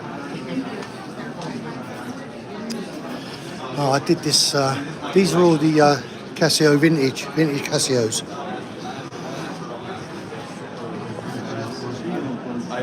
I'm sorry for the reflection, guys. There's lights inside the display case that's reflecting off the bracelet. So I do apologise if you get a reflection, you can't see it properly. 1974, 76 and 79.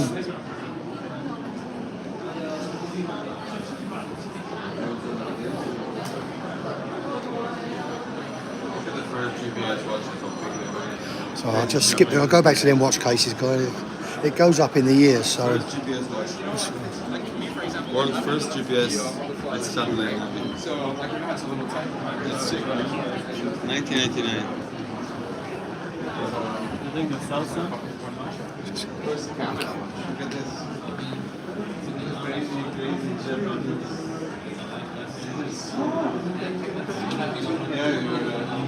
Anybody remember these from back then, or you're not old enough?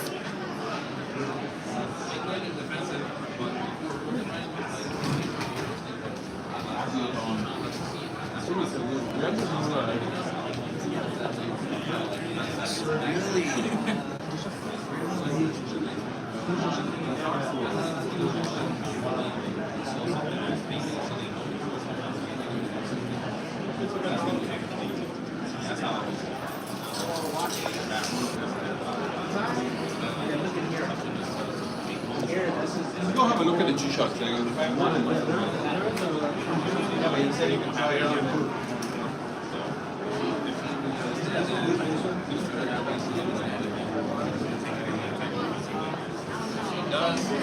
And 2024. Still have one. See, Nord, I still have one that can store phone numbers. Wow. Amazing. I'll just go over.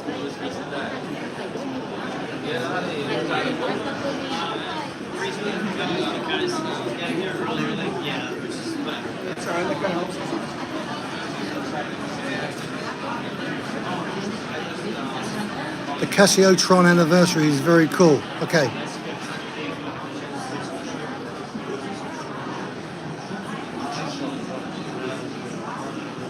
As I say, sorry for reflection.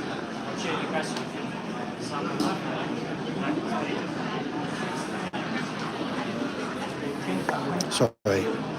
And just the last last display case, and I'll move on.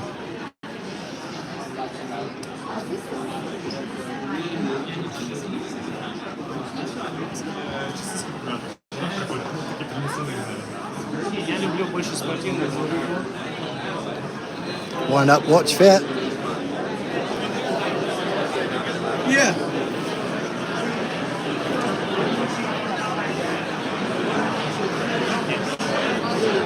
See, guys, you just can't get near the stands. I stood a better chance on Friday, actually. I think this is definitely busier. Definitely busier. For my good friend One Day Retro, if you watch this stream, if you're in the chat or watch this stream later, I'll see if they've got the Acatron somewhere, mate. If I can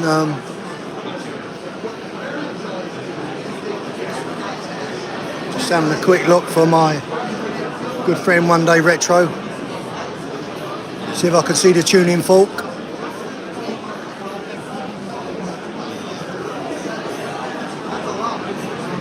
I know these are new. Holds up reasonably well to scratching. As well as any plug. Yeah, I mean, if you take a solder. Well, here's the burning One Day Retro. Yeah, that's good. That's good. I'm glad. As I say, I'm at Bolivar, mate. I'm having a look for you. Wait a minute. I won't. No, sorry. That might be Citizen. That might be Citizen. No, I can't see the tuning fork. I don't think they've got it on display.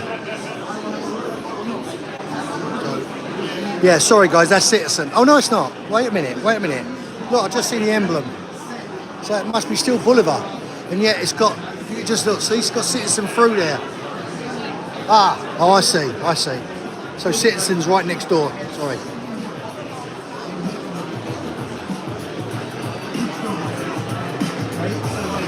Look guys, I can't get near.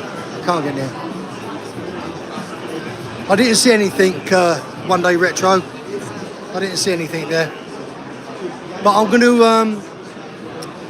definitely gonna try and get to the Empire State. I believe you said they got a Bolivar museum inside. Sorry.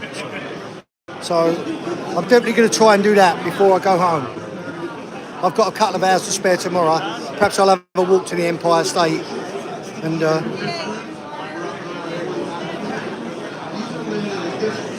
potato.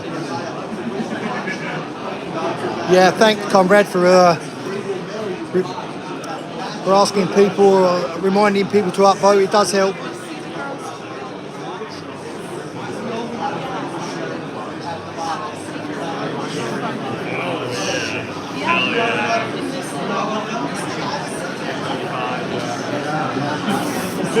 Honestly, like, this guys, just look at, yeah, this is definitely, I know, sorry, I keep on about it, this is definitely busier than what it was Friday. Definitely. It's the brand, Icelander.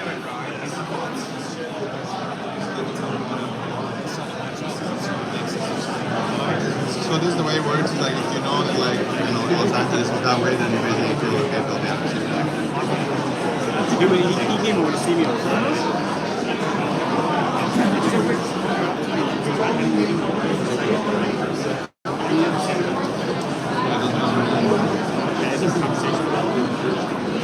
He was here on Friday. I don't think it's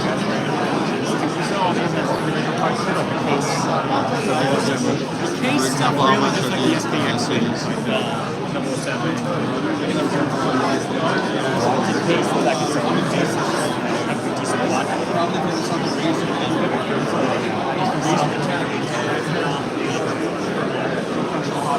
I get it.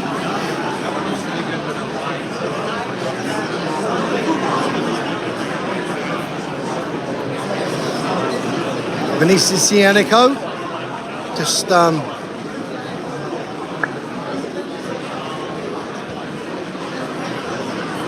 Varia, Zodiac. Let's go Zodiac, guys. There's not so many people there. Oh, yeah. Is this the legend? That is the Watch Apprentice. Is this true? Oh, Jamie. Sorry, we're live. All right, mate. Yeah. Oh, yeah. The infamous Jamie Opulence, everybody. Well, they take we have a walk, have a watch, and wonders. You fucking told me to go to Watch Time New York. I said no. I said that's where we were. You didn't tell me you moved. Oh, I'm in trouble, guys. I'm in trouble. It's hard. That's not on, mate. Call yourself a cabbie. You should know your directions. I've just had a slap on the wrist from Jamie Opulence. He ain't finished. That's just the start. That's just the start. Let's go. Have you been in Nomadic, Steve? Have you been in Nomadic? No, not yet. Not yet. Let's go there now. You jump in the queue. You jump. I'm just doing Zodiac. Let me do Zodiac. Okay. Guys, let me do Zodiac. He wants me to take me to Nomadic.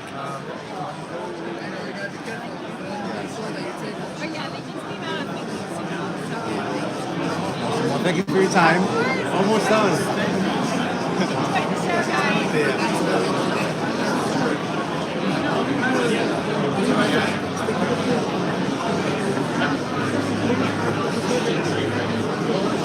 Oh, it's a trash company brand, the worst. Oh, okay, mate. Okay. Hey, Steven, you want to show them this one, this Yep. Zodiac right here?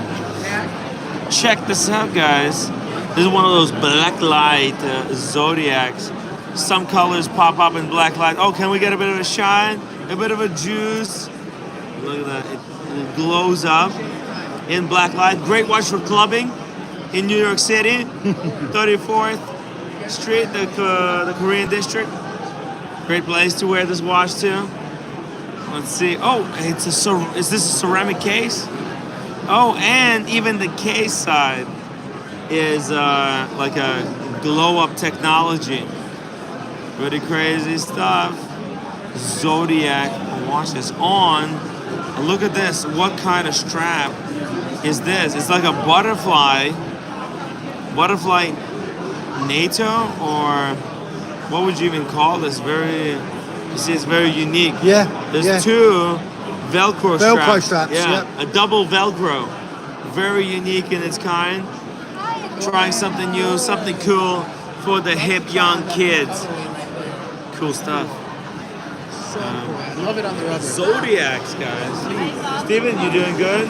Yeah, good. Yeah. All right. Whenever you're no done, problem. You can, Okay. By the way, huge shout out to Steven for hosting the show for us and showing us everything there's to see here at the Windup Watch event.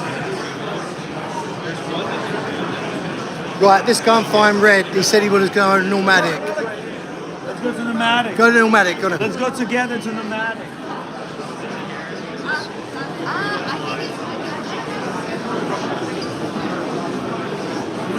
Tell Jamie. I better tell Jamie. Oh, he's here. Okay. Where are we going? You know that video, the stickers are for losers, I took of you on at Watch Time. I put it on the Escapement channel. Almost 1,000 views in less than an hour. Whoa. Wow.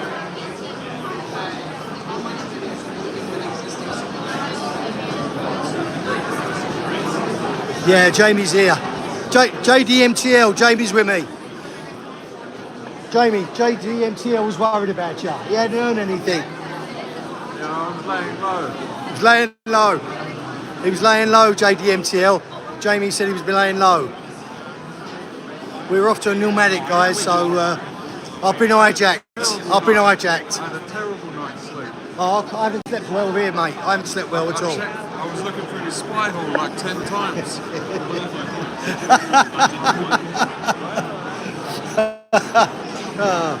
We're at Nomadic, guys. It's okay, Jamie. You don't have to be afraid. Here we go. Is this Peter? Is it Peter? That's Peter there, yeah? Peter. Nomadic watches. Oh, she's a huge fan.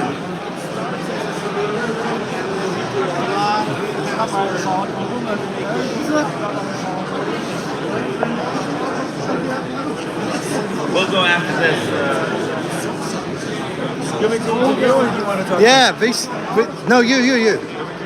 I'm not good at interviewing. I'm learning. I'm apprentice. I'll listen to Timmy. I'll listen to the OG of interviews. I'm not an expert at Alright, let Tim do this one, you do the next. Peter is a great guy, yeah. Watch and learn, guys. We're gonna a YouTube channel like this, that's what you gotta do. But it's asking the right questions. Alright, you do the Studio Underdog one. Yes, let's do that. Because you know a bit about them. No, I don't. I'm just about the pizza dials. Exactly. Start with the pizza. Yeah, take over then. Yeah, this. Oh, hold it for a second. No, I'll hold it, but Oh, you're okay. interviewing me, yes? Wait, okay. We got that event coming up. We got Jameson. This year. Wow. So you get some practice and watch for a salon. Hey, Versace boy. Welcome to the stream, Nomadic. I actually think Windup Watch Fair is better than Watch Time New York. This is way busier, way more brands. Oh, while we're waiting here to talk to Peter. Oh, this is Red Shovel's watch. Red Shovel Ball, yeah. He should have brought it with him. Yeah, He made a horrible mistake. Made a horrible mistake. But he said that the actual dial in different lights, it looks like a pink face. Oh. It turns pinkish.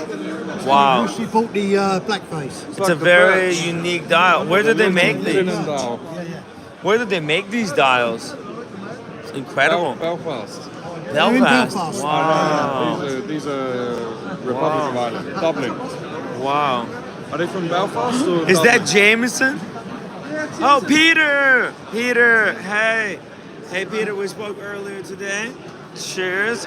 We're live on YouTube. We're live now. Yeah, sorry. We got 100 people watching. Lots of fans of Nomadic watches. And I talked with you earlier. Maybe let's show us what you've got. What do you got? A friend of mine actually has one of these right here. Yeah. But well, tell us about this one in a few minutes. I want to know how you guys made that dial. Yeah, do this one first. Tell us about this piece. This is our Sideras 914. It means expedition in Irish. Uh-huh. It's really telling the story of the 1914 Trans-Antarctic expedition. So that was guys like Ernest Shackleton, Tom Crean, this kind of band of British and Irish sailors who tried to cross Antarctica.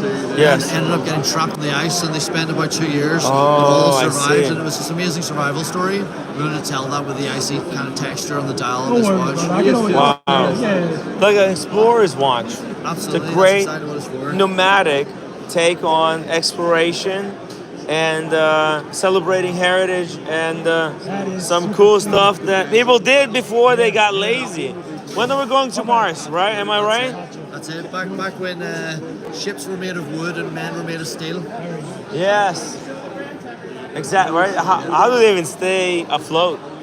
Yeah, steel is so heavy. But this is beautiful. Now, you guys came out with a GMT, correct? Yeah, can we take a look at that? Oh, we have one right here. Nice. Actually, this is perfect with the Jameson in the background. We'll call this the Jameson watch. There's the Hulk, this is the Jameson. Boom, the Jameson, Nordic Jameson. Beautiful. So these have been really popular since we brought it out. So Fior means true in Irish. It's Uh-huh. all about staying true to your roots, staying true Yes. to home. And you can always set that GMT hand back to what it is back home, and you always can stay there. Look at that. Red, what do you think? He's from Northern Ireland, actually. Red Shovel. Absolutely. Hey, Red, welcome to the show. Proud owner, he's got one of these. But we were really thinking about this one. This is, there's a few colors you guys came out Yeah, with. there's a couple of different colors. We've got the green, we've got a nice black, we've got a black and yellow, and we've got a nice red crimson color as well. There's also... Where were they? Where are they? Yeah, Sorry. we've only got a couple of displays. No! One's on rest. The rest No! of them are all sold out. Oh, it's sold out. What? Everyone wants them. That's ridiculous. I thought TN Tickers was right. I thought TN Tickers was complaining. They were too expensive, but they sold out. Yeah, sold out. It's all, they're all gone. So Yeah, hey, we you know have what? a couple of quality talks. Yeah, quality talks and TN Tickers walks. So this one, actually show us the glide lock on the GMT. This, because man, this is incredible. How are you guys doing this? Seriously. Just a little bar there. Pull it out. Push it in as tight as you want. Wow. And then just pull that bar back and off you go. So It's a micro super adjustment. easy, micro adjustment. Really nice. It's easy to use. And it works so well. makes such a difference to the wearability of a watch. So Red, is there a micro adjustment in this one too? There's mine. What? That's incredible. Oh, wait a second. What is this? That's the. This is a nice Whoa. one. Look at this style there. Oh, sorry. Wow. The whole configuration, right? Is burgundy. Deep blood red with the black. Wow. Nomadic. We just brought a couple of pieces here. We sold out at the show. We still Yes. got some on our website, so yeah. Wow. All right. I was gonna ask you guys on for sponsorship, but it doesn't look like you guys need any help. So, all right. Hey, that's incredible brand, incredible watches. Look at this burgundy red. It is good. This is good. What? How about? This one sells this much. Like, Yeah. For the money, this is good. This is good. How do you guys make these? How do they even make these? Where is this coming from? These bracelets. What you have They're to too decide- amazing.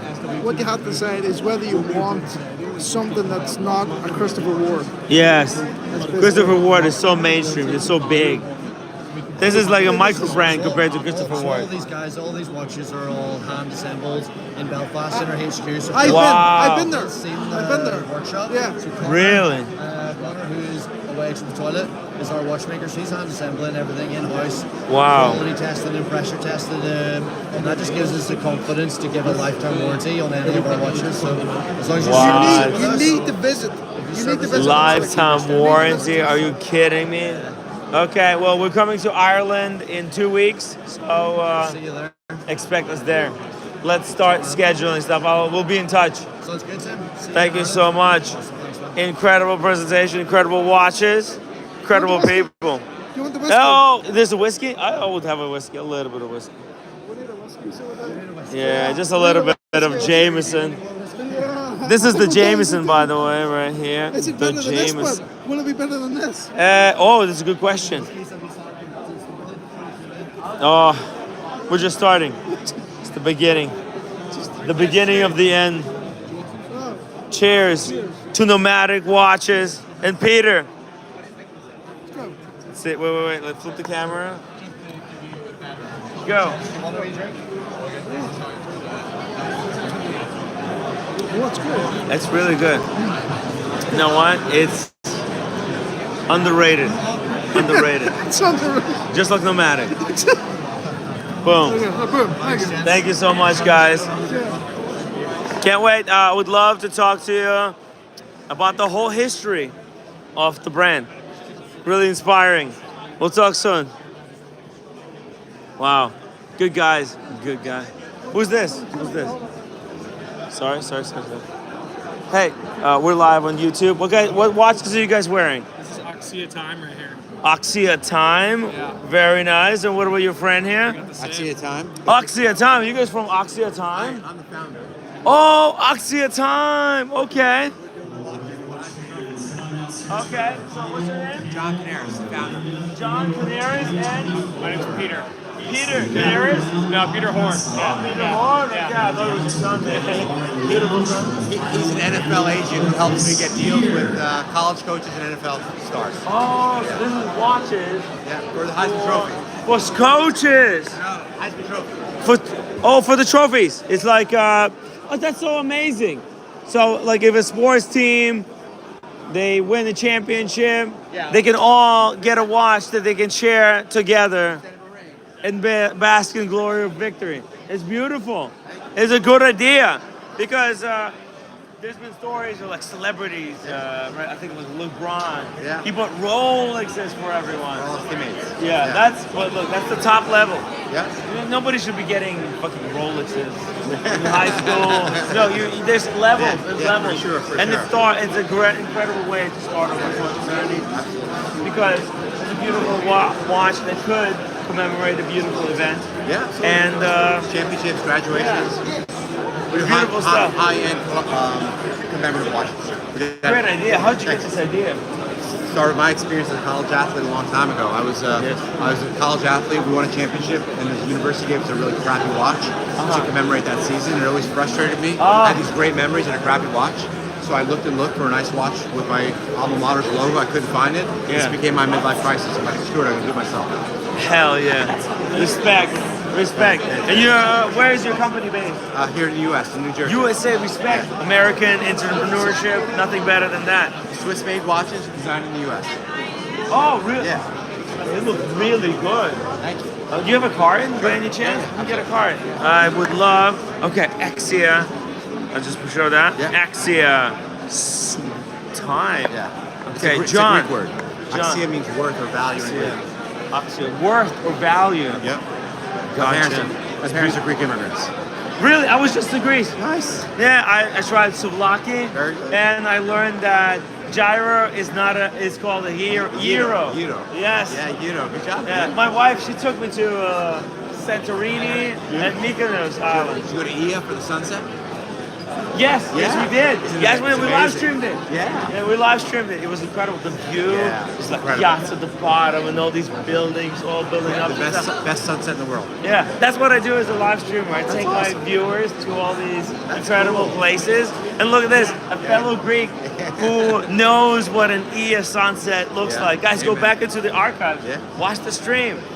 Thank you so much. We would love to chat sometime, maybe soon again. Love it. If you ever have, available, have some free time. Absolutely. I'll try to send you a message. We'll I got you. Yeah. Thank you, Sam. It's a huge respect. I appreciate that. It's an important, commemorating event with quality stuff is important. Amen. Amen. Again, thank you. Thank you so much. Love and huge respect. Bye, Thank you guys. All right. Sorry. Oh my God.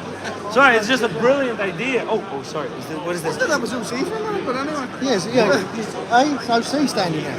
What?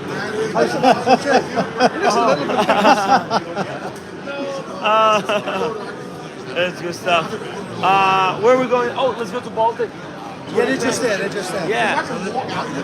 Let's go to Baltic, guys. Oh, by the way, this is a friend of the show. He was on the live stream. John, I think. Wait just a second. Right here to take over.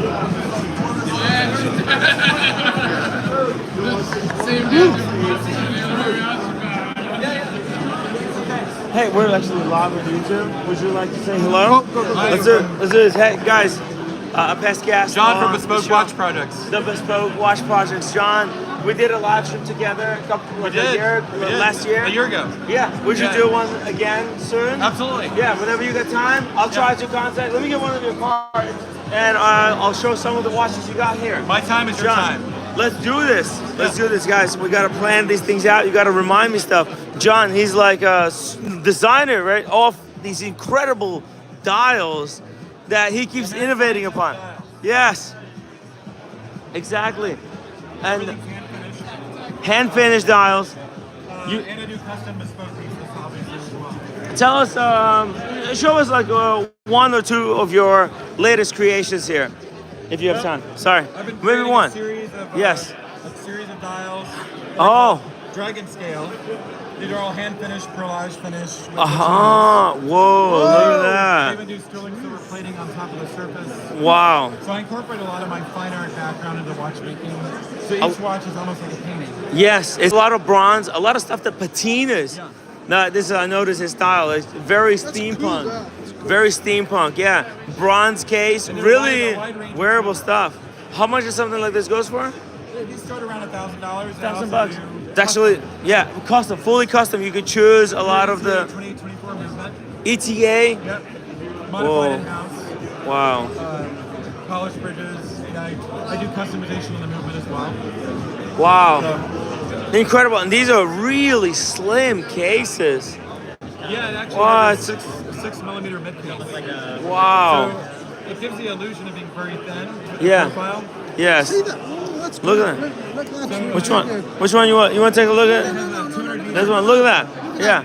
Yeah. It's the design of the case. Look at that. Wow. Right? Yeah. So it's actually built with 200 meters water resistance. 200 meters on this sucker. So it's built like a tank, but I didn't want it to look like a tool watch. Yes. So it really is supposed to look like really more of a hybrid between. It's like a field, light sports. That's so cool. And it took me 2.5 years to develop the case. Wow. I spent 18 months just on the curve.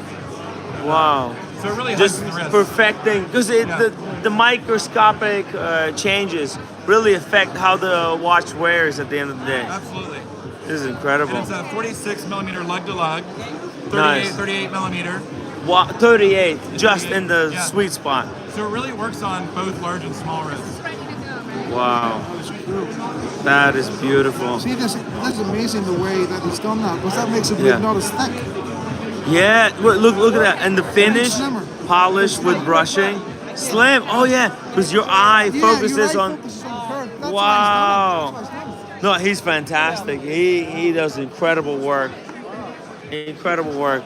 We need to... And I've done some more different metals, like a copper dial. Oh, wow. Copper on bronze. So the copper and the rose gold almost matches. Wow.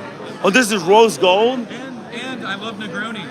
Oh, and the Negroni. Shout out to the Negroni YouTube channel. My favorite cocktail. Wow. Really? Hey, a watch community loves Negronis. Shout out to Negroni. You know the Negroni YouTuber? He's a watch guy. Check him out. So, my Negroni watch there. Yeah. Wow. Look at the quality of the straps. That is so the straps, incredible. I actually fall in love with leather swatches. Yeah. And my leather worker, I'll give him a swatch and I get 10 straps back. Yes. So all of my straps are very limited production. Oh. American and English bridal leather. Uh-huh. So this is my favorite. It's an oxblood color. Oxblood. It goes really well with the bronze and the copper. Wow. Yes. This is focused on bronze and the copper. It uses hidden stitching. Wow. So it's really traditional technique. Yeah, that's right. If you look here, guys, you can't even see I want people to the love stitch. The strap also. Beautiful strap. And it wears really well. I even wear one to Yeah. the gym for a year and it's still as good as new. Wow. So, Because it's proper leather. yeah, it really is a nice medium weight. Yeah. I'm really picky when it comes to leather. Highest grain. I just want to make like a belt proper stuff. Yeah. Oh, yeah. I'm wearing one of the belts. Tanner leather good. But I've gained a lot of weight. I'm on the last button. The last notch. Barrel, the last notch. I gotta go back. Guys, Timmy needs to lose weight. He's gotta take it easy on the wine. Speaking of the wine. Never. We're here. We're passionate about watches. That's sexy. Lots of bronze. Oh, look at that. Whoa, This is the old look at beat the up dial. version. I've been wearing it for about 2 years. That is freaking cool. It's like the maze on the dial. It's amazing. Wow, it's amazing maze. And you got some DLC models. You got some stainless steel. You do some metals. Definitely a range. Incredible. Yeah. But if I was gonna get one, I would be going. Oh, I love this one right here. Boom. Yeah, I love that one. Yeah, this is the timwrite choice, guys. Send money now. We're gonna get one. Yeah, that is beautiful. How much something like this goes for? That actually $875. $875. What? That is really good price point. Yeah. Oh, why would I pay for a Tudor? $5,000 for a bronze if I can get here. I did, yeah. It's more wearable, guys. Is it possible to put diamond? Beautiful stuff. Beautiful stuff. John, thank you so much for giving us a little presentation. Can't wait to talk to you again. Exactly, with the Negronis. We'll do a Negroni live stream on the Sunday show. Fantastic. Okay, let's go. Whoa, what is this? He's got a guitar. Nice. What is this? A what? A cello. Are you gonna play later tonight? No? Oh, okay. It's pretty cool looking though. What watch are you wearing, by the way? This is a vintage Seiko. Let's see the. 28 Speedmaster. It's the first Mecha Quartz. Oh shit! Whoa! Are you shitting me? Yeah, it's cool. I love it. It's Whoa! Steer look to it, very tool watch. Yeah. Wow. It's got the 20th of a second and everything. And then, you can do split timing, and then when you return it. Whoa! It's kind of like resets. Yeah, it takes you back in time a little bit. Yeah, I love it. This is super retro. Wait, is this a modern recreation of the vintage watch or This is like the real deal? Like 1981 or something. Yeah. That's incredible. What's your name, by the way? Joe. Joe. Nice to meet you, Joe. Do you want to be on camera? Just a little bit? Okay. Hey, you're good looking, so it's no problem. And you're taller, so. Hey, guys, welcome to the show. This is Joe. Yeah. What's your name? My name is timwrite. Tim, good to timwrite, meet you. we're live on YouTube. All right, This is cool. Red Shovel, a friend of Hey, mine. good to meet you, He man. just picked up a piece that he'll show you off camera. It's secret. Okay. By the way, check out, this is just the channel information. appreciate it. Yeah. And you've got a Chell over here with you. You're wearing a sexy. How did you find out about this watch? Well, I found it on, looking at stuff on eBay, looking at stuff online, and I did some research, found a reputable dealer on Instagram, and then I just hit him up. And he seemed to know a lot about this kind of watch.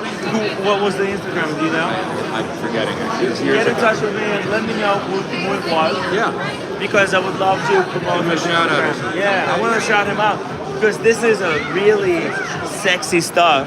There's a lot of there's a lot of anti-quartz sentiment but this is the kind of like quartz grails that people can seek out and add to their collection. Yeah, this is really special. Beautiful stuff.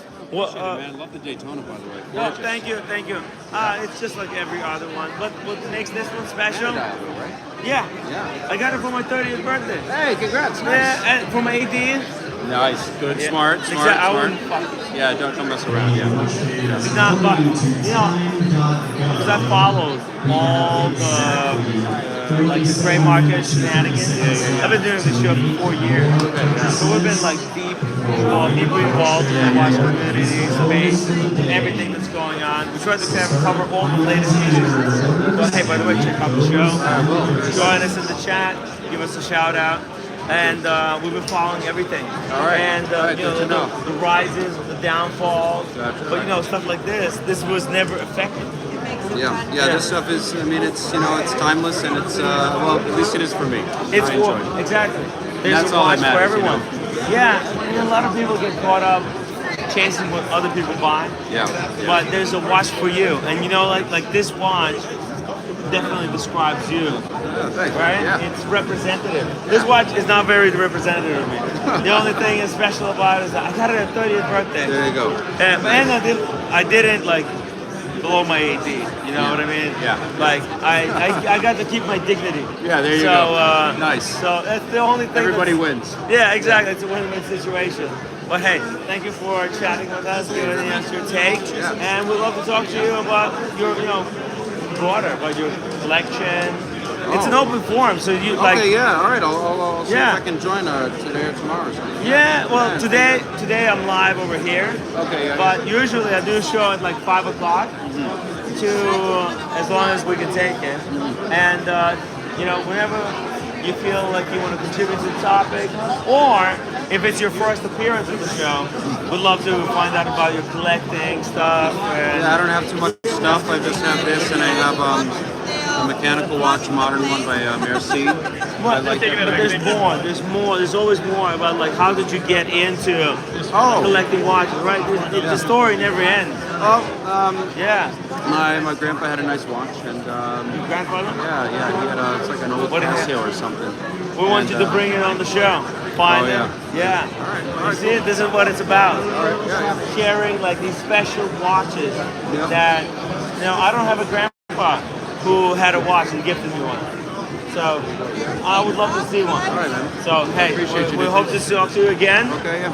Thank you for chatting with us. All right. And that's a nice what is it? Cello.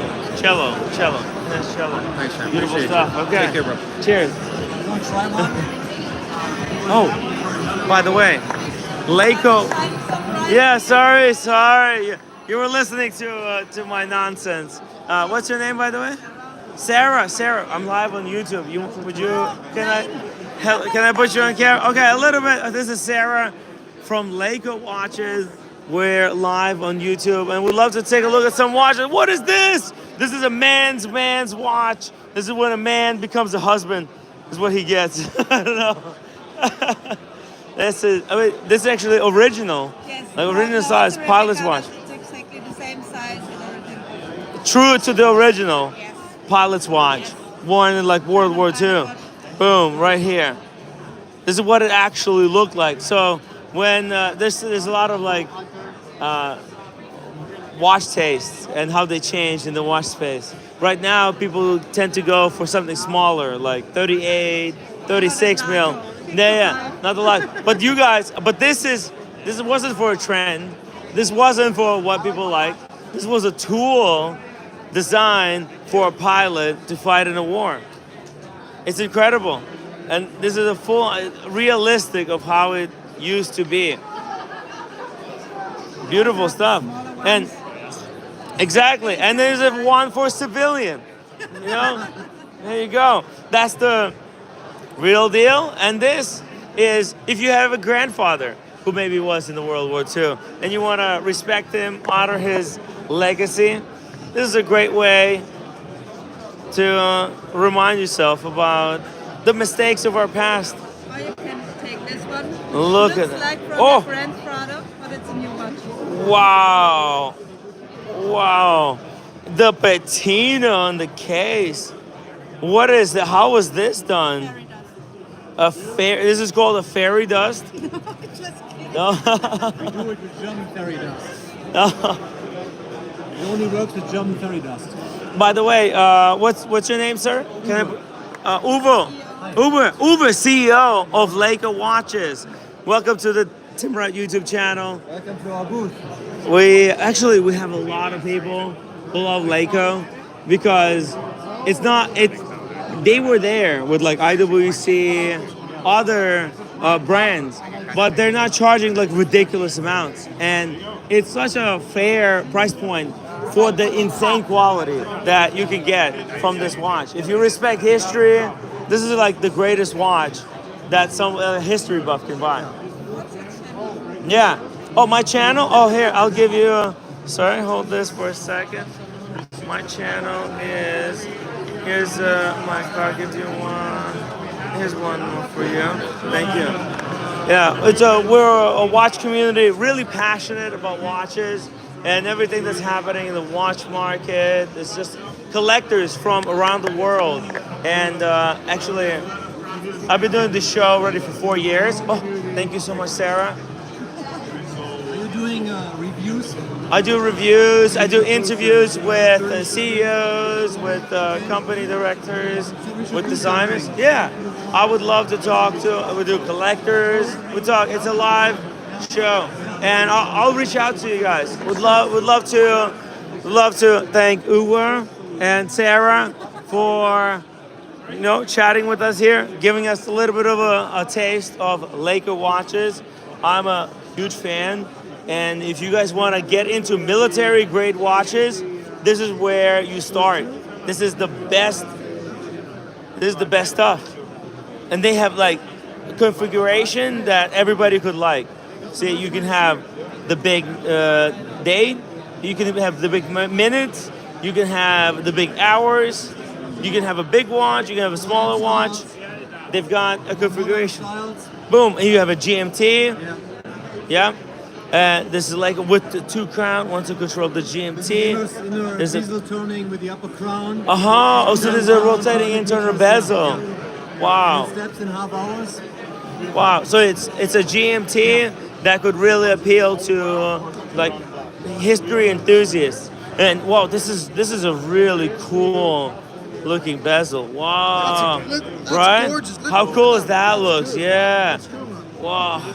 No date. Oh, the date is hidden. You can't even see it. It's so cleverly done. I love the bezel. Oh, try the bezel action. Oh, sorry. You tried it? Oh, sorry. Yeah, it's so cool. Yes, it's such a subtle click. I never tried a bezel like this. It's very, it's perfect. And this is like a box. Yeah, this is the box where it comes with. There's another strap and a strap changing tool and a hand tag and the watch. Very nice. You can put this on the luggage. Very nice. And there's a warranty. Oh, remove before flight. Very nice. Very cool. And the warranty, how many years do you get warranty? 2 years. 2 years, very nice. Wow, Leica. And where can people order a Leica watch? Online? You can order online. Like a Leica website? We Or have a website, and on our website you will find a lot of retailers too. what's the name of the website? Is it just like Leica? Minuswatches.com. Leica? Minus watches. Okay, so Leica, a little dash, watches.com. Okay, guys, check them out. And there's a configurator, right? Yeah, You can change to your perfect liking. Perfect. Guys, check them out. Leica at the Windup. Thank you so much. And we'll talk to you guys soon. Sarah. Bye-bye. Oh, I think I'm in love with Sarah. Jimmy and the Watchmakers or the Studio Underdog? Oh, yes. Let's go talk to... What's the name of the Studio Underdog guy? Jeez, I forgot. Find out. Go find out.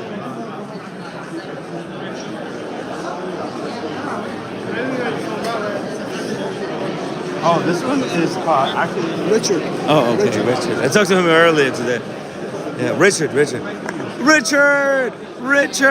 Hey, actually, I met up with Richard earlier today at Watch Time New York. That's right. We were checking out some stuff there. We met Richard at BQ. Like, was it this year or last year? Last year. Oh, you guys are supporters of BQ. They were exhibiting. I was exhibiting at BQ. Exhibit. Oh, BQ, great friends of the show. Huge shout out to Spencer. Spencer, great guy. Gorgeous. I love his new place where he's a dealer. But yeah, he's a dealer. But he got a space where he could exhibit brands, allow them to come in. It's huge. It's really huge. And this is the big boy. And this is the Moser combo. Yeah. This is the passion for watches edition. Underdog collab. That's huge. You guys are the first ones. Okay, Richard, you guys are the first ones to do a collab between like super high end, super respected, big dogs in the space. Big dogs, I like it. Yeah. And we're the underdogs. The underdogs. Yes, exactly. It's in the name. It's in the name. It's in the name. It was always there. It was a clue from the start. Wow. I mean, this was it. We're two brands at two very different price points, but actually we have a shared values in terms of, we like to poke fun at the industry. We don't take ourselves too seriously. We wanted to communicate that you can know and love and be passionate about the industry, whether you're spending $600 on a watch or 60,000 US dollars. That's right. And that's what we've seen this weekend. I think yesterday 5,000 people came in through the door. Wow. So that's a lot of passionate people. Wow. The watch hobby ain't dead. Especially not on the authorized dealership market. Yeah, no, well, especially within this, this price segment and micro brands, more people are discovering us. So this show, compared to last year, seems to be twice as big. And last year, I already thought it was huge. So it's been pretty incredible. As you can tell, I've been speaking to a lot of people. So I know. Richard, thank you so much for putting up with me. Putting up with the nonsense of licking watches. It's ridiculous. But hey, I want to congratulate you on incredible collaboration here. Thank you very much. And incredible brand that actually, I think, gives customers value for their money. Yeah, I like to think so, People love what we do, and we've been able to kind of flex our design muscles with this recent collab, The salmon dial.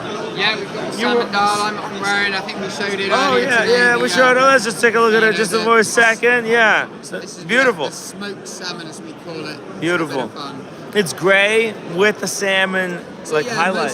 Brilliant. Most watch brands, when they introduce the salmon dial, it's a single kind of full salmon dial, right? Yeah. We wanted to poke fun, and so we've focused on the salmon skin. So a little bit silly, but that's the grey there. Love it. Thank you so much. That explains everything. I love that stuff. A bit of fun. That's exactly. It's the watch hobby. It's all about the fun. It's a good community, whether that's brand to brand. Every time we come to New York, it's great going out in the evenings, hanging out with some of the other brands, hanging out with enthusiasts and customers alike. Yeah, we love it. We love these sorts of events. They're wicked. it's all about the community. It is, Your it watch, literally is. your watch is like food inspired. So many foodies in New York. Yeah. People Well, love to go. People love something pizza here in New York. So That's the pizza right. watches have been selling like hotcakes. Yes. You know, so yeah, people Yes. love them. We gotta get more. What's the next? What's the next? Oh, look, I don't really know where I go from. After launching a Moser collab, I think I might just retire. I peaked.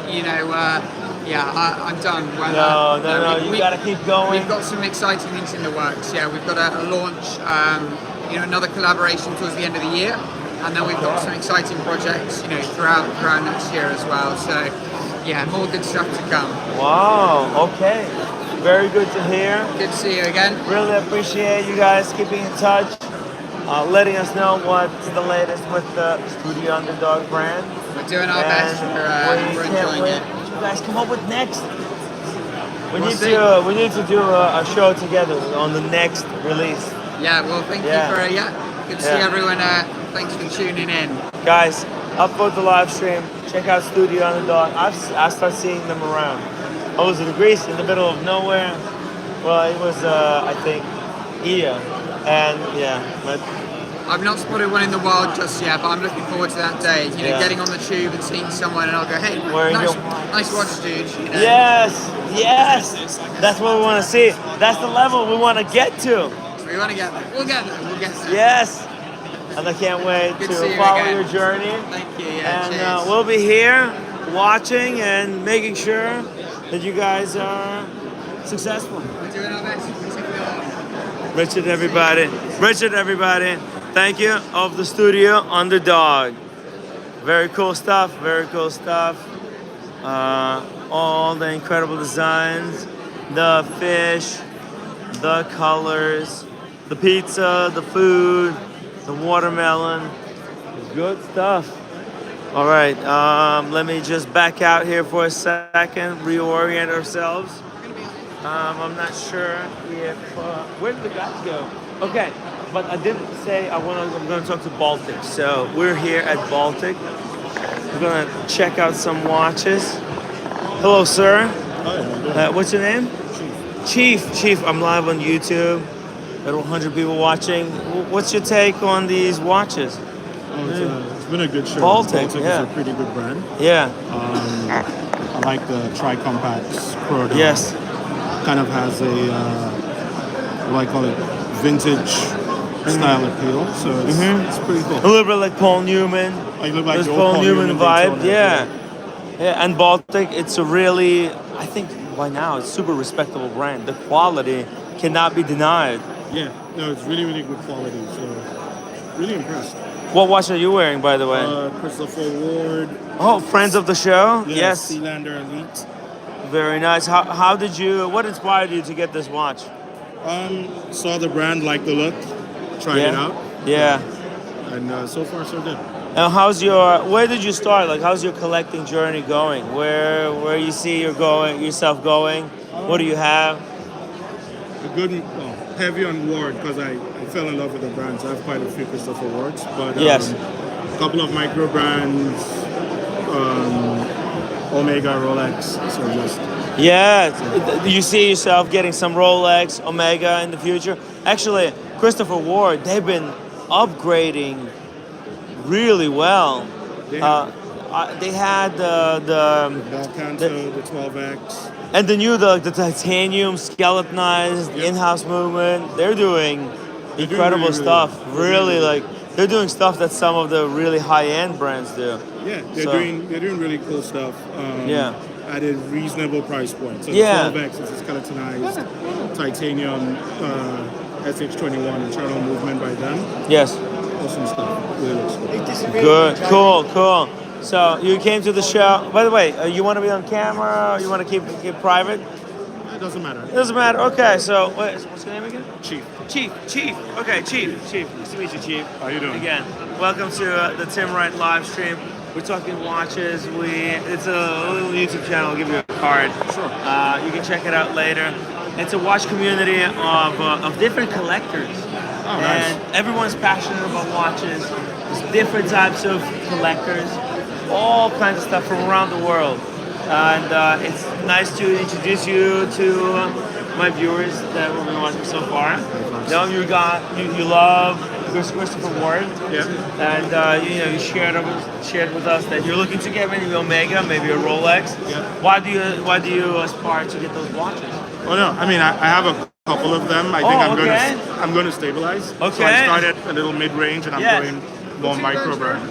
I'm going. Okay. Okay. Wine bar. By the way, this is the friends of the show. That's Jamie, Steven, that's Red Shovel, that's Chief. Yeah, it's great guys, super collectors. They flew from around the world to be here at the Windup. Super passionate. So you were saying? No, I said I started with a little bit more mid and high end, and now tried out the micro brand. Yeah, there's so much amazing stuff. A lot of value. In the micro brands, right? These Baltics, so much value, right? The dials that they do, the salmon, the blue, the stone dials they had. What are some of your favorite micro brands? What do you think about the Baltic? Yeah, I love Baltic. I like the Tri-Compact. I like the Camaro, which is this guy. Ooh, this is very cool. This is the Maurice Grossman Temblage. Yeah. Wow. It's pretty cool. Wild stuff. So they make some good. I think they're more established than most. So yes. And I think they now have a showroom in New York, which also helps as well. You know, I was in Dubai about 8 months ago. Roger Smith. You know Roger Smith?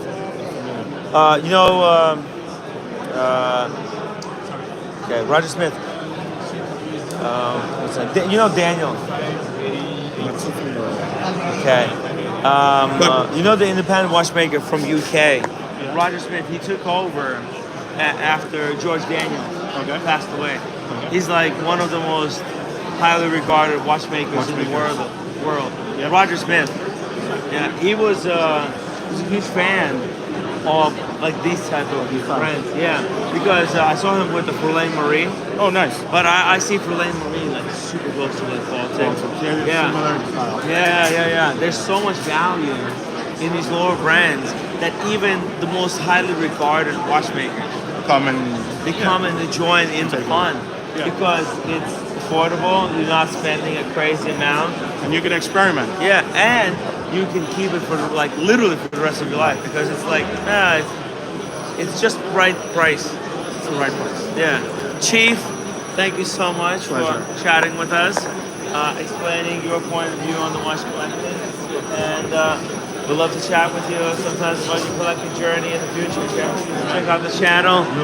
All right, Chief, everybody at the Baltic. Oh, let me show you some Baltics. I'll just quickly take a look at some stuff. I'll leave a few more watches. Guys, this is the Baltic GMT. I think Bark and Jack did a video on this. The Pepsi, the Sprite. That's really nice. Oh, but with Sprite with the blue. And they got these diver ones. Very cool divers. That's the Paul Newman. Very cool. And this is the stuff that everybody wants, obviously. This is a crazy green with microseconds. Let me ask him if he knows Oshin, the watchmaker. It's too late. JDMTL. By the way, guys, upvote the stream. I would really appreciate it. We're here at the Windup now. Chatting watches. Hello. Hi, how are you? Hi, ladies. We're live on YouTube. Would you like to say hello? Yes? Sure. Yeah. Hello. We're here on the timwrite channel with some ladies from the Windup. Please, could you introduce yourself? I'm Shirley. Shirley and? I'm Ashley. And Ashley. And what watches are you girls wearing? I'm wearing the Brew Metric. The Brew, the coffee watch. Yeah. And your friend? Nothing yet. No watch. All right, we're going to try to brainwash her into getting a wristwatch. I brought all the friends. We're joking. We love watching. The Brew is a perfect piece from here. Have you seen anything over here? Yeah? I'm still perusing. Lots of diver watches. Peruse? Are you a diver? No. Okay, don't get a diver watch, all right? Well, I heard they just use dive computers anyways. Yeah, they do. It's just a marketing ploy. Don't tell anyone. I shouldn't be saying this. They'll have somebody whack me. for saying that. No. No, it makes you more cool, more legit. Yeah. You have a legit tool. Yeah, exactly. A legit tool. I'm wearing the Daytona, a tool Very watch. classic, very pretty. It's a tool watch, and not like the watch is a tool. The wearer is the tool. Wonderfully said. Yeah, it's just, it's nonsense. It was nice to meet Okay, you. Good nice luck to with meet your you. Hey, show. I'll give you my card. If you ever want to buy a watch, don't make a mistake. Okay. It's sold. Okay, sounds good. I'll tell you if you girls on the right track or if you're getting scammed. Okay? Don't, seriously, because thousands of dollars sometimes. Thank you. Bye-bye. All right. Let's keep going here. We're live. Let's see some more wristwatches. Okay. Sorga, what do we got here? Hello. I'm live on YouTube. Is it okay to live stream? We don't make watches. Okay. What's your name, sir? Alex. Alex, nice to meet you, Alex. Ganans. Oh, all right. Slim sensor Uh-huh. that attaches to the back of any watch. Any wristwatch, Timex, okay. Doesn't matter. Uh-huh. Stays put. Can Okay. Through Bluetooth. And that's how you get all your health, activity information, phone Interesting. notifications. Yes. Control your music or reject phone calls just by tapping. What? So just give your watch face a tap. Skip to the next song. Oh, no way. Reject. That's hilarious. Yeah. Yes. Yes.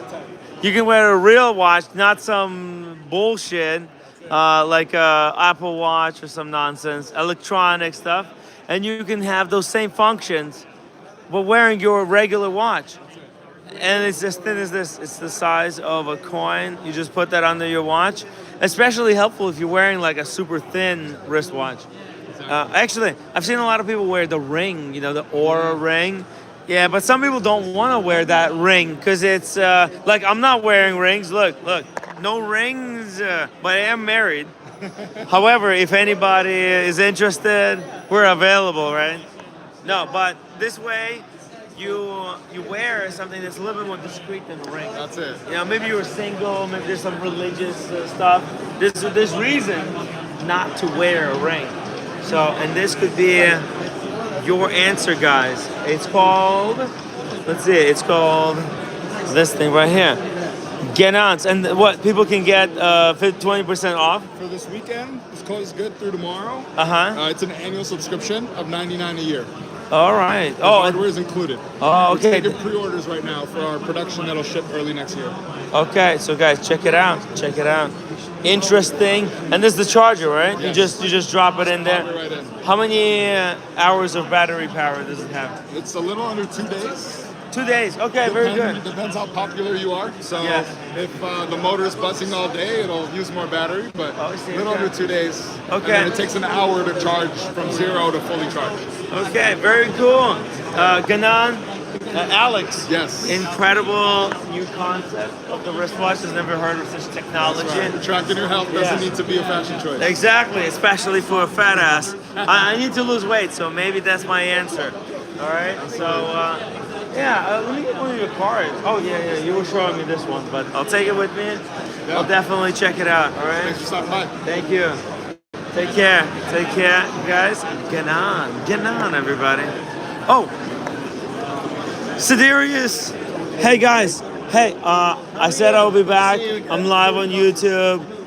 We got 100 people watching. Would you love to tell us a little bit about the watches? Is it okay to put you on camera? Yes? Hello, what's your name again? Brian, everybody, of the Sideras Watch Company. We're live on YouTube.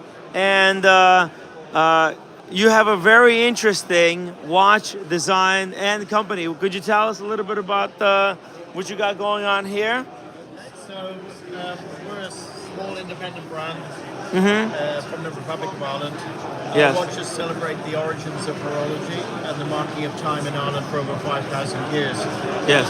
We designed our first collection inspired by Neolithic monuments that mark time for over 5,000 years. Newgrange, Nath and Doubt. So the Newgrange models, they come in either fully polished, a combination brush and polish, or as a special special edition we can do is in this Like a bead blasted blaster. finish. Yes. So the moon-based models are they use Silesia movements but modified to our specification. So the moon phase disc, the stars on the moon phase disc, for example, are our logo, our star logo. Yes. On the back of the watch, the rotor has had some additional modifications to our specification, but also we have this optimistic phrase on the back of the watch because Newgrange marks the winter solstice. We're always looking forward to the longer, warmer days of summer, and on the back of the watch we have this optimistic phrase towards longer days and shorter shadows. And the case is designed like the famous architectural building in Ireland, correct? Yes, the side elevation of the case is inspired by the side elevation of the tubeless. Wow. As you can see, guys, it looks like the tomb, and that tomb is really important to the timekeeping, correct? It's important for those early communities that were farming in the area known as Brunabronia. Yes. It was important that they knew what stage they were in the calendar, the yearly calendar, because their lives depended on it. They needed to know when to sow their seeds, when to take their cattle in for the winter. Yes. And they marked those important solstices and equinoxes using these amazing stone structures. Wow. So in Brunabronia, two of the monuments mark the winter solstice. The third one marks the equinoxes. Wow. That it's incredible. Like the story behind the watch and the way you were able to combine the story of watchkeeping into a case design is an incredible way of like expressing the time itself. Winterbreak likes to try and capture that side elevation, and we've come up with a two-part case. Yes. So there's no case back. That's right. The case back is the full case. Okay, so it's, the model is mounted from the front. Mm-hmm. We also have a new range, a new collection coming on screen next year. It's going to be a GMT model, so we've prepared 5 prototypes for the show. So these are the still a lot of work prototypes. to do, Okay. But it's a slightly smaller case, 40 millimeters. The original collection was at 44 millimeters diameter. Oh, wow. So you're using a disc rather than a hand to tell the GMT second. Oh, I see. Interesting stuff. Okay, and there's also a special dial design that you guys have, which is like series of concentric circles.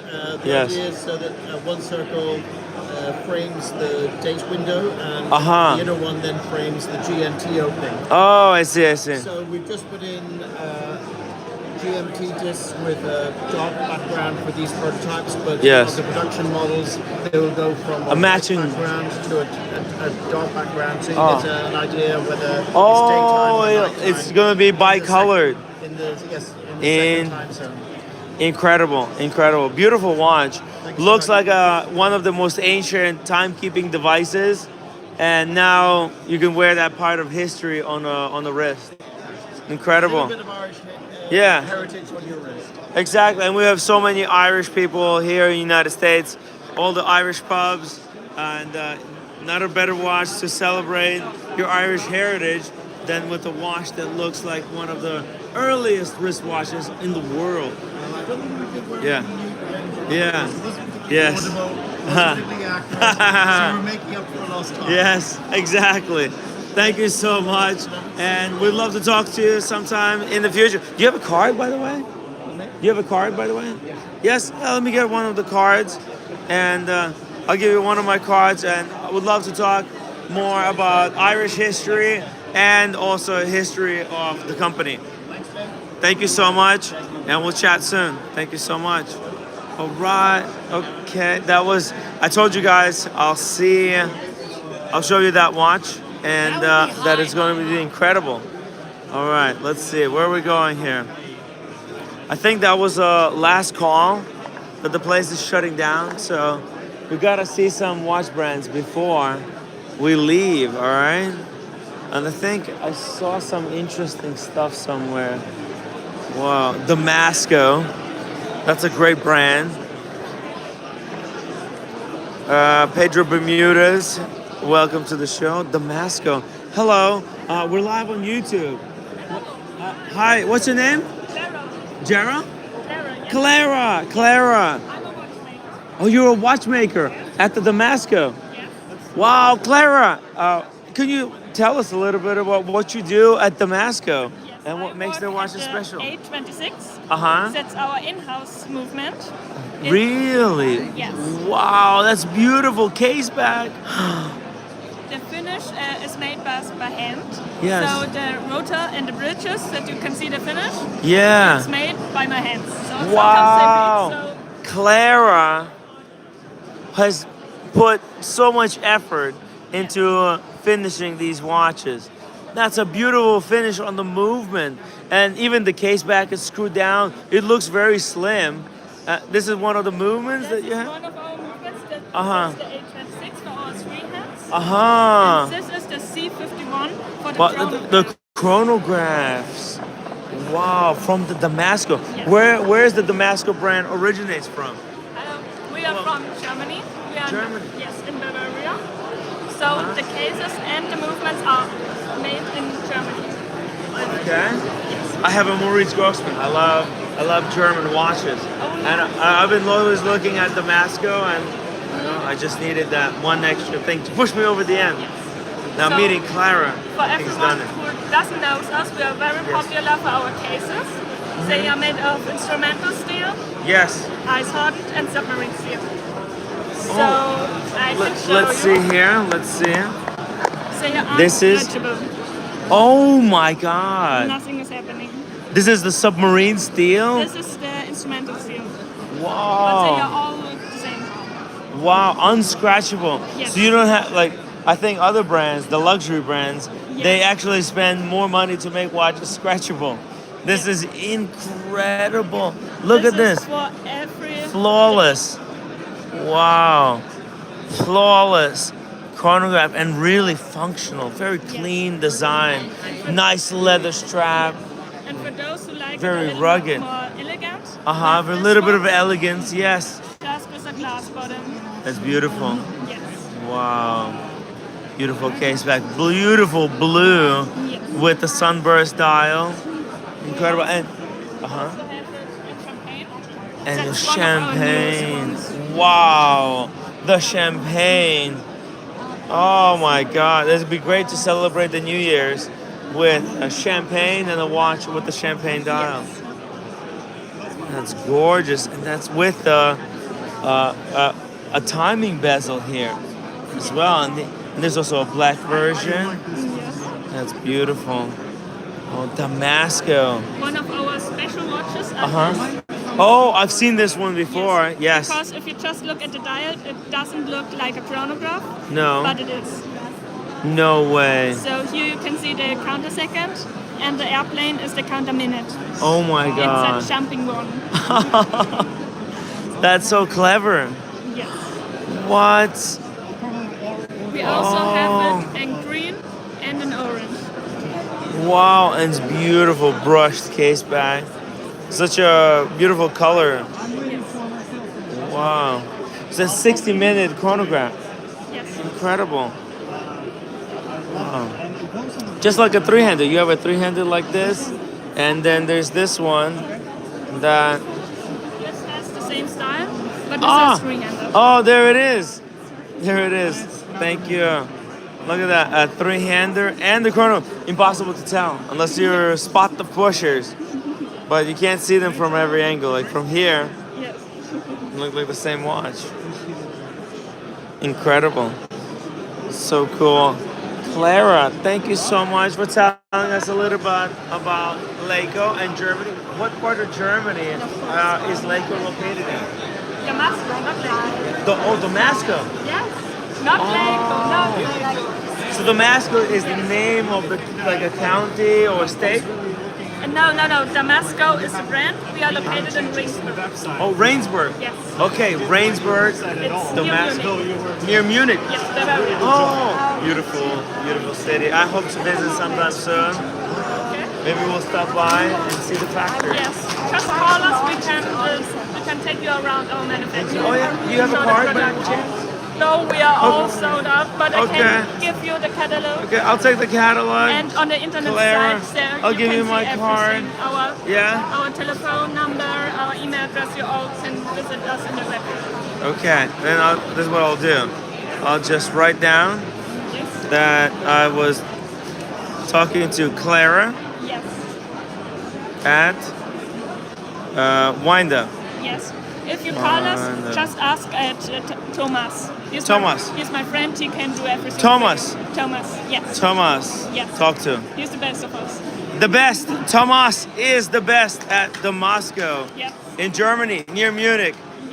Incredible. Clara, thank you so much for giving us a little bit of a preview of Damasco, and I hope to see you soon. Yes. Goodbye. And you can also join us on the stream. We'll talk after. Okay. Bye, Clara. Thank you. Clara, everybody, from the Damasco watches. Incredible brand. She's a watchmaker, can you believe it? She does all that finishing on the movement. Nothing like a good finishing on a beautiful movement. Let's see here. All right, Buford, hello. I'm live on YouTube. Would you guys, is it okay if you're on camera? Yes? Yes? Okay, what's your name? Robert and April. We got Robert and April from Buford Watches. Tell us about what makes these watches different. Yeah, so well, first and foremost, we're a New Zealand brand. So A New Zealand brand. From New Zealand. Uh-huh. This is the first collection that actually started the brand. Uh-huh. Back in 2019, the Aerotimer collection. It's very beautiful, very Bauhaus. It's a California dial. California dial. On yes, the that's white, yeah. Really nice. Oh, with the movement, was that a Salida This 300? one's an STP 111, the Wow. elaborate ray STP. Very nice. Very clean case. This was the first? This is the first model, yeah. When was the brand started? 2019, during midst of pandemic. It was right before the pandemic started that I had Your idea. Are you the CEO? The founder. And is that the co-founder? The cousin. Oh, really? Okay, it's very kind of you. Really appreciate it. Doing great service for the watch community. Okay. So you got the idea to start the brand. Uh-huh. So back then I was just looking to buy a watch within the 500 to 600 US dollar range. Yes. And, I couldn't really afford the watch that I really wanted. Yes. And It's expensive. Yeah. Jesus. And, like as you're aware of the watch. Yeah. enthusiast hobby, it's a Yeah, I'm wearing this one of the watches that ruined the watch space, right? The most hype piece, the Daytona. But exactly, it was because it was impossible to get it at retail, and in the gray market you had to pay a fortune. So because of that, you started your own company. Yeah, I was well under that price range. Yes. I was looking at 500. Yeah, yeah. I was a university student. Of course. I ended up starting to draw my own watches. To be honest, my first few designs were but as time went on, I think my designs got gradually quite a lot better. I thought I'd get on top of track, so I did about $5,000, New Zealand dollars. I don't know how much that is. What kind of price point are we talking about here? Twist that dive bezel or start that chronograph. You've got These ones 5 are minutes left, $559 folks. USD. $500? $559. $559 for one of these. That's an incredible price point, especially for the quality we're talking about here. And the colors selection is really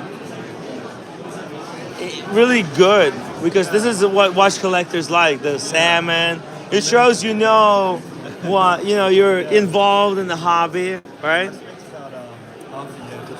Studying. Yeah. learning about the watches. Yeah. Learning about the industry before I actually got into prototyping. Yes. And then I launched the brand on Kickstarter. So that's just something I Really? That's how I found the funding to start the You actually figured out how to use all the freaking tabs and stuff. It's incredible. Ray, thank you so much for the $2 super chat. Really appreciate that. What about your cousin? What does she think about all of this? He's doing a fantastic job. You're proud of him? I'm very proud. Incredible. Yeah, and it's a brand, but Yeah. ship globally. Oh, very nice. Yeah. When are you guys gonna do a collab watch? You should, yeah. You should let her design some colors for you, like some limited edition. Yeah. So. Yeah. She's helping you so much. It has to be a watch dedicated. Yeah. You have to dedicate like one color. Even the buyers don't even have to know. But like in your mind, you know, you made a certain color for her for all the hard work she's doing. You know, you're over here, coming to New York from New Zealand. You know, dealing with all the New Yorkers and then their shenanigans. And actually, right? Yeah. Love New York. Yeah. Where are you guys staying? I'm staying during the event. I'm staying Yeah. in a hotel around the corner. Oh yeah, right here. This beautiful area. Fifth Avenue. Just a couple of blocks away from where all the wristwatch stuff happens. The Tiffany, the Central Park. Yeah, beautiful stuff. Yeah.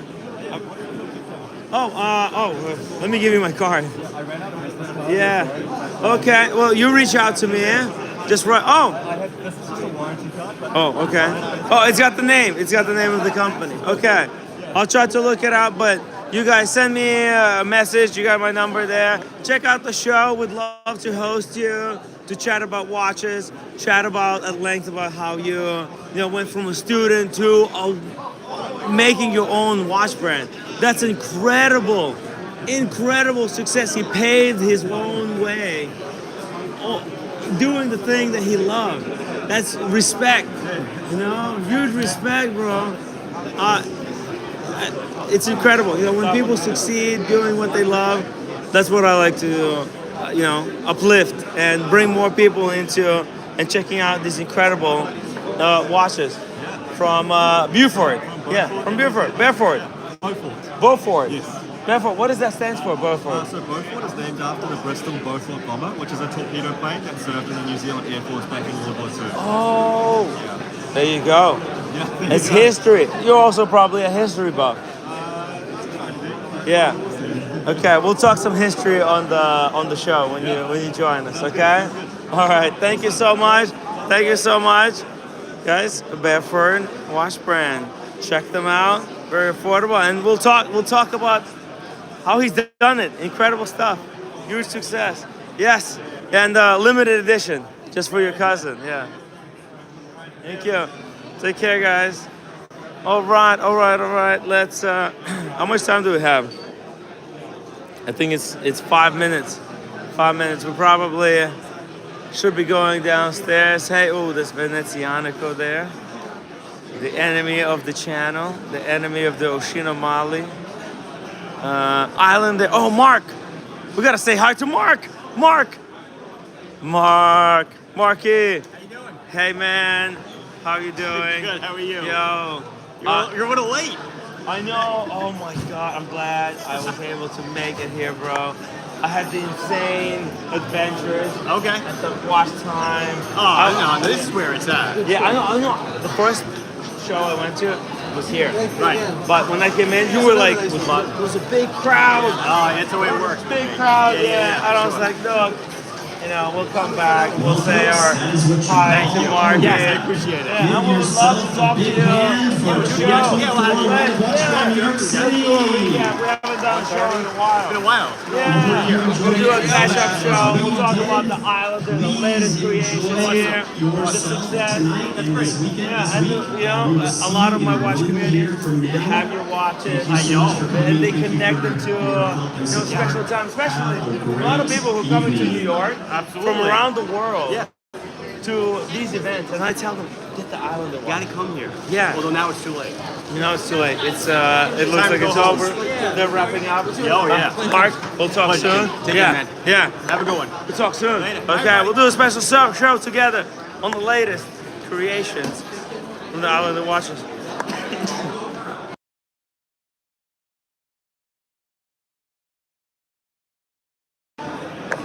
Okay, I think it's over. The Windup guys. Good show, everyone. Fantastic event. Let's start heading home. Oh, we got a super chat. Holy fuck. Super chat from 209, $10. Ray, he was on TV show when Tim was a kid. I know, right? Come on, guys. You can't judge me on that stuff. These are oars's, by the way. Plastic Save the Ocean models. Cool stuff. Look at that. It's pretty badass. That one at the top. What the hell? Look at that dial. Anyway, sexy stuff, guys. Upvote the show. Guys, hopefully you enjoyed the live stream. Make sure to upvote. I would really appreciate that. Become members. I can't do these shows just on myself. You know, I got expenses and all kinds of nonsense. So I just wanted to say thank you guys for giving me an opportunity to host these live streams for you. And I hope to come back next year. Maybe we'll spend more time maybe next year at the Windup, because so many watch enthusiasts here, incredible people. It was cool to chat with just a few of them. Let's see, let's go outside. Not sure. I was told that the watch apprentices and Red Show were gonna wait for me outside, but I'm not sure where. So let's just walk outside here. Thank you. All right, I think. Oh, it's I can't find them. Okay. They're downstairs, but what are the downstairs meant? Maybe they're. Oh. Hey, sorry, I gotta go get my friends. Sorry. Oh, love the hat. Just let's go. They're probably at the bar. That's where they're at.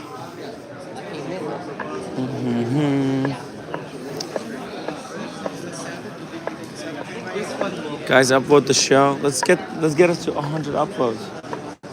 That'd be super. Oh, there they are. There they are.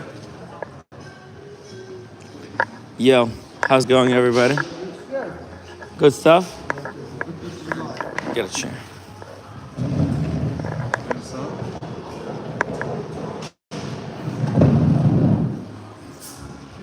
All right.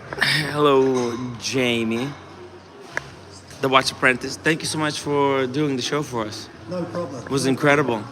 The takeover was perfect. I had just the right amount of break. The training wheels are on. Yeah. You'll see him at Watch Pro Salon next month. Incredible.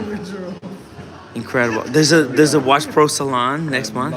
I would love to see that. Yeah. I would love to see that. Success. Hey, Red. How are you doing? Yeah. I will now. I don't know you. You definitely can't. I've had a lot of wine. Got a lot of wine? Yeah. You want me to get one more? I think they're closed. They're closed? Let's get dinner. It's shut. Let's get dinner. Okay. Well, let's end the stream. Let's get Send the stream. I don't have anything lined up, so we're gonna have to find something. Yeah. Well, let's So- go to the final place and just Yeah. go in. Let's go somewhere to get dinner. Guys, if you watch the show, if you appreciate it, upvote. We're gonna end it now, right? Jamie, how was the watch time New York? Eventful. It was really, overall, very good. Very good. Yeah. Did fun? I had low moments and high moments, actually. Sorry about the yellow face. Yeah, that was fucking awful. I know. That was really fucking awful. That was one of the very lowest. And it was $70 for 2 gins. Yeah, plus $112 for the ticket. I'm so sorry. I'm so sorry. But look, you guys are successful. You've made it already. You can afford. You can't unsee what Yeah. Look, if I could afford to give you guys your money back, I would. You know what I mean? I just want my time back. That's what I Time want. back. It was fun for the comedy. It's just for the comedy We value. didn't know the joke. There was No, a joke but- before the joke. No, but even I had a good time just laughing at you, like to be honest with you. Okay. I did not plan this, guys. It wasn't a plan. I did not set them up. I genuinely thought this could be incredible. I didn't think plays don't have like music. It's not a play. It's a musical versus. It wasn't a musical. It was a stand-up comedy. It was Yeah. without jokes. Stand-up comedy without jokes. Well, he was Korean. It was Korean, yeah. We don't understand Korean You don't know the humor. the Korean struggle in America. You only know about the Irish and the Spain struggle. So what does it actually mean, yellow? Because it's skin tone. Yeah, so yellow face, that was about Skin tone. basically, you know what a black face is? When the white actor puts black makeup and plays a role of a black guy in a play. Yellow face is the same thing. There's roles in plays where a white guy was playing an Asian guy. Yeah. In The King and I, it's He a was famous Korean. play. That guy was Korean. No. In The King and I, it was it's a famous play. King and I. What was the name of the actor that played Kojak? Yul Brynner. Oh, that's the film. No, it was Yul Brynner that played. He played. Ah, it was Yul Brynner in the Cool film. Runnings. Oh, was it? Cool Runnings. The Yul King and Brynner. I. He was the The bobsleigh. King and I The was Yul bobsleigh. Brynner in the film. Jamaica, we have a bobsleigh team. Yo, yeah. He wasn't Asian. He was from Siberia. Kiss the lucky egg. He was from Siberia. Your bread. That's what the play was. It was about Yul That's Brynner brilliant. Yeah. being a Yeah, white guy. I think he cheated at the Olympics. Yeah. The Atlanta. It was here in this area, Canada or America. You guys didn't wait to the end to realize that's what it was about. Hey, right. You know, it's sometimes the pain is worth the reward at the end. Unfortunately, I had to wait because the roommate, you know, I would have left with you. If the roommate wasn't there, I would have left with you, with the three of you guys. Right. You know? It's all good. It's all good. It's all good. It's all part of it. It's all part of the But never experience. Again. But never again. You might have good tips for vino, but don't take tips for the plays. Theater, yeah. I learned my lesson, guys. Because this was These also guys, something I didn't see. I think they're going to pack up. Oh. Stephen, any final words before we Yeah, end the live stream and go to dinner? Yeah, great time for my first time in Watch Time New York, and yeah. So I thoroughly enjoyed myself, guys, and I've said to you before, yeah, it's about the watches as well, but it's about meeting the people. That was the main thing for me. So meeting the people was fundamental, as I said, Saatchi boy. Even Goldfinger's beautiful sister, she was lovely. Yeah, Goldfinger's sister. She's AP. I got her into AP, guys. Humble Pine. Yeah, so fantastic guys. And Humble Pine, legend. Legend, absolutely. Q, Yeah. legend. Yeah. Carson Yeah. Chrono, you met Carson Chrono? Yeah, Carson Chrono The again. founder of Barossa. Yeah, met Carson Chrono, guys. So. And Fred Savage. Fred Savage. Who's Fred Savage? Who's Fred Savage? Exactly. Who's Fred Savage? Exactly. So I think we're going to end it. Well, sorry, Timmy's. that's Timmy's decision. Yeah, Red Shovel, any final words? Any final confessions? Let me just say that I think that Windup has been a great success this year. This has been The best wind-up of all time. This has been the best wind-up. Better than the one in San Francisco. It's bigger. It's bigger, but The food in San Francisco is good too. It was good. Yeah. Stephen loves New York, by the way. Steven. He loves New York. Yeah. You should be coming back more. He wants to come back. He never said once that it was seedy, that it was dirty, that it was. Yeah. He just, It's a beautiful city. He loves it. I like Las Vegas even more now. Yes. Guys, upvote the live stream, support the show, become members, and I'll be back. I'll be back very soon. Thank you so much for watching. Time out. Timmy out.